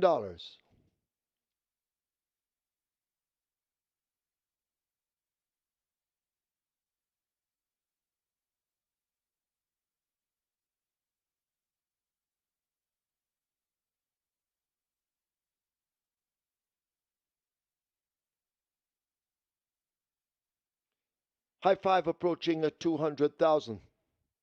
Loading up, about to begin. Get your wagers on.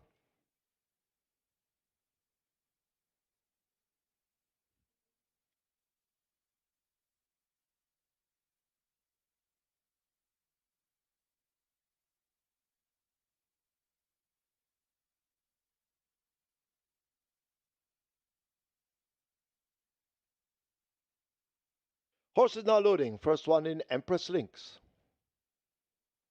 So Empress Links, the first to load.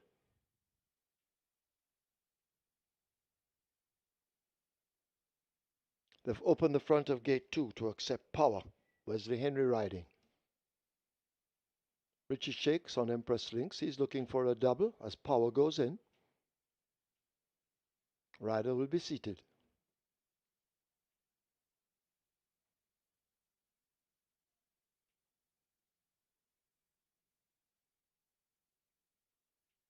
The grey Mr. Senator walking to 3. As the late triple now heads for 1.2 million. Mr. Senator is in.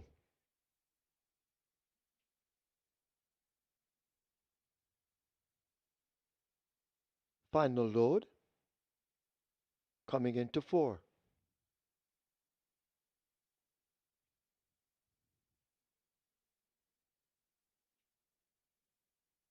California Gold. Loads at 5.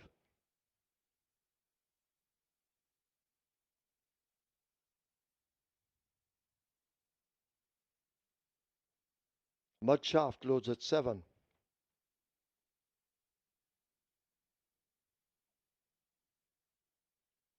Jean Krochev being led to 10.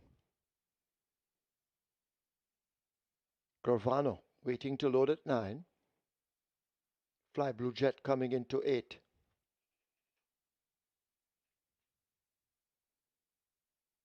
And we wait on Supremacy at 6. 2 to 1 in the wagering, second choice. Supremacy up to 6. Fielded 9 for the HUBERT CHINNA Bartley Memorial Trophy. 7 furlongs a trip. Starter ready? They're off. Mr. Senator gets an awful beginning and is left at the back, giving the field a huge jump as they charge away toward the 6. Supremacy comes away quickly. Final Load is running right there. Fly Blue Jet close up in 3rd spot. John Krochev races down on the outside. Mud Shaft overtakes him along with Power making ground on the rail. California Gold slotted in between horses. Gravano races toward the back of the field, just ahead of Empress Links as they leave the 5. And Mr. Senator trails. They charge down the back stretch. They're about to exit it and get into that half-mile turn, and Supremacy has now taken charge up front and opens up 3 lengths. There goes Gravano, the favorite now. He goes a-hunting and slips down into 2nd ahead of Final Load. Mud Shaft races on the outside of California Gold. Fly Blue Jet just on their tail as they leave the 3. In behind them, that's John Krochev. Mr. Senator making some progress with Empress Links, and the Power has faded at the back. They're coming into the top of the lane. Supremacy hugging the rail with that lead. Radish Roman now asking for everything as Gravano now comes flying up on the outside. It is Supremacy getting cracks of that right-hand stick. Gravano trying to get to Supremacy, who continues to fight on. They race past the furlong pole. Supremacy. Roman changes the stick now quickly to the left hand, and Supremacy finds a bit more. Gravano trying to close. A 2-length deficit is Supremacy. Here is Gravano flying on the outside. Supremacy and Gravano possibly just over Supremacy. Then Mr. Senator, much after the Empress Links there in a photograph ahead of California Gold.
In the winners enclosure, the unofficial winner of race number 9, the very exciting race 9, the HUBERT CHINNA Bartley Memorial Trophy, and the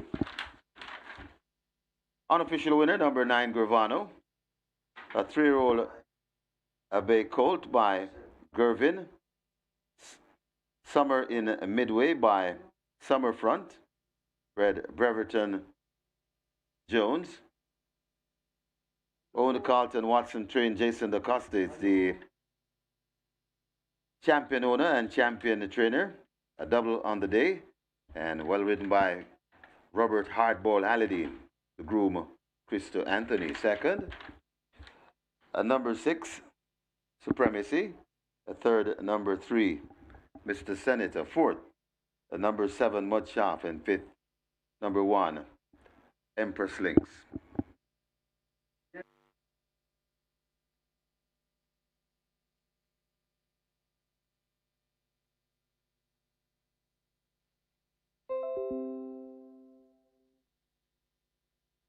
Final time for 7 furlongs, 127 flat. Mr. Senator gets an awful beginning and is left at the back, giving the field a huge jump as they charge away toward the 6. Supremacy comes away quickly. Final Load is running right there. Fly Blue Jet close up in 3rd spot. John Krajef races down on the outside. Mudshaft overtakes him along with Power making ground on the rail. California Gold slotted in between horses. Gurvana races toward the back of the field, just ahead of Empress Lynx as they leave the 5, and Mr. Senator trails. They charge down the back stretch. They're about to exit it and get into that half-mile turn, and Supremacy has now taken charge up front and opens up 3 lengths. There goes Gurvana, the favorite. Now he goes a-hunting and slips down into 2nd ahead of Final Load. Mudshaft races on the outside of California Gold. Fly Blue Jet just on their tail as they leave the 3.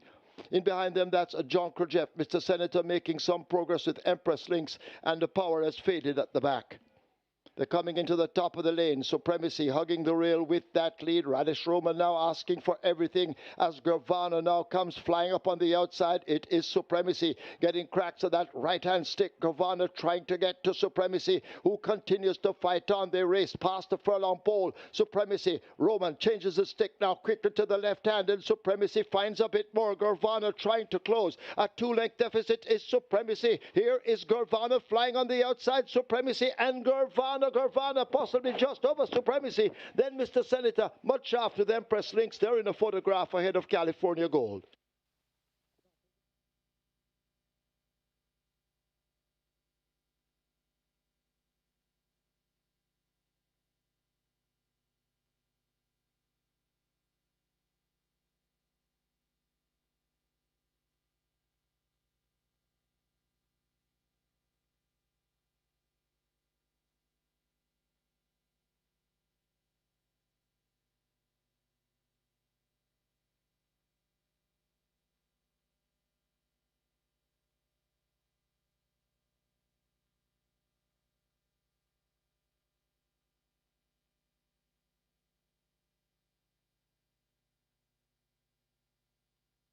Result of the 9th now official. Horses to the testing barn. 6 Supremacy, 9 Gurvano. 6 and 9 both go to be tested. Splits 23-1, 47-1, 113-2. They raced 7 furlongs in 127. The margins ahead by 16.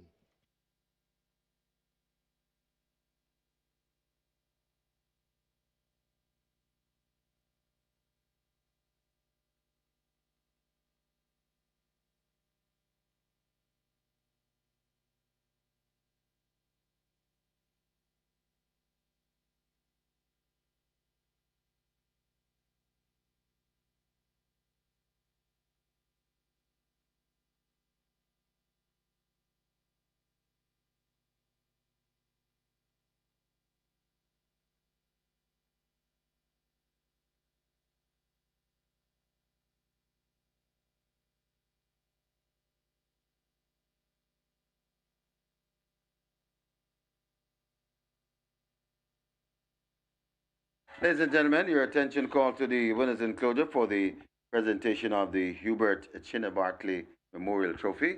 Making the presentation, daughter of the late Hubert CHINNA Bartley, Candace Bartley, and she makes it to the winning trainer, Jason da Costa, representing the winning owner, Mr. Carlton Watson.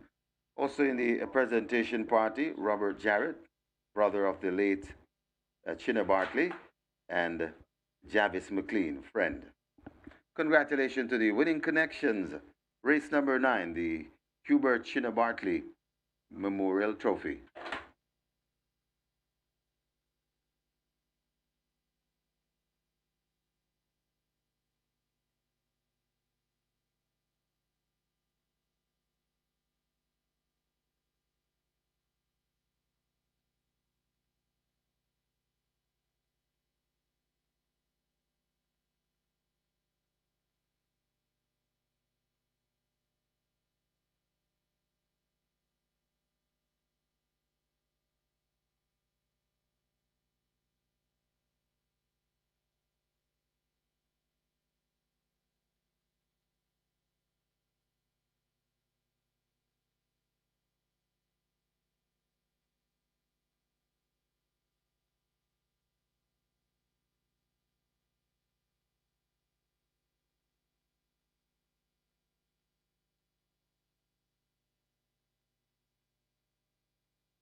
We're on to race number 10, and this one seems to be a little bit more knotted than it does on the surface. However, as it is, number 7, the even money favorite in the tote, number 7, Firecracker, currently at 240. Firecracker getting some very good support, actually the best back runner at the fixers winners here now at 240. However, interestingly, some good money has come in for number 10, another mission at a big price. This one at $16 right now, so good support for that one. And of course, there have been sprinkles on the other horses that you would expect. Number 2, Wicked Cassie currently at $6, 4, Bold Move at $5, and 6, First Offense at $5. But it's really, without a doubt, best back runner here, number 7, Firecracker, even money favorite in tote. Slightly higher here, $2.40 at the fixed odds winner. So good luck with race number 10.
Horses take the track for the 10th. This is Division 2, the ERROL SUBRATIE Trophy. It's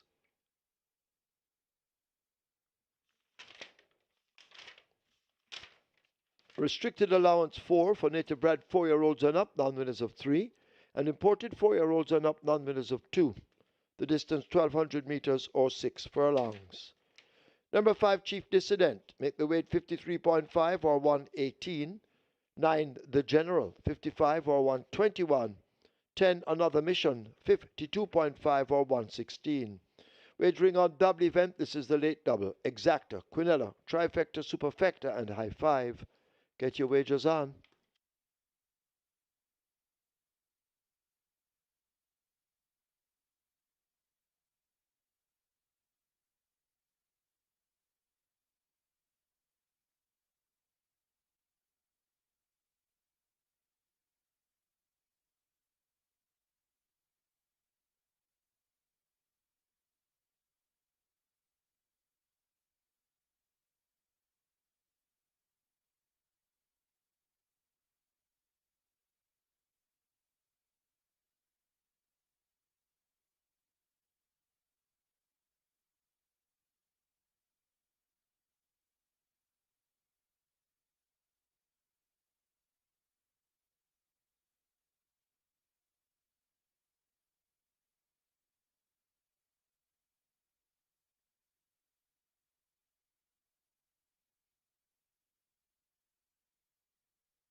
So the HUBERT CHINNA Bartley Memorial Trophy Division 1 brings the house down with the top 2 finishers just a head apart. And the Supremacy told you that one would have gotten the first run with Radish Roman. And I also told you that Gervano would run him down in deep stretch. The final 4.5 was the exact statement there. And Gervano was in hot pursuit from as early as 3 furlongs from home. And Supremacy found a little bit extra in the final furlong there. But Gervano also found a bit extra. Robert Hardball Haldane getting the better of Radish Sneaky Fox Roman in a thriller in the HUBERT CHINNA Bartley Memorial Trophy, and quite fitting in honor of HUBERT Bartley that we had such an exciting finish. Live ticket count on the catch line still at 1 with 433,000 plus in that net pool, and the Twilight 6 live ticket count 548, and that was my bank on my Twilight 6 Gervano in a nail-biting finish, getting home by a head. 5.8 million plus in at 5.48 million plus in the net pool there for the Twilight 6. It's now on to the late double. Division 2 of the ERROL Anthony Liquor Sabrati Trophy, and we have a field of 10 going a distance of 1,200 meters or 6 furlongs. There's allowing a restricted allowance for native bred 4 years and up, nuns of 3, and importees 4 years and up, nuns of 2, with a purse of 780,000 up for grabs. Top choice goes to number 7, Firecracker. Paul Country Francis rides for the Maestro Filippiano D. Last time out was slow to stride and came round from off the pace, second by 3.5 lengths to She's Das Love.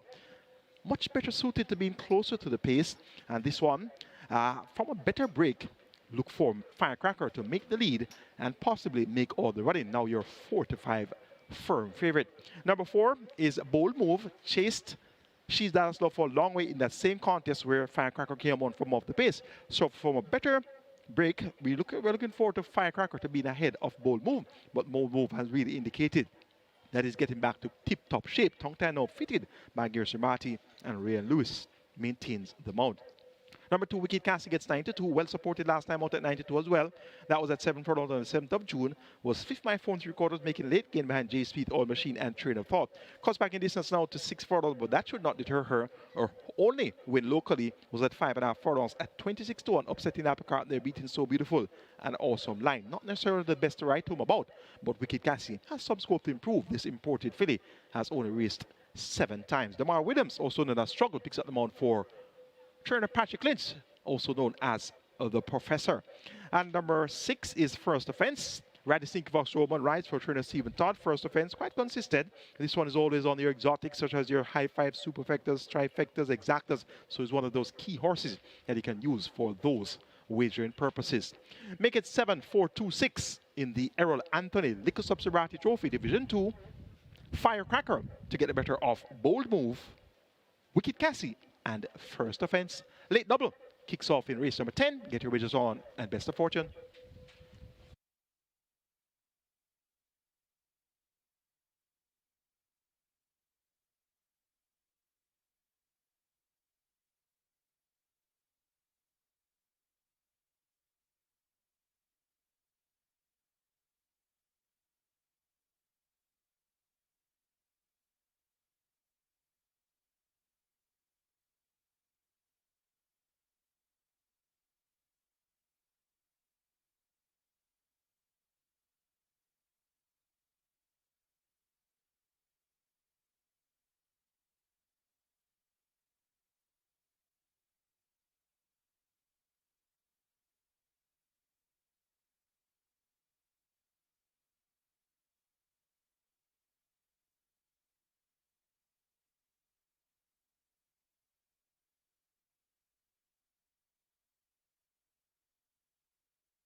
So the runners have arrived at the post for race number 10. This is Division 2 of the ERROL Sabrati Trophy.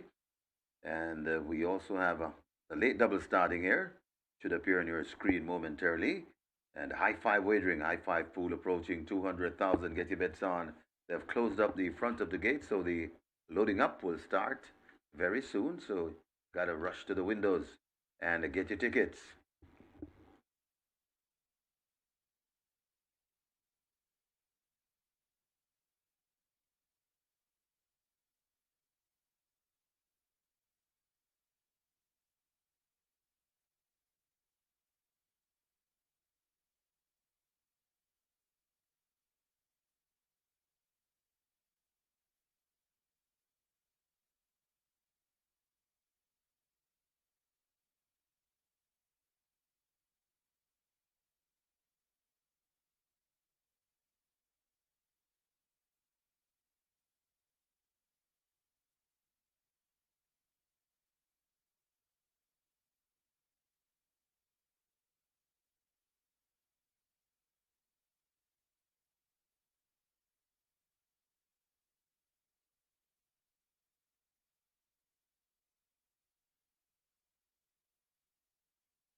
So the double on screen and nearly $1 million in the late double, and that's always the norm. And sometimes it goes in excess. So we're close to $1 million in the late double. You got to wager now if you're interested in the late double, and why not? That's a massive pool, nearly $1 million. High five, very close to 200,000, and the loading up about to start as Bushfire heads to gate 3. Bushfire goes in. Horses loading for the 10th, the Division 2 of the ERROL Sabrati Trophy. Bushfire is in.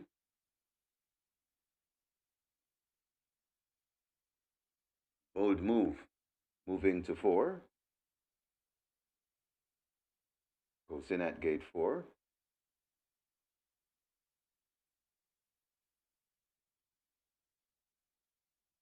Chief Dissident to 5.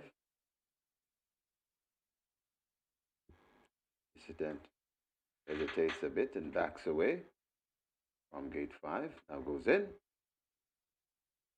Rider comes down from Indestructible. That's Clive Lynch.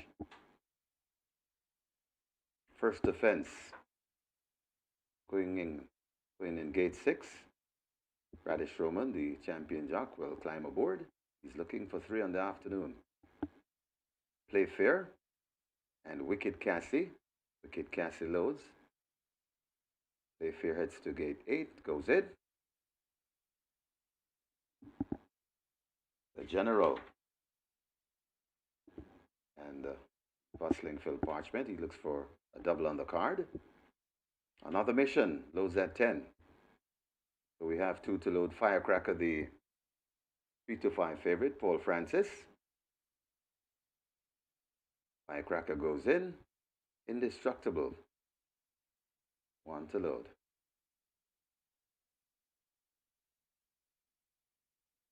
Rider waiting in the gate, that's Clive Lynch. Indestructible goes in. A 6 furlong the trip. This is Division 2 of the ERROL Sabrati Trophy.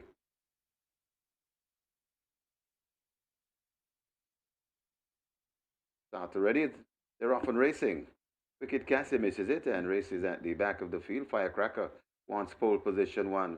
Bold Move rushing down on the inside, also coming down into it. That's Indestructible. So Bold Move goes on from Indestructible. Firecracker just catching and waiting in 3rd. About 4 or 5 lengths before we come to Bushfire. Then we have a first offense overtaken by the General out wide. Another Mission.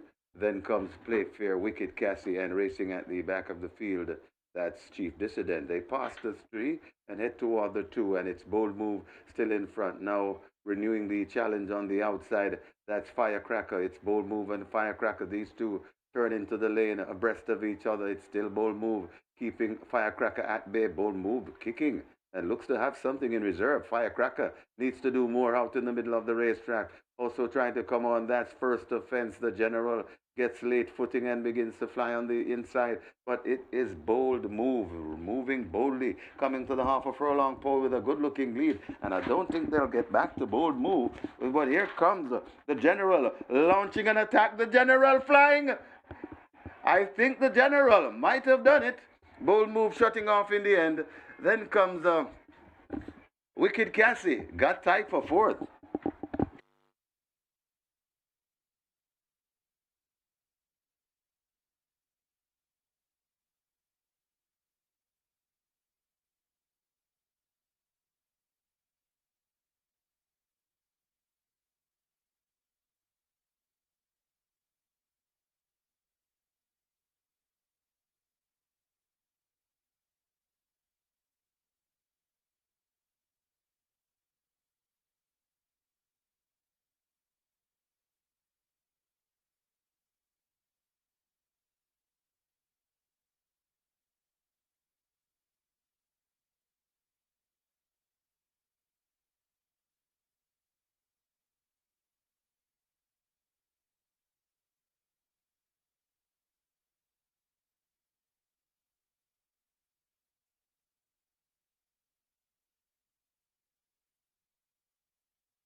And what an exciting Division 2 of the ERROL Sabrati Trophy.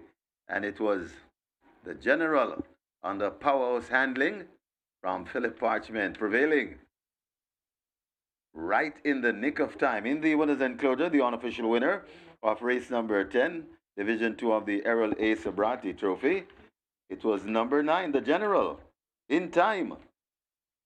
A 4-year-old bay colt by Northern Giant, Mama Blossom by Distorted, Red Ashton March owned the James Boys.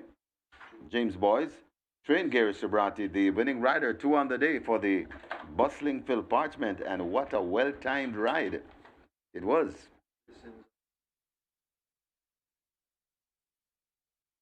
Second, number 4, Bold Move, and that's a exacta for trainer Gary Sabrati. A third, number 2, Wicked Cassie. Fourth, number 7, Firecracker. And fifth, number 8, Play Fair. Final time for 6 furlongs, 1:16.2.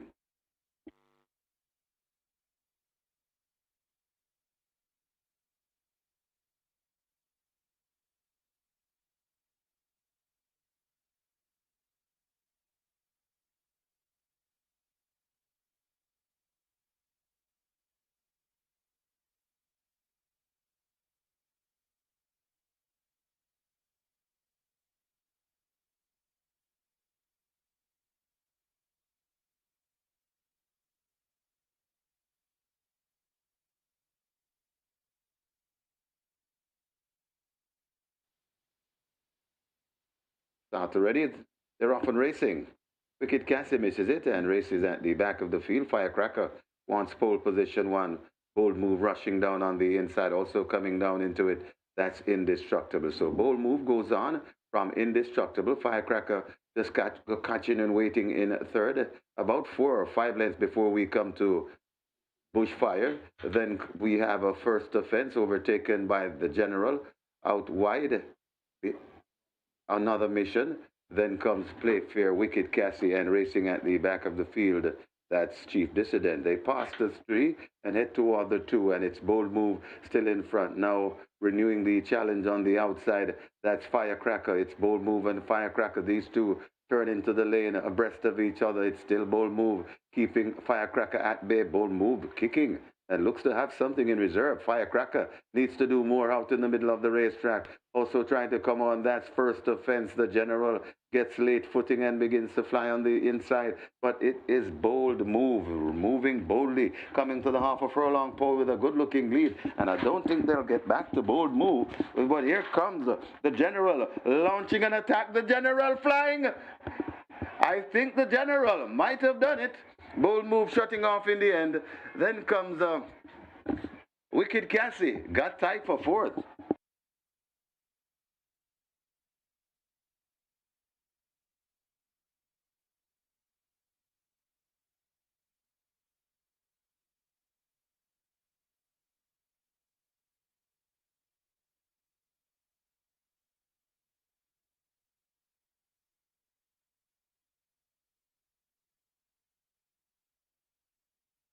Your attention, please. We now have a jockey's objection. Romain Gordon and number 8, Play Fair, objecting against first past the post, number 9, the General.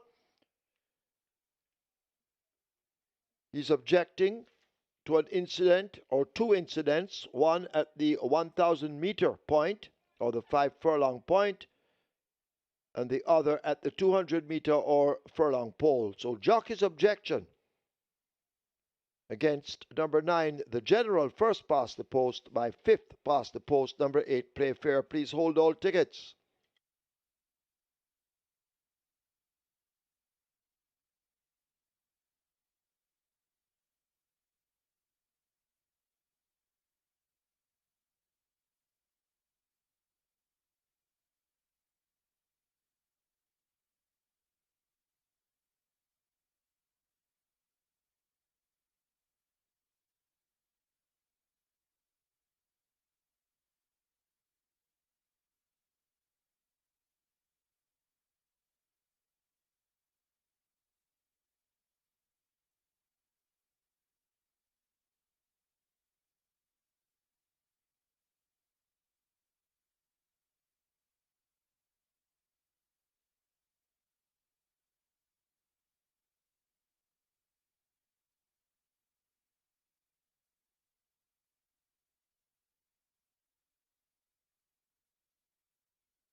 So Romain Gordon has now rescinded the objection.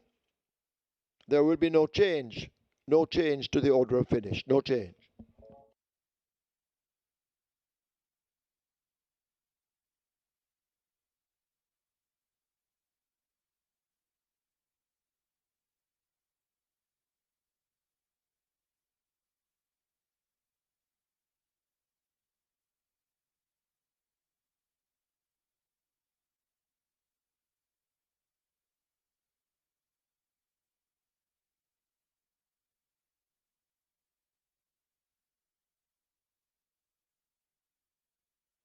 Have a look at your monitors for the photograph.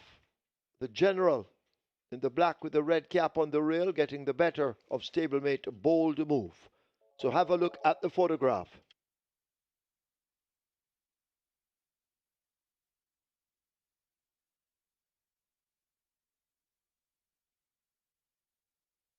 And ladies and gentlemen, your attention called to the winners enclosure for Division 2, the presentation of the ERROL A. Sabrati Trophy.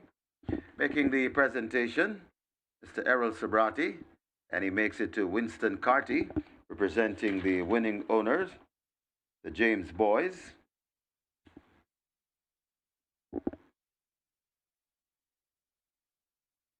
Well, that's trainer Gary Sabrati. Gary Sabrati receiving the ERROL A. Sabrati Trophy.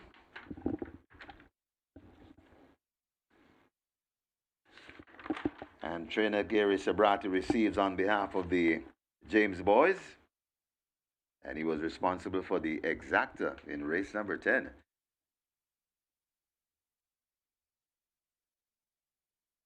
Legendary jockey Georgia Sang will present breeches and goggles to the winning rider,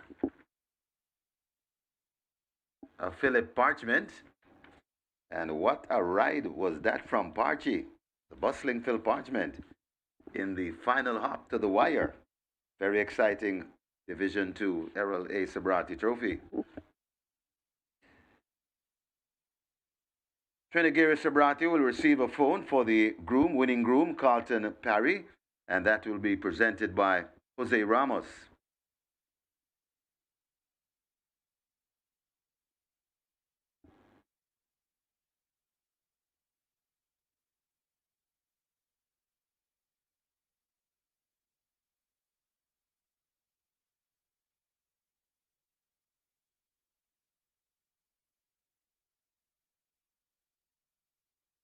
But Charmaine Sabrati presenting the goggles to Parchy, that's Philip Parchment. And next up, finally, phone to be presented to Gary Sabrati for the winning groom, Carlton Parry.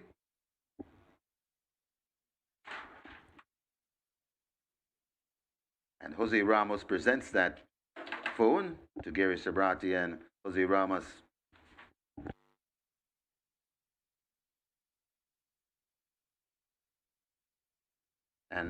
Ramos just backtracking a little history. He rode in Jamaica for trainer ERROL Sabrati. Congratulations to the winning connections, Division 2 of the ERROL A. Sabrati Trophy.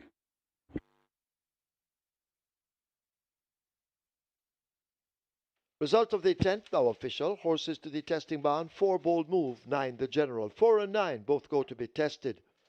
Splits 23-2, 48-1. 1200 meters or 6 furlongs raced in 1:16.2. The margins are short head by a half a length. Up next, Division 2, the HUBERT CHINNA Bartley Memorial Trophy.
We're here for the 11th and final. So interesting betting here. Number 10, Antarctica. This one opened at $21. Antarctica took a lot of early money down to $4, 72 in the tote. Maybe suggestive of the fact that Antarctica is here to play today. But in terms of the late money, it's been on number 9, Allegiance. Allegiance currently at $4 and it's at 3 to 1 in the tote. Allegiance is the best back runner now. A lot of the late money coming in. The early money was on Antarctica, the late money is on Allegiance. And of course, there have been sprinkles for a couple of others, Immeasurable Joy, Cookie Day and Night, and Huntsman. But no doubt it's Allegiance and Antarctica, the two best back runners at the fixed odds winners for race number 11th and final. Good luck.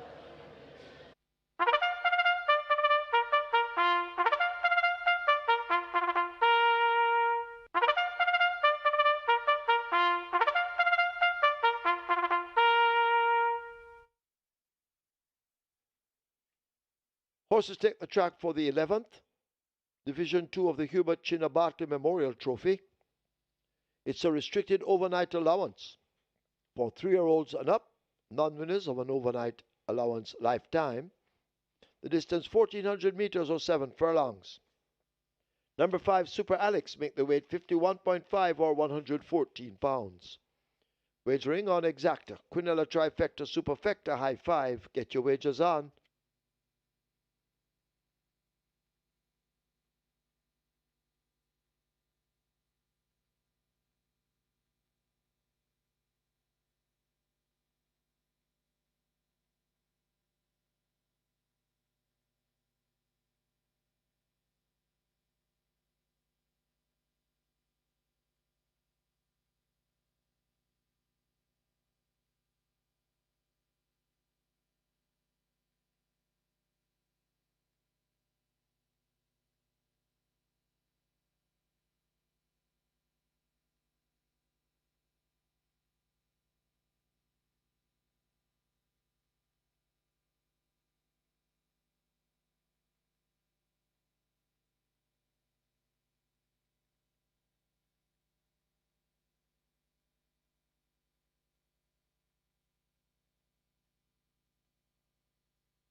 A thrilling finish to Division 2 of the ERROL and Sabrati Trophy, and that was the General flying home in deep stretch with Philip Parchment on a double.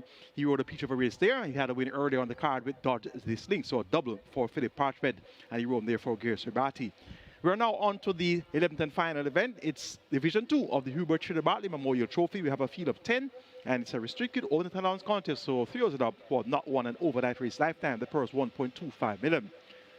Your favorite at odds of, well, actually, that's a wide open bet event. So it's a lukewarm joint favorite at 7-2 with number 6 Huntsman and 9 Allegiance. My best 4 includes 3 Immeasurable Joy, 4 Cookie Day Night, 5 Super Alex, and 6 Huntsman, 3, 4, 5, and 6. The one that comes out on top for me is number 4 Cookie Day Night. Richard Henry riding for trainer Sabrati. Sabrati looks for the late double. He had a double yesterday, and he's looking to have another double today. This Cookie Day Night has caught the pace of this level, graduated to the level on the 19th of October when winning easily, going 6 furlong, beating No Attitude. So he has had 8 starts at overnight. One of them was an overnight allowance, non-winner of an overnight allowance race lifetime. So he has been seasoned enough at the pace, and he must be able to fight out the finish here. Should get a strong pace to chase, with the likes of Prince Amman drawn post 1, Immeasurable Joy Pro drawn post 3. There's also going to be Huntsman forward place as well as Teflon Don. And towards the outside, Antarctica, which gets a lot of attention and betted at 92. This one is a front-running sort as well. So there's not going to be any shortage of pace to chase here for Cookie Day Night. And in the night pan at 7-1, Cookie Day Night could be the best dig-out handicap option. Number 6 is Huntsman. Radish Roman rides Gary Griffiths. They teamed up yesterday with a win with Wayne's Princess, so they're going to continue to good form here. And Huntsman has been thereabouts, but just not getting ahead in front. He doesn't win as often as backers would like. Has 37 career starts, 4 wins, 8 seconds, and 6 thirds, so it's quite consistent, making the frame, making the exotics, your exactas, trifectas, superfectas. You can't leave Huntsman out, but he just doesn't get that head in front as often as one would like. So I'm giving him my second choice, so expecting a decent effort here. Number 3, Immeasurable Joy. She's going to be one of the speedy ones here. She was 7 by 4 3/4 in her first attempt at overnight. That was behind Interesting Times Ahead, Major Danger, and Blue Vinyl. So beaten by some useful horses that day. Draw line to the last run. She threw a clinker when 10 by 20 10 3/4 lengths, Rhythm Buzz, Blue Vinyl, and Rainsville. An effort similar to that of the 23rd of May should see Immeasurable Joy being in the thick of things from the word go, and she could be the one they'll all have to try and catch. And number 5, Super Alex, gets 15-1. Nicholas Hubert rides her Carl Addis, the owner, trainer, breeder, and this Super Alex has been competing at overnight level for some time now, graduated from Nunza for August last year. So he has had 9 races at overnight. He has also competed at the open allowance level, was beaten in the Chairman's Plate on Mute Mile Day, 4 by 9 1/4 lengths in a new stakes record of 154.2, which was set by Ron Judy Rod over She's a God Gift and Impressive Force. So an effort similar to that of the Chairman's Plate on Mute Mile Day could see Super Alex upsetting the apple cart here. And you're getting 15-1. As you can see, the betting is spread right across the board. There's only one horse that's totally neglected at 82-1, and that's number 2, Lion Charmer. Make it 4, 6, 3, and 5. Cookie Day Night over Huntsman, Immeasurable Joy, and Super Alex.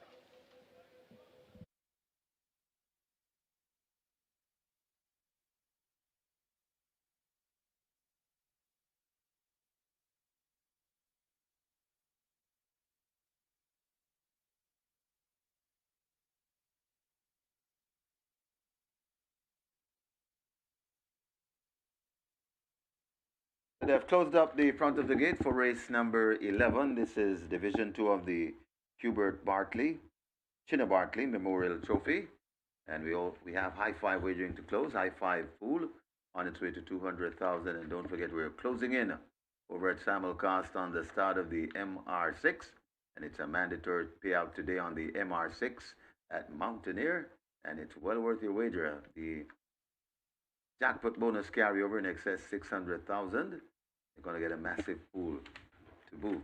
So make your way over to Samuel Cost when we're finished here with the live racing at Caymanas Park. We have lots of wagering opportunities, as we also have, I think, racing from California. Horses about to load. Horses loading. Last chance to make your wagers. Over to Brian. Horses now loading. Lion Charmer the first to go in. Cookie Day and Night joins at 4. Super Alex moving to 5.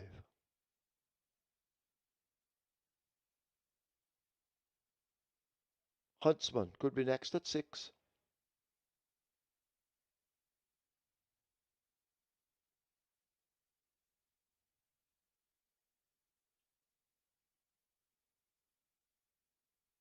Huntsman goes in.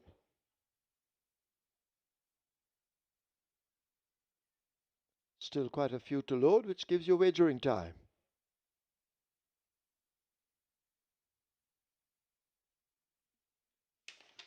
We're trying with Allegiance minus Omar Walker to load at 9.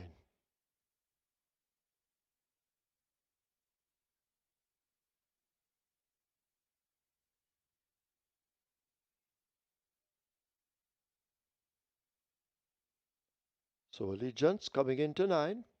Rider will have a seat.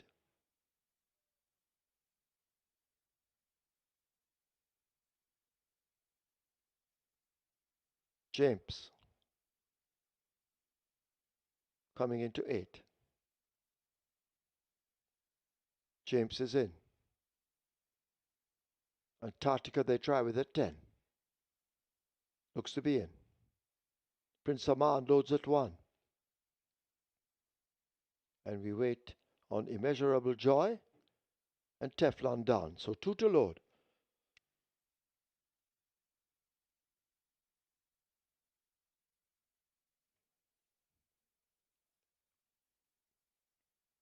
Teflon down, coming into 7. So we wait on the final one, Immeasurable Joy. This is the Hubert CHINNA Bartley Memorial Trophy. It's over 7 furlongs. Field in 9. With the exception of Immeasurable Joy. Immeasurable Joy looks to be in. Starter moves to his position. Starter ready.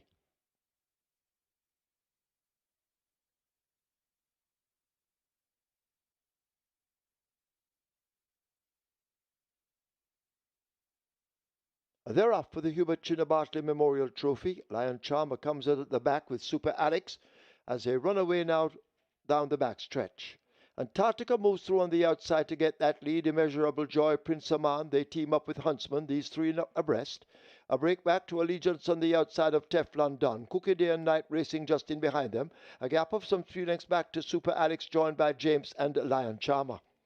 They've left the 5/8 behind them and run toward the half mile as they're about to leave the backstretch behind them. Antarctica striding out with that lead a length and a piece in front of Huntsman. Prince Aman guided down against the rail and waiting to pounce. There goes Allegiance in a handy spot. Immeasurable Joy races next, maybe 7 off that lead. Cookie Day and Night runs the rail. Lion Charmer toward the outside as they make their way flashing past the 3. Teflon Don almost hidden from view. Then James, and at the back of the pack, that's Super Alex. They go flashing past the 5/16th. They're coming for home, and it is Antarctica at the top of the lane who continues to lead them. Antarctica out in front now, being pushed out and asked to go all the way. Prince Aman is asked to close up on the rail. That's Immeasurable Joy on the outside. Huntsman, but it is Antarctica continuing to hold the lead onto the left-hand stick with a furlong to run. Immeasurable Joy and Prince Aman now trying to get to him, but Antarctica looking strong inside the final 16th. Here is Immeasurable Joy as Antarctica begins to fade. Immeasurable Joy pounces under a well-timed ride to win it. Over Antarctica, close between Lion Charmer and the rail. Prince Aman, Huntsman back in 5th.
And the winners enclosure, the unofficial winner of race number 11, Division 2 of the Hubert CHINNA Bartley Memorial Trophy.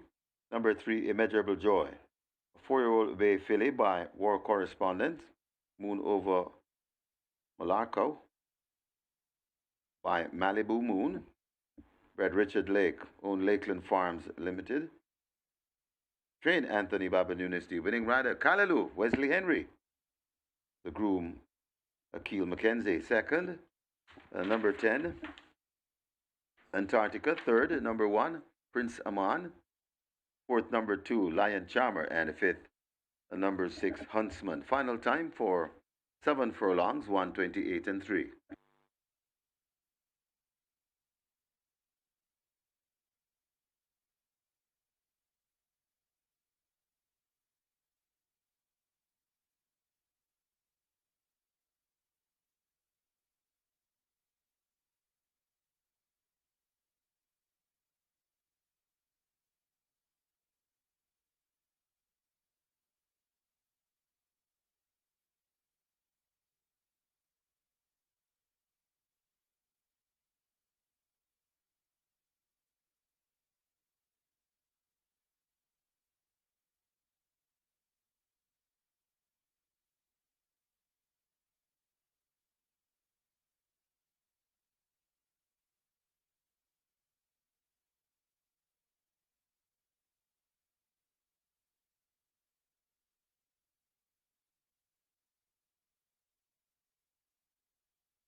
They're off for the Hubert CHINNA Bartley Memorial Trophy. Lion Charmer comes out at the back with Super Alex as they run away now down the back stretch. Antarctica moves through on the outside to get that lead. Immeasurable Joy, Prince Aman, they team up with Huntsman, these three abreast. A break back to Allegiance on the outside of Teflon Don. Cookie Day and Night racing just in behind them. A gap of some 3 lengths back to Super Alex, joined by James and Lion Charmer. They've left the 5/8 behind them and run toward the half mile as they're about to leave the backstretch behind them. Antarctica striding out with that lead a length and a piece in front of Huntsman.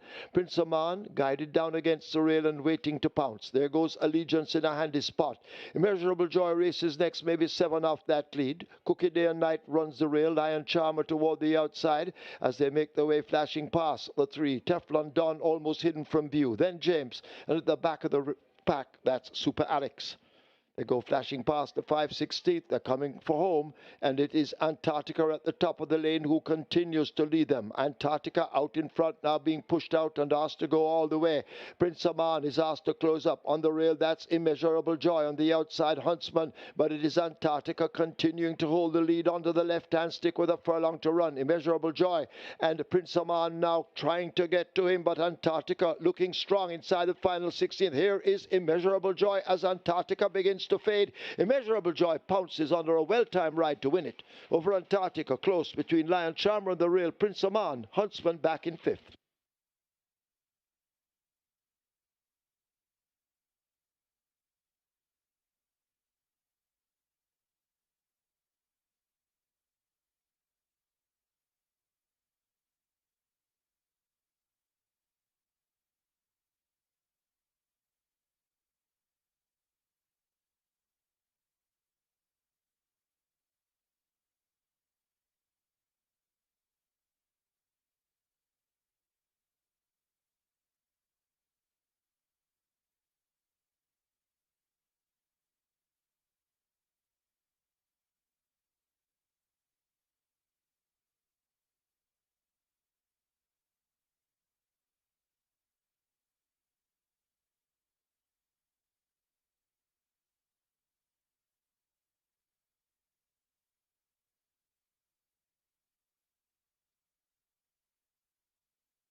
Ladies and gentlemen, your attention called to the winners enclosure for the presentation of Division 2 of the HUBERT CHINNA Bartley Memorial Trophy.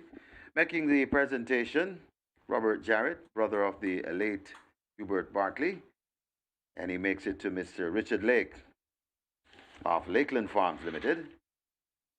Also in the presentation party, Candace Bartley, daughter of the late HUBERT Bartley, and Javis McLean, a friend. Anthony Babanunis, the winning trainer, and the winning rider, Resley Callaloo Henry, in the presentation party as well. Congratulations to the winning connections, race number 11, the HUBERT CHINNA Bartley Memorial Trophy.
So result of the 11th official, horses to the testing barn, 2 Lion Charmer, 3 Immeasurable Joy.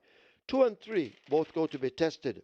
Splits 24-1, 48-1, 114-1. They raced 7 furlongs in 128-3, the margins 3/4 by 1 3/4. Nobody won the high five carryover, 156,765 and 84 cents. 50 winners of the Twilight 6, $116,980. Well, we have come to the end of a fantastic weekend of racing here at Caymanas Park. Stand by for the recap. Michael Kane will let you have it.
A great day of Thursday has come to a closure here once again at Caymanas Park. As a matter of fact, it has been 2 days, two successive days of racing, and 10 yesterday and 11 today, so 21 race, 2-day carnival has come to a closure, and we had some exciting finishes along the way, and indeed it was a pleasure.